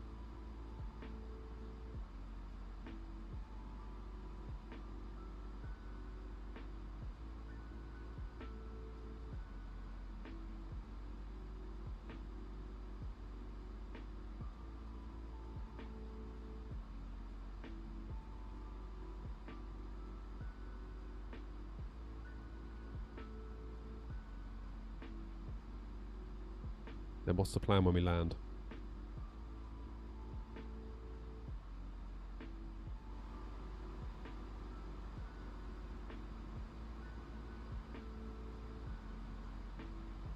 Say intentions would like to join forces with VATSIM. What would that be? Say intentions would run Unicom.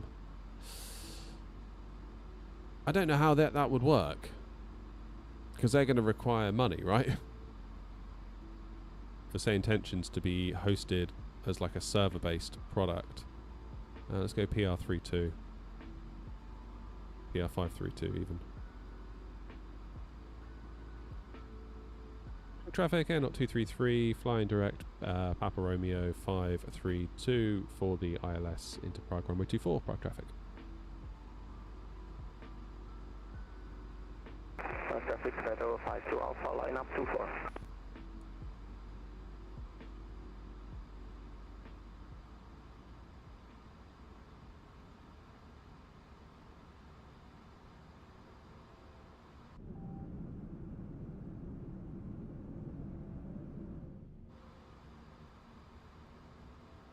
Got 19 miles to run, so we've got enough time to lose our speed. I'm going to go speed 220 knots, so I think.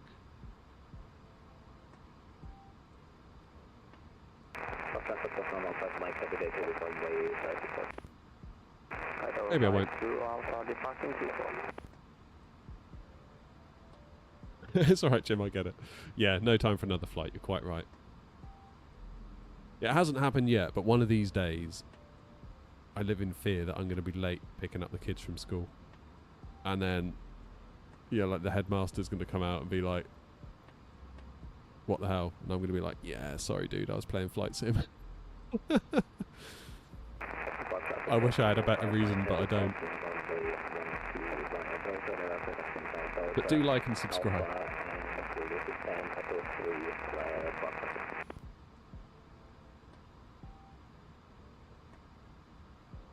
Prague traffic, you're having 3348, 4 miles final and late 24.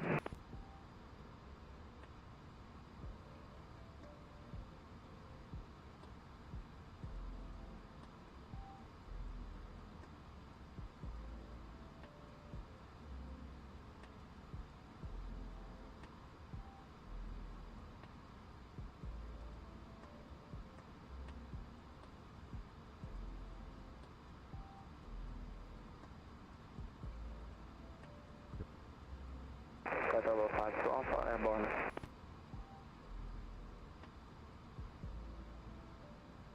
Auto brakes low.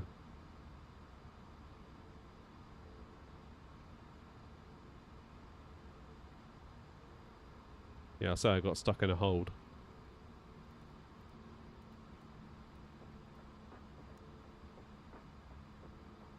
Still can't hear the engines. It feels very very odd, this. Morning all from Toronto. Says Crusty Balls. Blimey. I'll get myself demonetized if I read that out. Even though I just did. Goodness. Right, approach mode is on.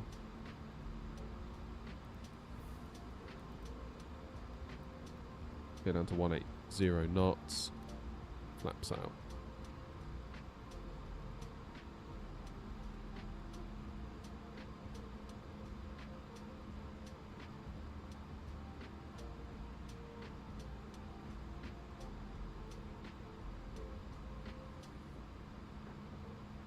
Turn up in all my gear.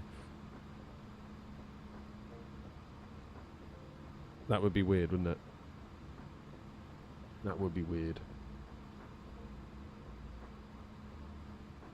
10 miles to go. Speed is 180. I'm going to do 160 till 5.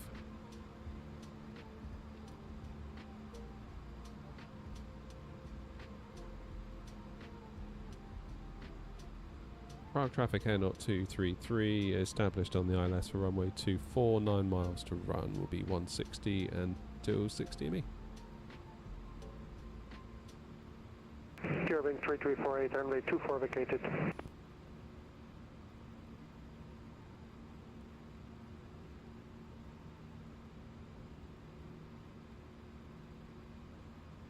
Yeah, the engine, the sounds in this plane, I feel like are letting it down.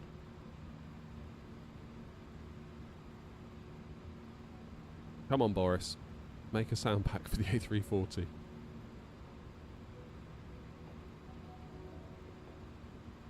$2,500. Gear down. That'll help slow us down as well. And the gear sounds pretty good there, coming down.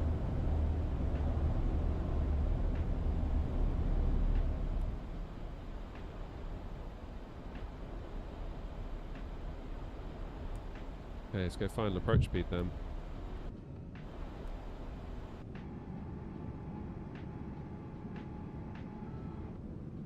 Boris doesn't care about Airbus. Boo!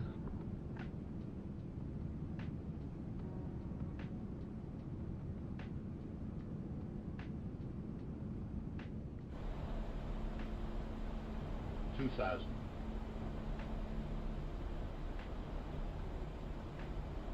Let's just check on the cabin for no reason at all because it's full of cargo in the back.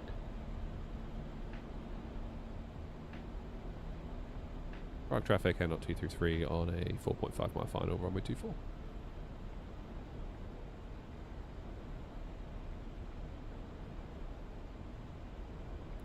Come on in.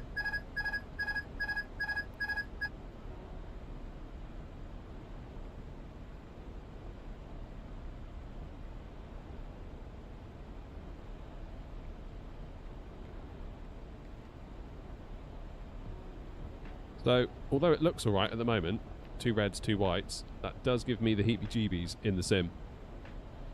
Cheers, Levy! Because I always feel like 2 reds, 2 whites, you're actually setting yourself up for a little bit of a disaster if you're not careful.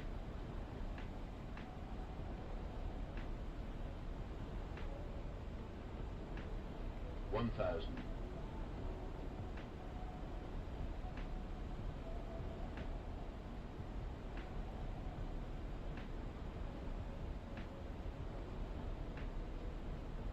We'll try it. If we get a late landing, we get a late landing.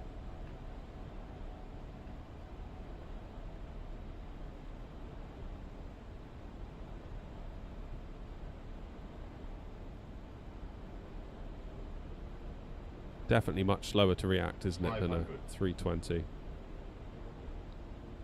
Feels like you're wading through treacle a little bit relative to what we've become used to. 500. 400. 300. Ugh.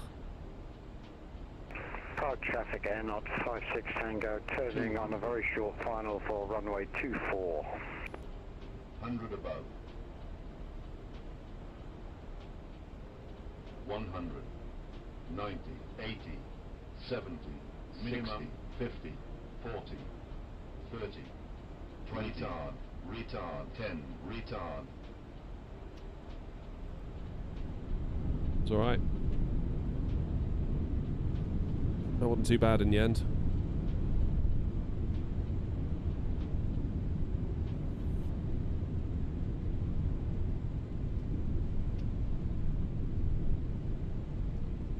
Now, can I jump off? Have I got the reversers on?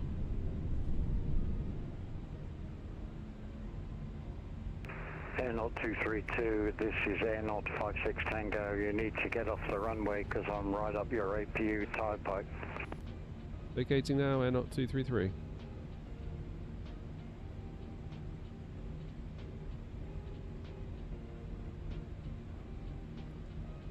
Dear oh dear, Grumpy.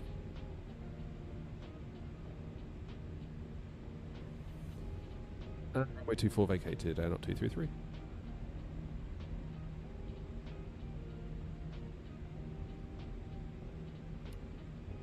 Lovely job then. Strobes off. APU on. How far away was Grumpy?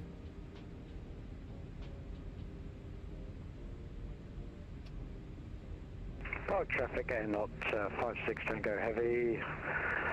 Short final, 4 miles. Oh, 4 miles? Runway 24. Oh, blimey, Grumpy. We had loads of room. What's all the panic about?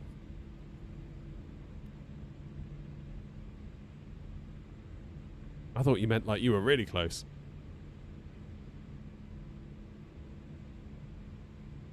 Mind you, he's not called Grumpy for nothing, is he?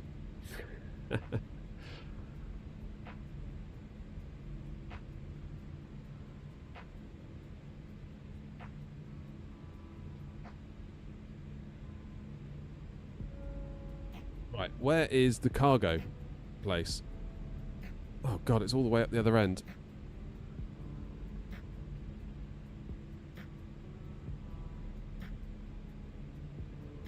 So that's going to be Foxtrot, Hotel and Alpha.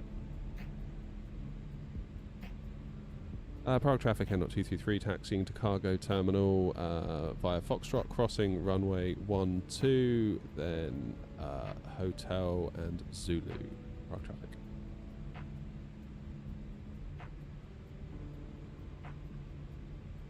Where is he then?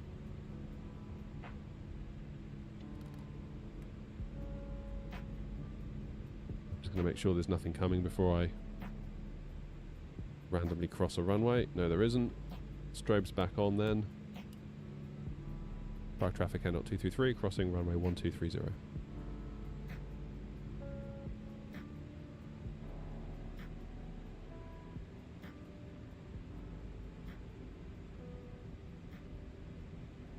New Sky didn't pop up. No, it didn't, did it? Oh, there's Grumpy. We had loads of room, Grumpy. What's all the fuss about? Why are the doors missing? Anyone think it's a Boeing?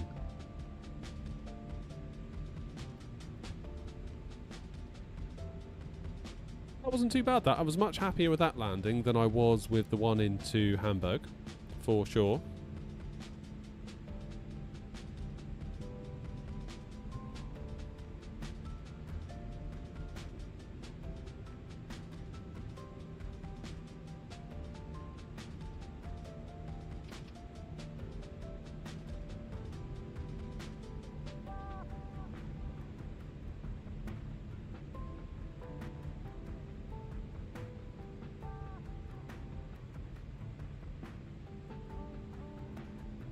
Prague traffic, AirNOTT 233, runway 1230 vacated. Possibly taking a bit of a weird taxi route here, but Grumpy needed enough time to make sure the runway was still usable. How dare you, Joseph? How dare you?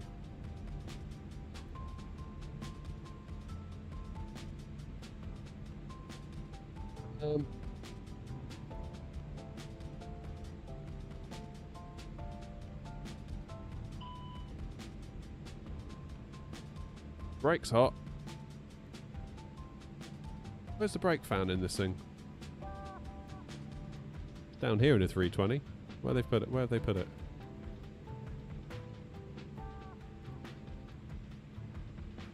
Prague traffic amendment to our taxi route. We're going to go to cargo stands via Lima, Golf, and Alpha 1, and Zulu.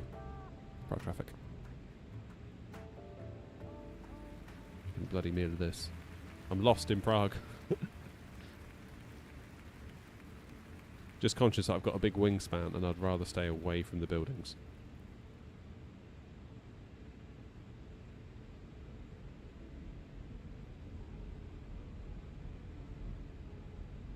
Prague traffic, AirNOTT 56 Tango Heavy, crossing runway 12, taxiing to you get your head out the cargo way. stand on Delta.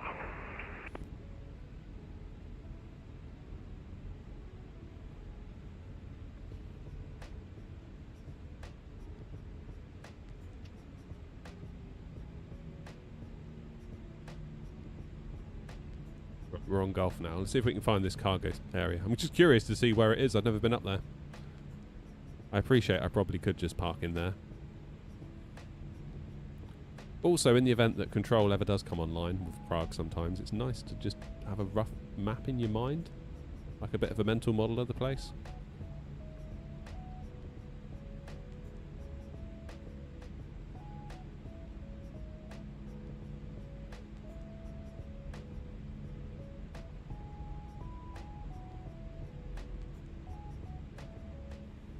Slow ourselves down because we're going far too fast.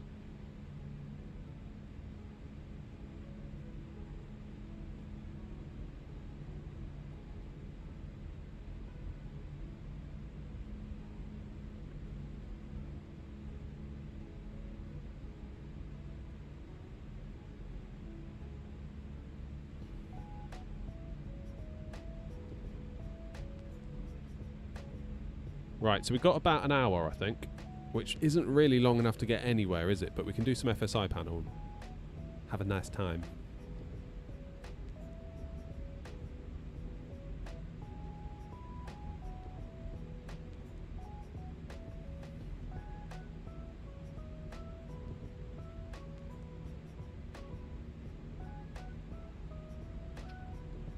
Take Alpha 1.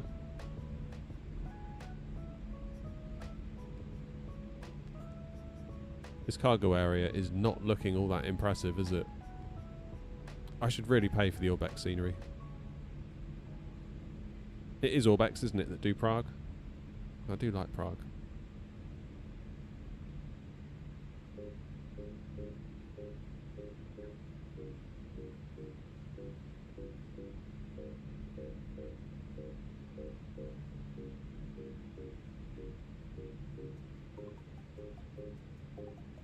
This is the freeware version, but it looks a bit iffy, doesn't it? It's not bad.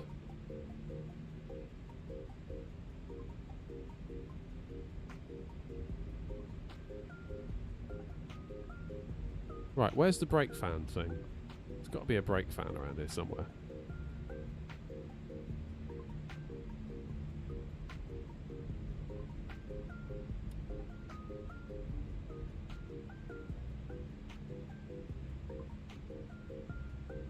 So basically, this is the cargo area.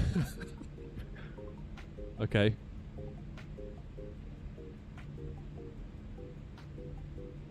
I'm gonna go here.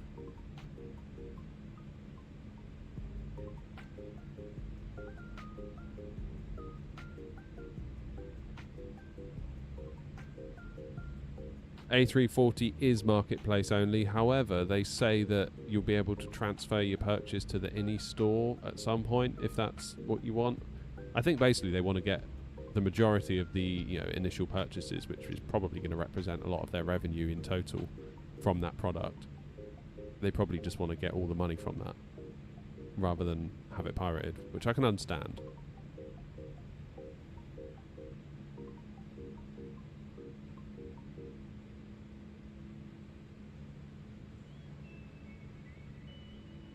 There we go. Right, APU's on. Engine's off.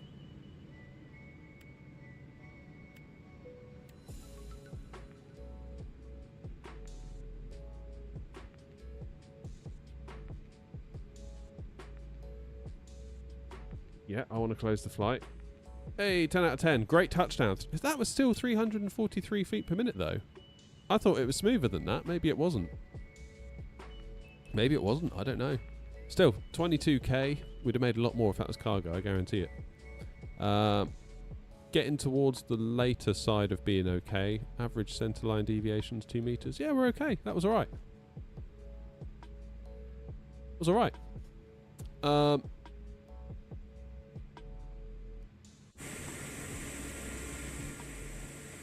I've made a meal of the parking now, haven't I? Never mind. Never mind. There is Grumpy. Look at us making a mess of Prague.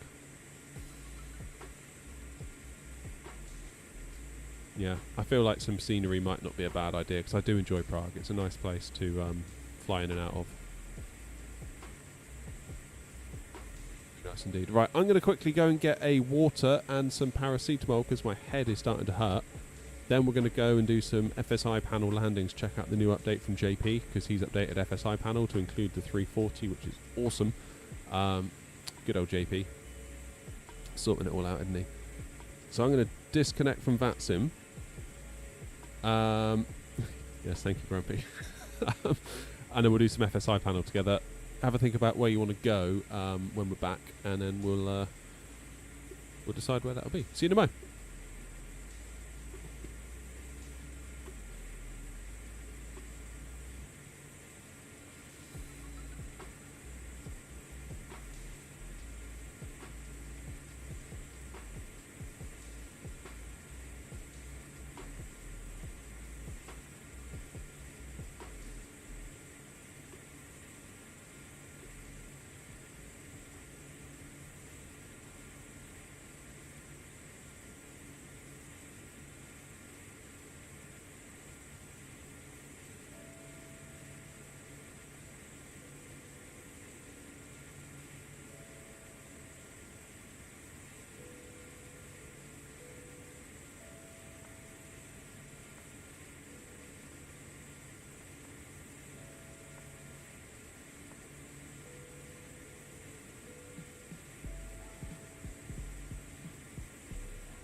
I'm back.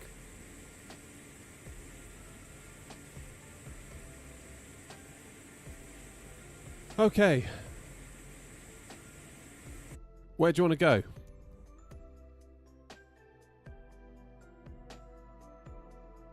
Where shall we go? I really wish I'd get rid of the clouds because I feel like I can never quite see where I want to go. Should we start at Heathrow?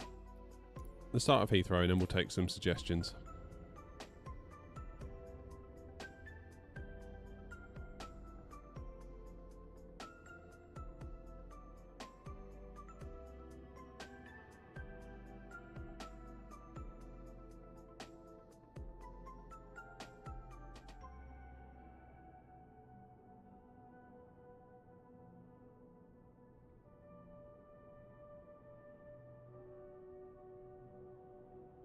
It'd help if I loaded FSI panel too, wouldn't it?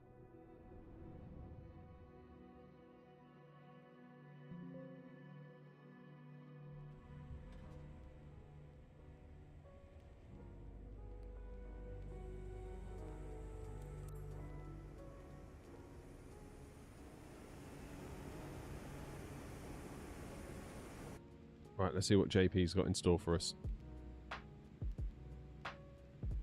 There it is.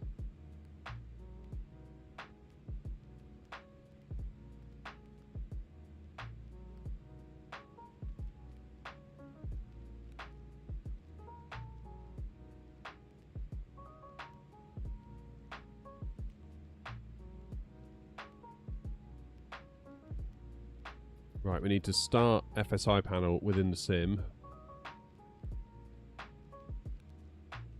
So 09 right, 09 left. Doesn't really matter, does it? Not really. 09 left will do. Let's do a long final. Cheers, one. Alright, Tricky.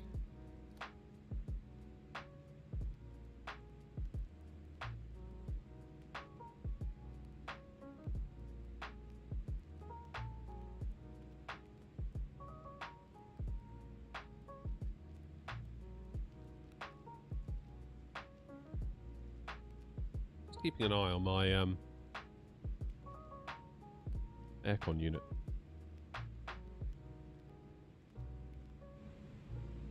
Levers to climb.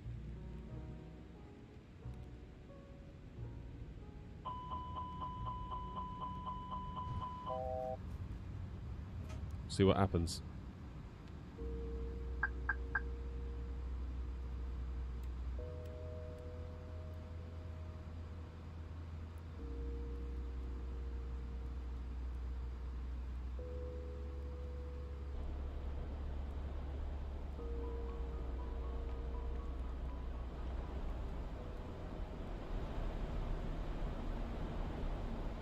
Preparing your approach, stand by.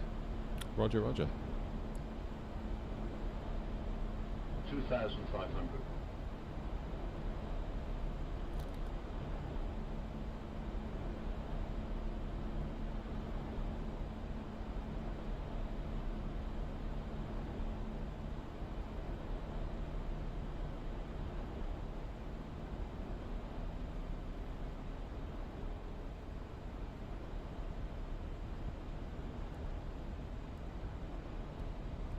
Okay.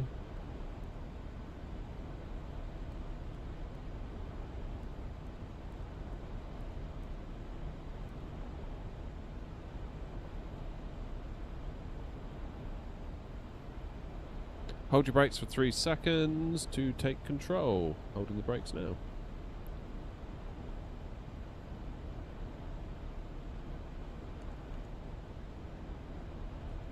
Why is there no ILS?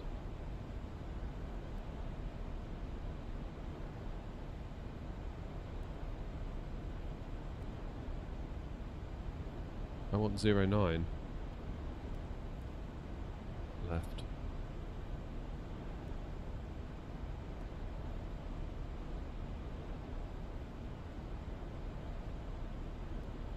We don't have any rad nav. What's the code for Heathrow? Anybody? It's not ITH, is it? It's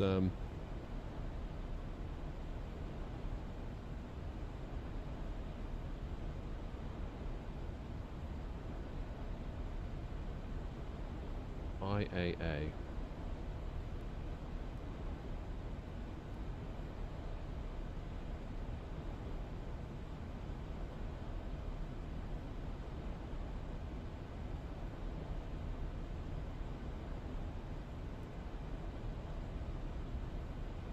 On 0.3.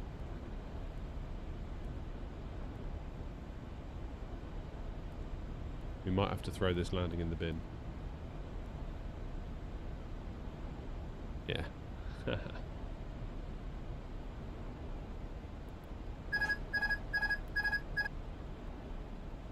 Right, we'll loop back around.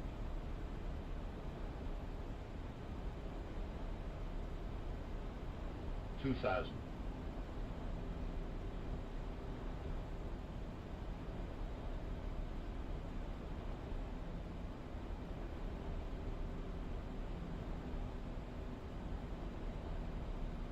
We'll fly the downwind.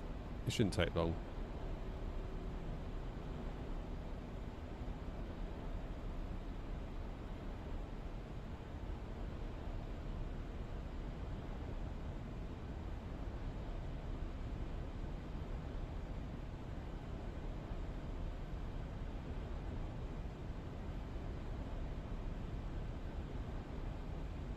You always like Gatwick, do you, Jim? I like Gatwick too. I always think of Gatwick as home. I don't know why. Because I'm not from Gatwick.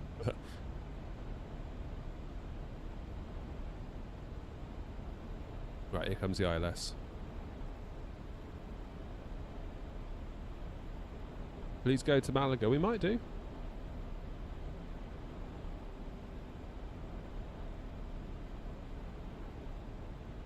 Now the glide slope is above us. Let's turn that plane, shall we?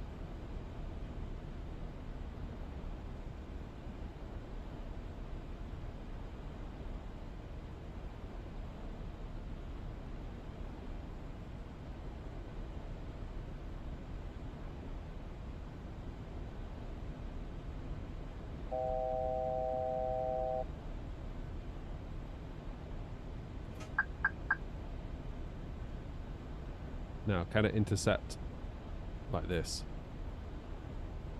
Let's see if it can. There's a bit of a test for it.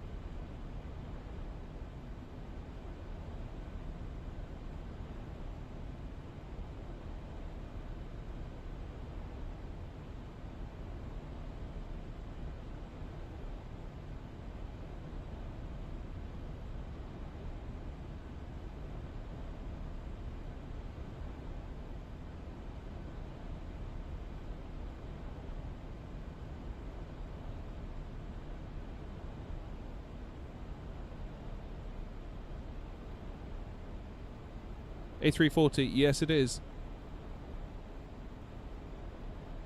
There you go, it's got the glide, it's got the localizer. Just feel like the sounds are they're not quite there, are they, the sounds? Somehow.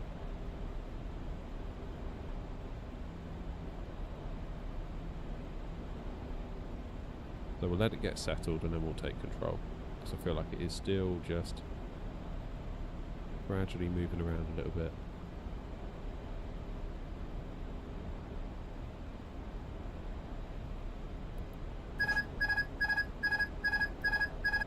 My plane.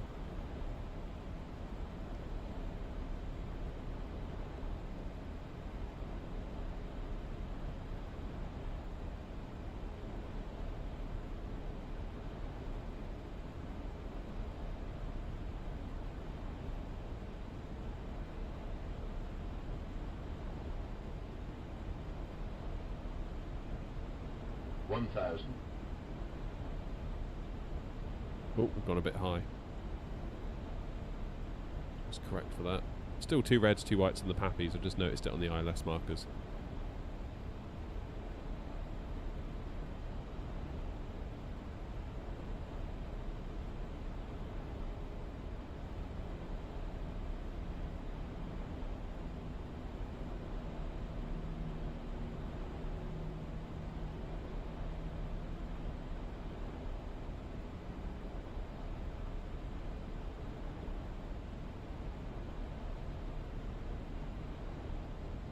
$500.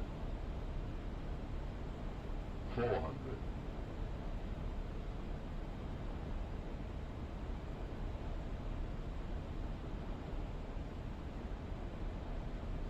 300.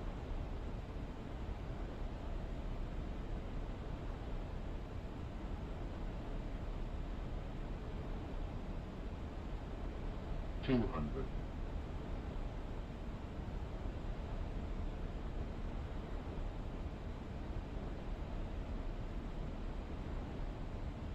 100. 90. 80. 70. 60. 50. 40. 30. 20. Retard. 10.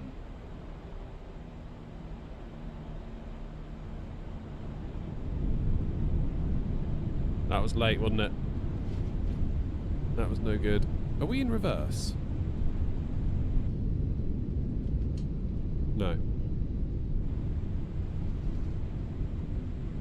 That was a bit late.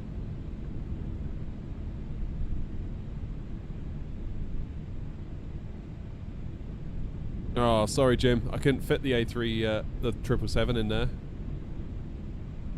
Yeah, everything was good, except for the deviation and the landing distance. But the touchdown was alright. Let's have another go.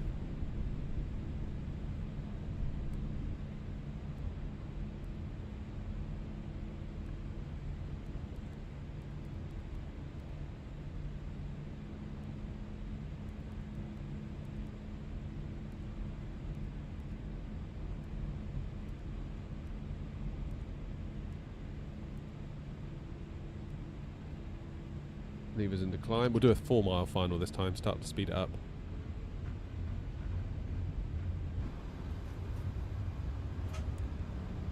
The NAS is working very well, by the way.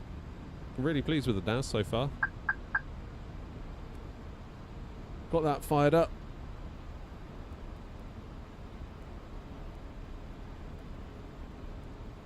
Yeah, I don't know whether that is because we've made a name for ourselves in that corner, or whether it's just because of the aircraft type we get sent there.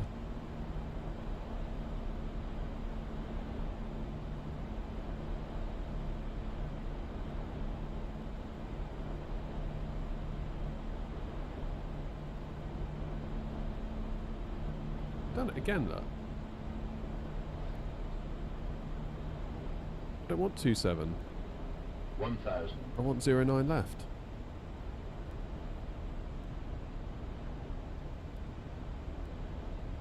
Nav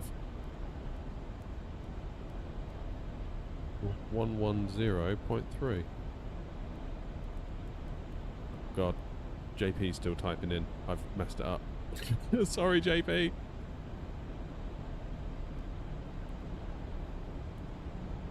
/110.3.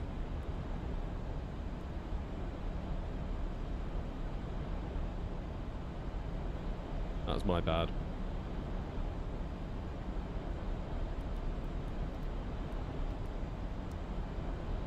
He started typing when JP hadn't finished doing what he needed to do.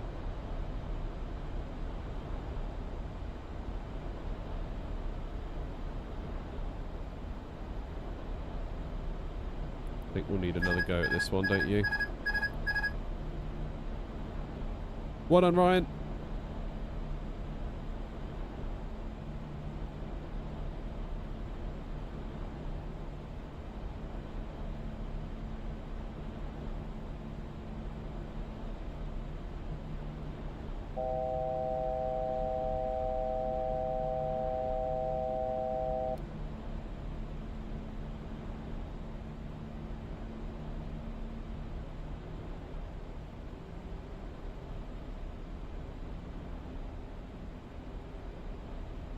$500. $400.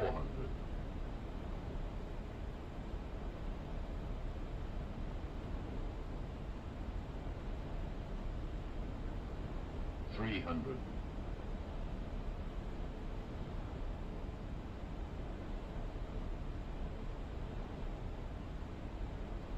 Okay, 3 reds. 200.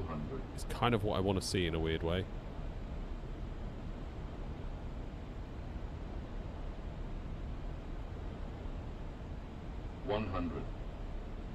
90, 80, 70, 60, 50, 40, 30, 20, 10.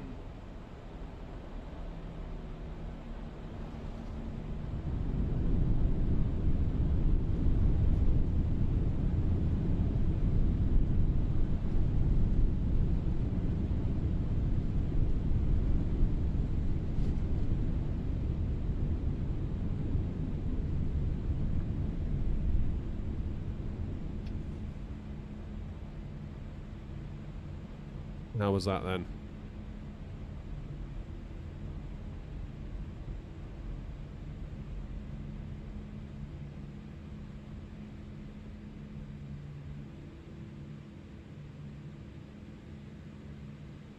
Close that. Hey, that was alright. On the centre line, 235 feet. That's not bad, that. That's not bad. Right, let's give it one more go here, then we'll go somewhere else.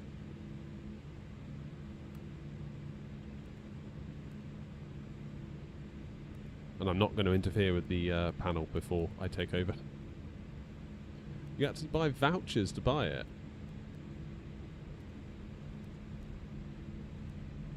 Yeah, I must admit, I did find the whole process a bit weird when I bought it, because I had to buy... I ended up having to buy the correct number of, like, tokens or whatever it is for the Microsoft store to then be the exact right number to purchase the A350, which is like, the A340.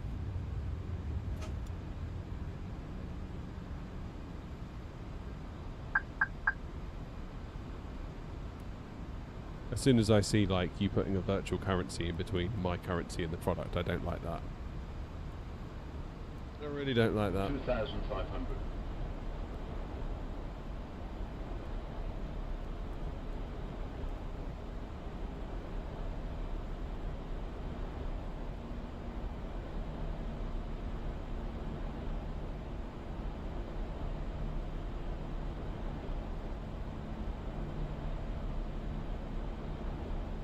DHL park their gear at the old 551. Maybe get a service contract with them. Wow. 1,000. I really struggled yesterday with GSX in that video. It was not good.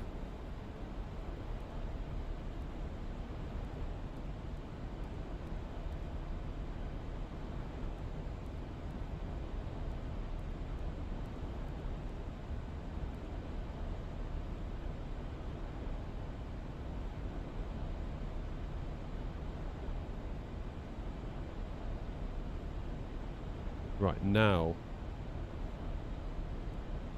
I don't know why it keeps putting in 27 left when I've specifically asked for 09 left.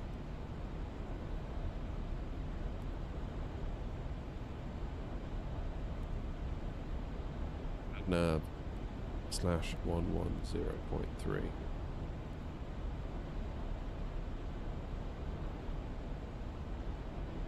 Here we go then.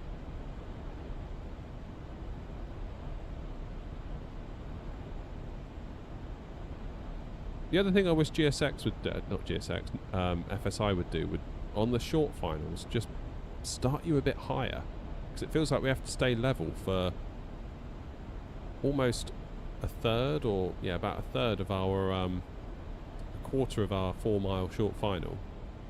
Now we're at 3 miles.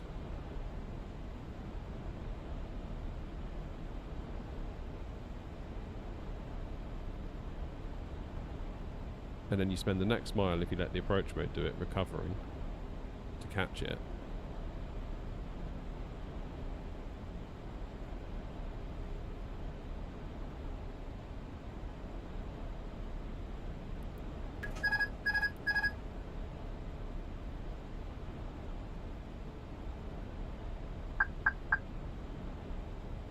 Here we go then. 500.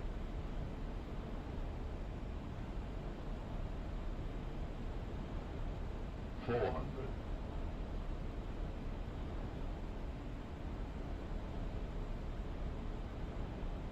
300.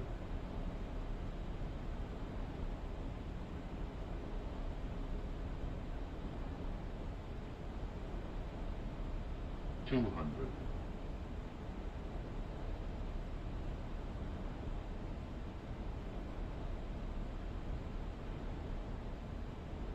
100, 90, 80, 70, 60, 50, 40, 30, 20 retard, 10. Oh my word.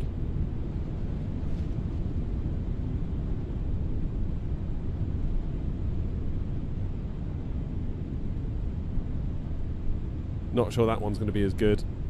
Yeah, bank at touchdown, 2.4 degrees. That was not as good, was it? Never mind. Ryan, where did you say you wanted to go?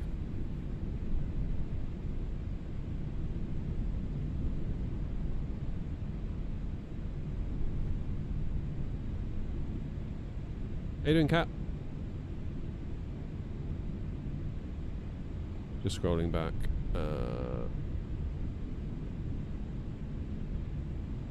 Baltimore, KBWI. Sounds like a radio station. Or an American radio station, at least.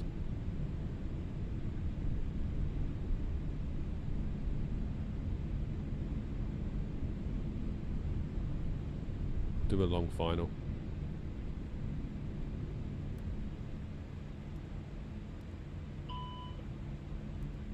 We're doing good, Yash. Thank you very much. How are you? We are doing a bit of landing practice with FSI panel.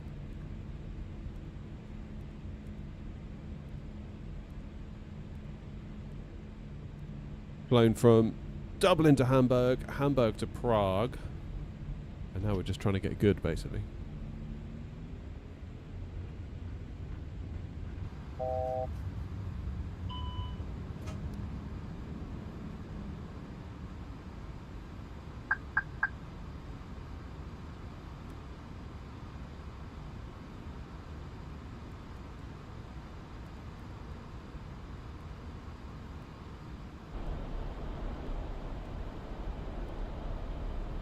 Here we go then.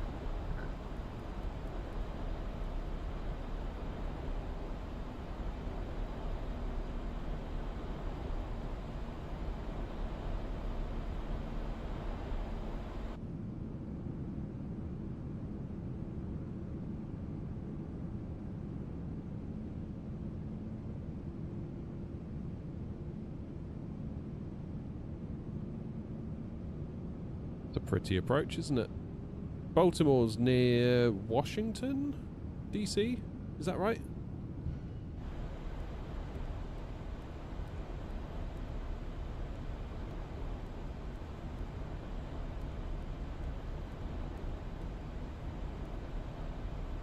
It's JP typing in there then.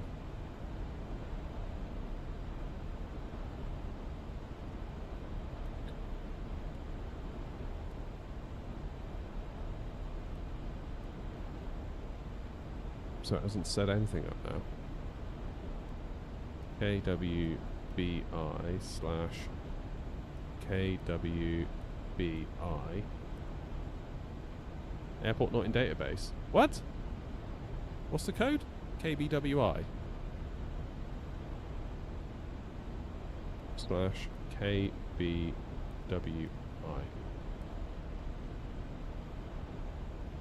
Again. KBWI/KBWI.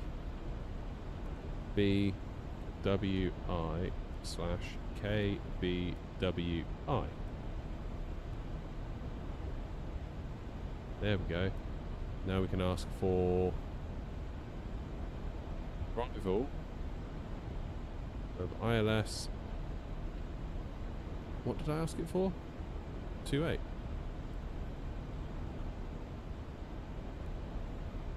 Has that programmed the RAD page? No, it hasn't. What's going on, FSI panel?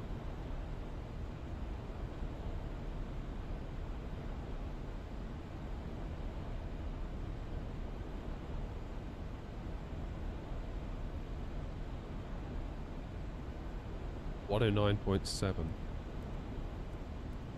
What a faff. Oh, /109.7. Why are my rudder pedals jittering like that as well? Go on in. Where'd I get the joystick? FS Projects. And it's on top of a Moser AB9.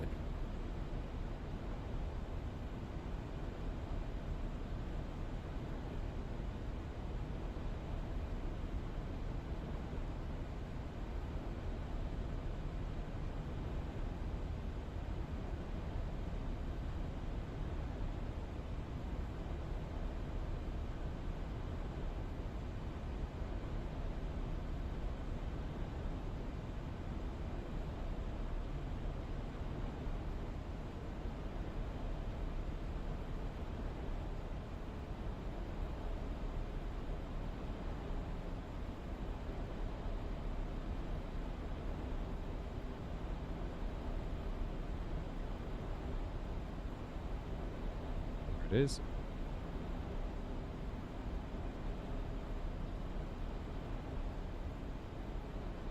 $2,000.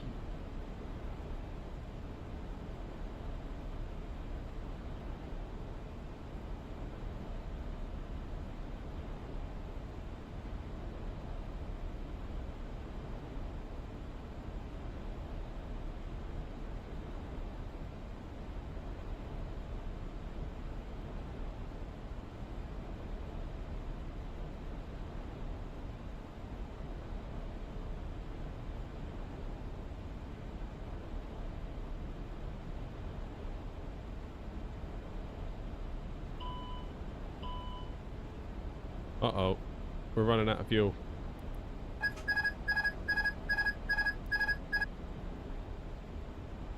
We best land then.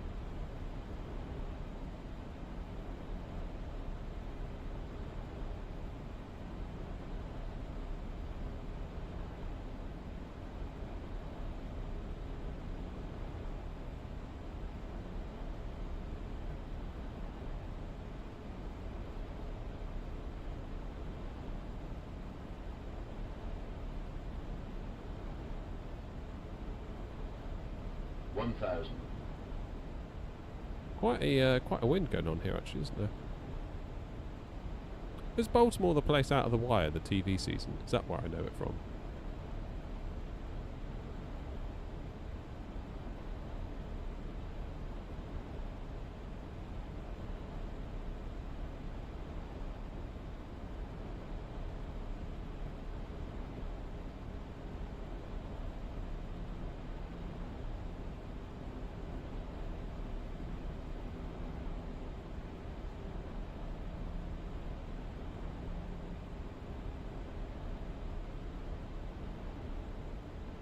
$500.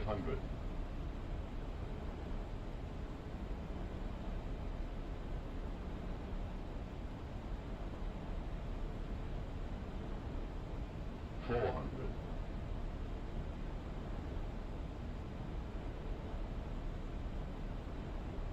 $300.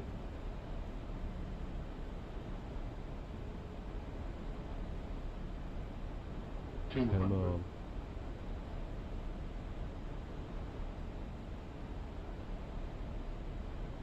$100, 90, 80, 70, 60, 50, 40, 30, 20 retard, retard, 10.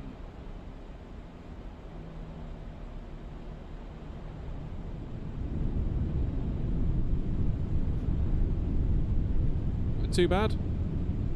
Thank you to whoever that was. Who was that? Oh, it was Aviators TV. Nice. How you all doing?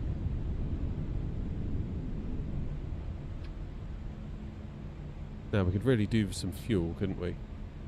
First of all, we need to see how we did on that landing.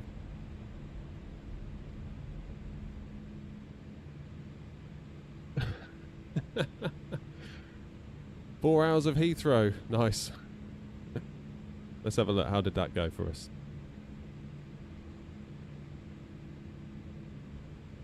Landing distance, little bit on the long side. Nice landing though, nice and level. Deviation from centre line 2 meters to the left. That was alright. That was alright.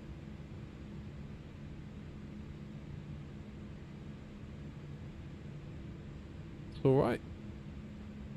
Should we do one more? I've got time for one more, I think. Then I've probably got to shoot. We'll do one more here at Baltimore.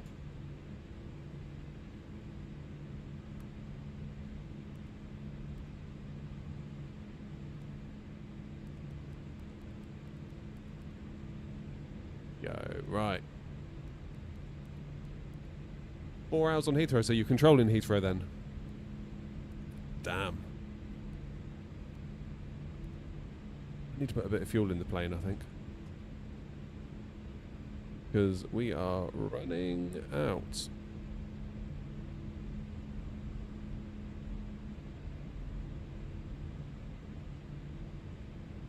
Which is appropriate.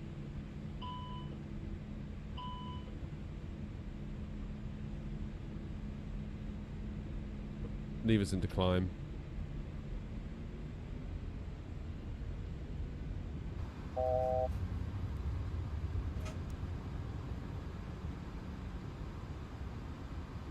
Oh my word, what have I done to Twitch chat? It's not working.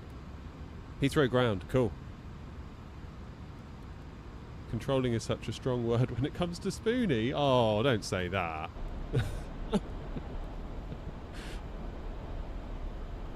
I'm sure they don't mean it Spoonie. More like herding cats. Well, I think that's maybe more of an indictment on the pilots than Spoonie. I bet you get some real characters that like to fly out of Heathrow. The cheek of it, eh? So that's what you get for streaming, I suppose. You were saying the other day, like, you know, become a streamer and just, you know, just get taken the mick out of all day and then go to bed. That's basically it. It's alright, I got broad shoulders.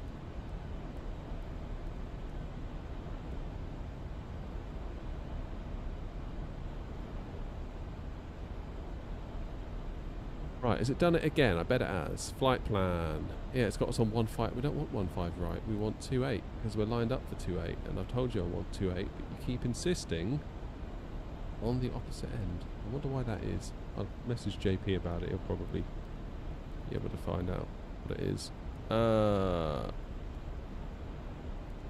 Slash 109.7.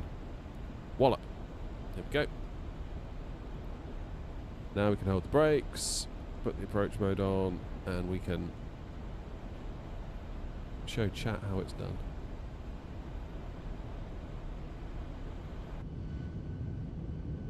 I just wish there was a bit more of a rumble from these engines. It just they feel very flat. Like in places it sounds good, it's just like it needs a bit more. It needs a bit more. A little bit of something, you know? Just needs a bit more bollocks to it. It just needs a bit, you know, like, so you feel it.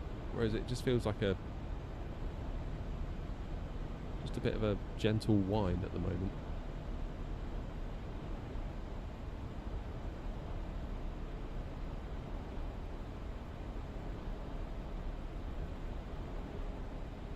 Maybe I could do something in the sounds? I don't know. Audio. Internal engine.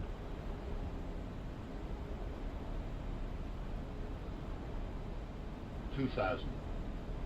2,000.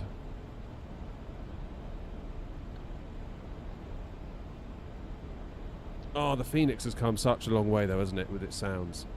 Like, yeah, it's so good. It's so good. I haven't flown the fly-by-wire in ages. I remember when I got the Phoenix, I remember saying on stream, like, and we're not going to forget about the fly-by-wire because it's a amazing contribution to the community, and basically it started this whole channel. So if you don't like the channel, blame fly-by-wire. And I was like, we're not going to forget about it, we'll keep flying it. We haven't been flying it, and I feel bad about that.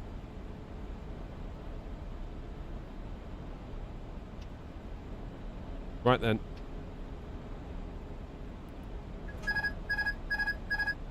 My plane.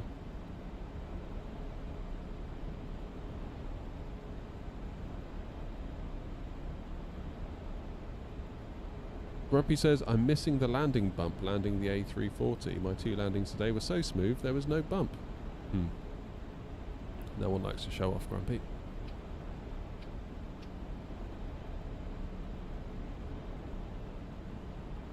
Yeah, I don't know what's going on with it really. The fly-by-wire. They've been very quiet on 2024 support, haven't they? I mean, I know it sort of works if you just copy it in, but But at the same time, they're volunteers. And, like, software is really hard. And it takes longer than you think it should.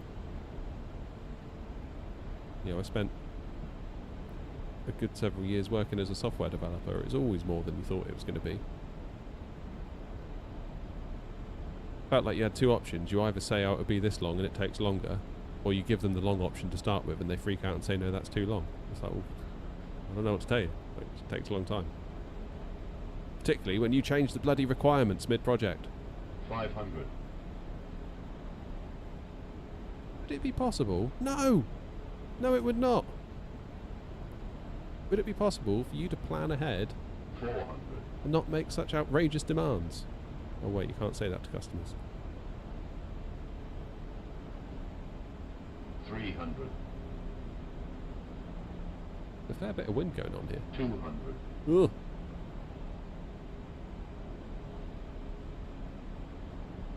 100.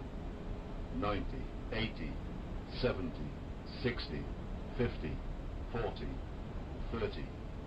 20. Retard. Retard. 10. Oh. I feel like maybe I need to remove the dead zone on my stick. I feel like I'm constantly moving in the dead zone. Then I go beyond the dead zone and it's a bit too much.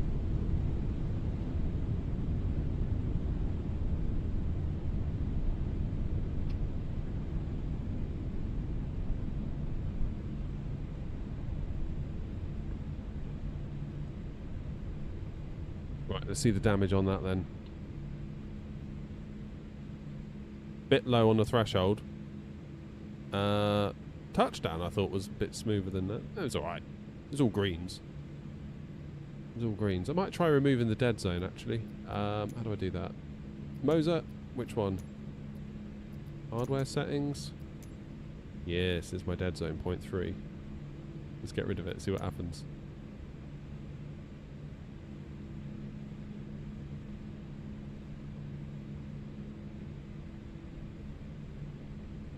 This could be a very, very bad idea. Could be a very bad idea. Right, move the aircraft.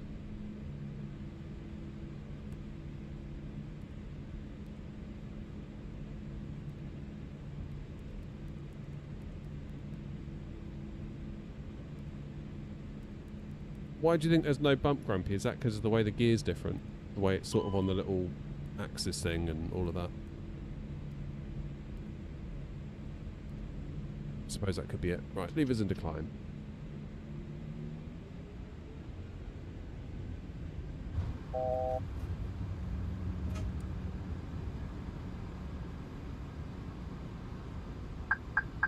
I might check on V1's Discord to see whether they recommend a dead zone with their profile.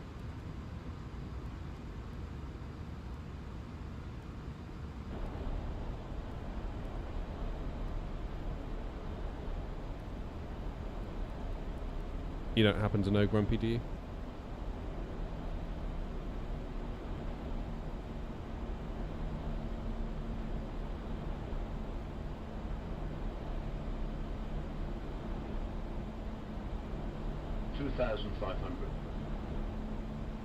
A350 is nice, but it's so hard to land and no FSI panel support. I thought there was at least some FSI panel support for it, wasn't there?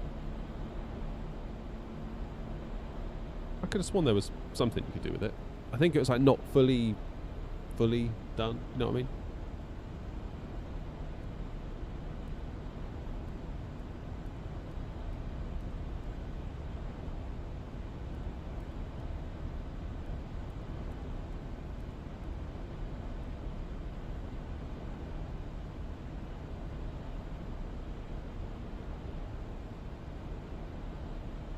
Flight plan.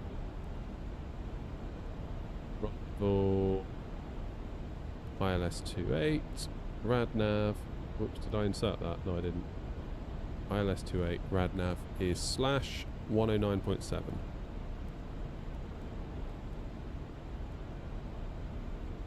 Let's hold the brakes. And then we'll see if removing the dead zone is a good idea or a very, very bad idea.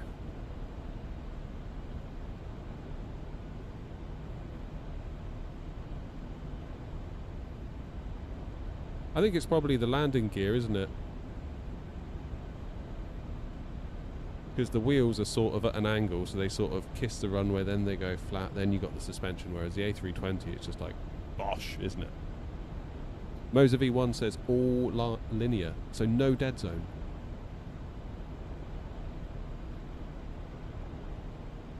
No dead zone at all. Ooh, okay. Well, let's try with no dead zone, see if that helps us out. And if not, we'll blame Spoonie.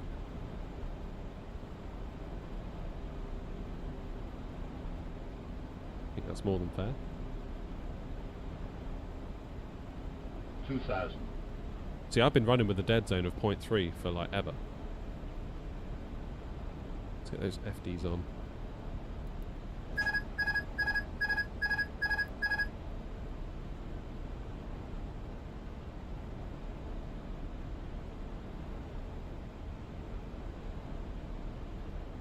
Ooh, this does feel different. Different, maybe kind of in a good way.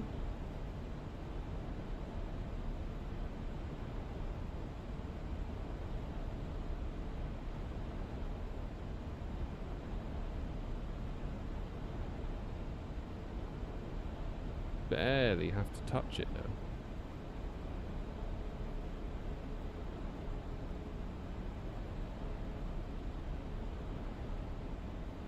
I feel like I just need to stop changing my settings, because I feel like every time I change my settings it just resets my ability to fly, and then I have to have like a week of being crap, and then you finally get used to it and it's like, oh, I should have to change this way, and then around we go again.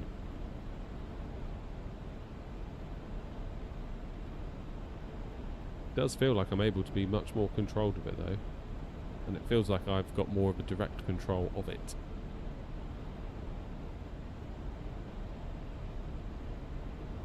$1,000.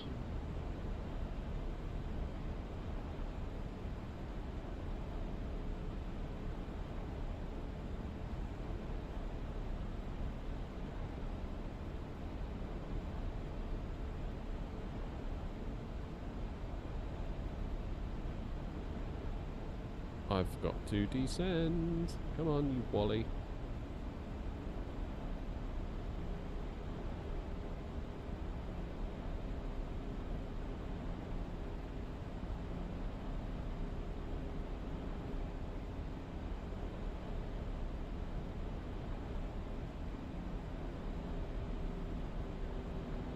$500.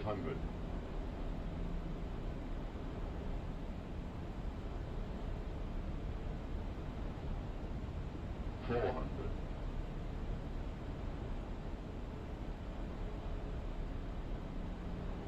$300. $200.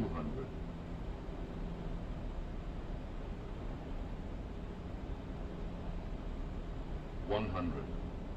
$90. $80. $70. $60. $50. $40. $30. $20. Retard. Retard. 10. Retard. Retard. Made a mess of that. For the most part though, that did feel better. That did feel better.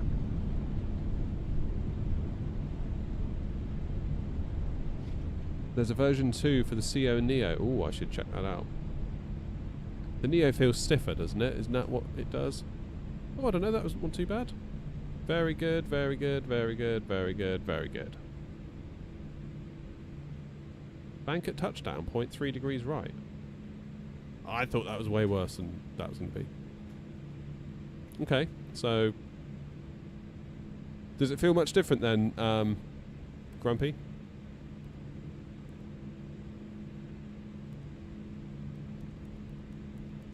I have to be careful, I'm going to get myself banned. All these call-outs the plane's giving. You found it a bit lighter than the CEO? Oh. Because I heard it was a bit stiffer, owing to the fact the Neos are newer. Demon, how are you, mate? Demon's in Twitch.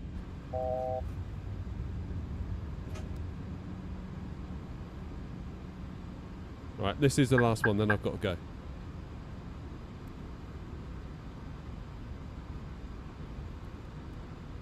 Gets addictive, this, doesn't it? You think, oh, just do one more, and then it's like 20 minutes later, you're still there.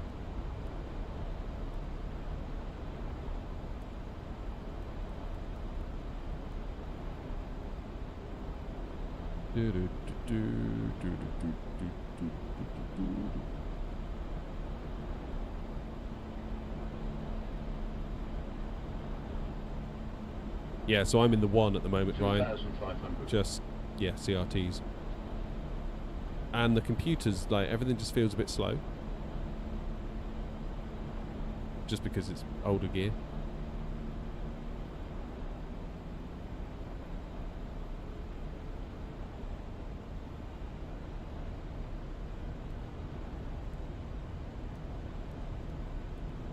Well, I think I preferred that without the dead zone, for sure.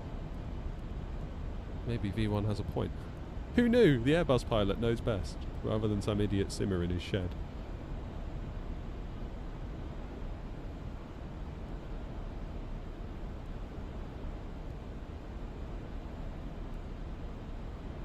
There we go. ILS to right. Cheers, Daniel. 109.7. You can see. Can you see my rudder pedals twitching? I think that's my rudder pedals just getting flaky.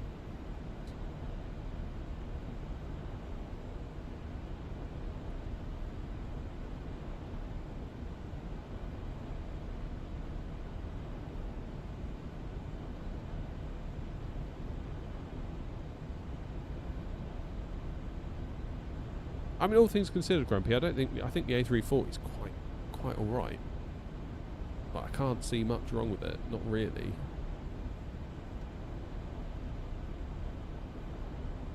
Which makes me think I should go back and revisit the 350 now, especially now it handles a bit better.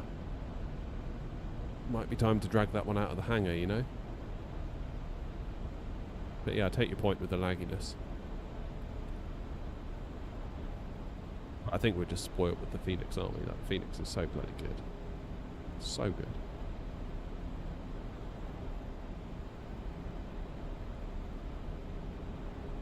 I mean, if the Phoenix is up here, any builds is somewhere 2000. Sort of here, then you've got default stuff down here. I'd say it's like a halfway house between, well, not halfway house, a bit more than a halfway house between Phoenix and your defaults, I would say.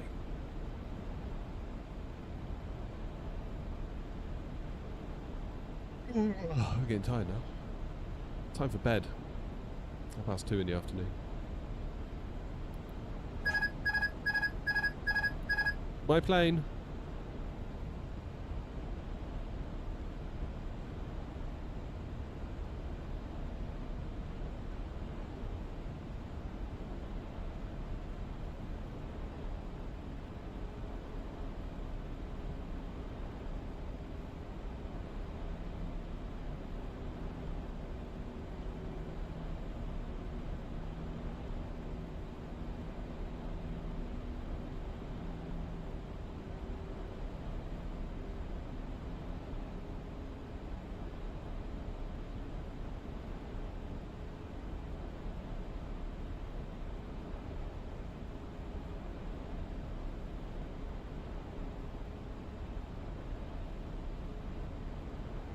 $1,000.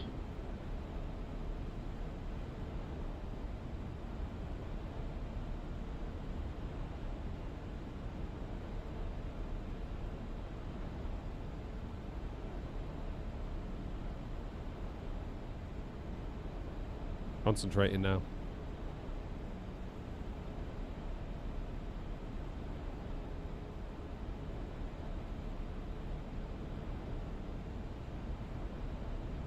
I feel like really we do want 3 reds at a default airport. I feel like every default airport 3 reds is generally where you want on the Pappies. But you're always so tempted to try and shoot for 2 reds, 2 whites.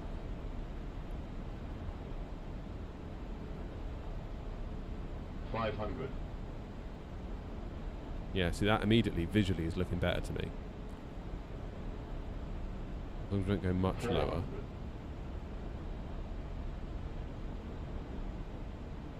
And now we've gone 2 reds, 2 whites. It's not feeling so good visually. It feels like we're too high. 300. Maybe I'm wrong, I don't know. 200.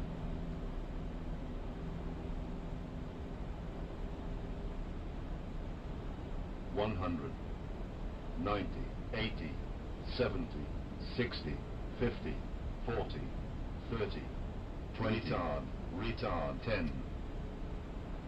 Whoops. Way too much on the rudder then, flipping heck. Overcooked it a bit on the rudder input there. Whoopsie. Still, FSI panel might think that was alright. I doubt it though. Training required. Oh no. Yeah, I overcooked it. Never mind. Never mind. Hey, Philip's in. Philip, I'm just about to end. Sorry, mate. Nice to see you though. Always nice to see Philip. Oh, guys, thank you so much for today. I'm going to have to shoot now. I've got a couple of little jobs I need to just button up before I go and get the kiddos from school. But yeah, thank you very much indeed for all the support. For those of you that became members, for those of you that donated, for those of you that just hit the like button, and for those of you that were just here. I appreciate you all. I will see you all, I don't know when, but probably over the weekend, because wife and kids are going away, which, aside from me doing the day job, frees me up a bit. So I don't know when it'll be yet, but keep your eyes on the channel. Basically hit the notification bell if you haven't, and then if I do randomly go live, you'll hear about it, but I will try and schedule it beforehand. But yeah, party time this weekend. Whoop whoop. The AirNOTT party. So I will see you all very soon, but thank you all very much indeed for your company today. Look after yourselves, and I'll see you on the next stream. Toodaloo.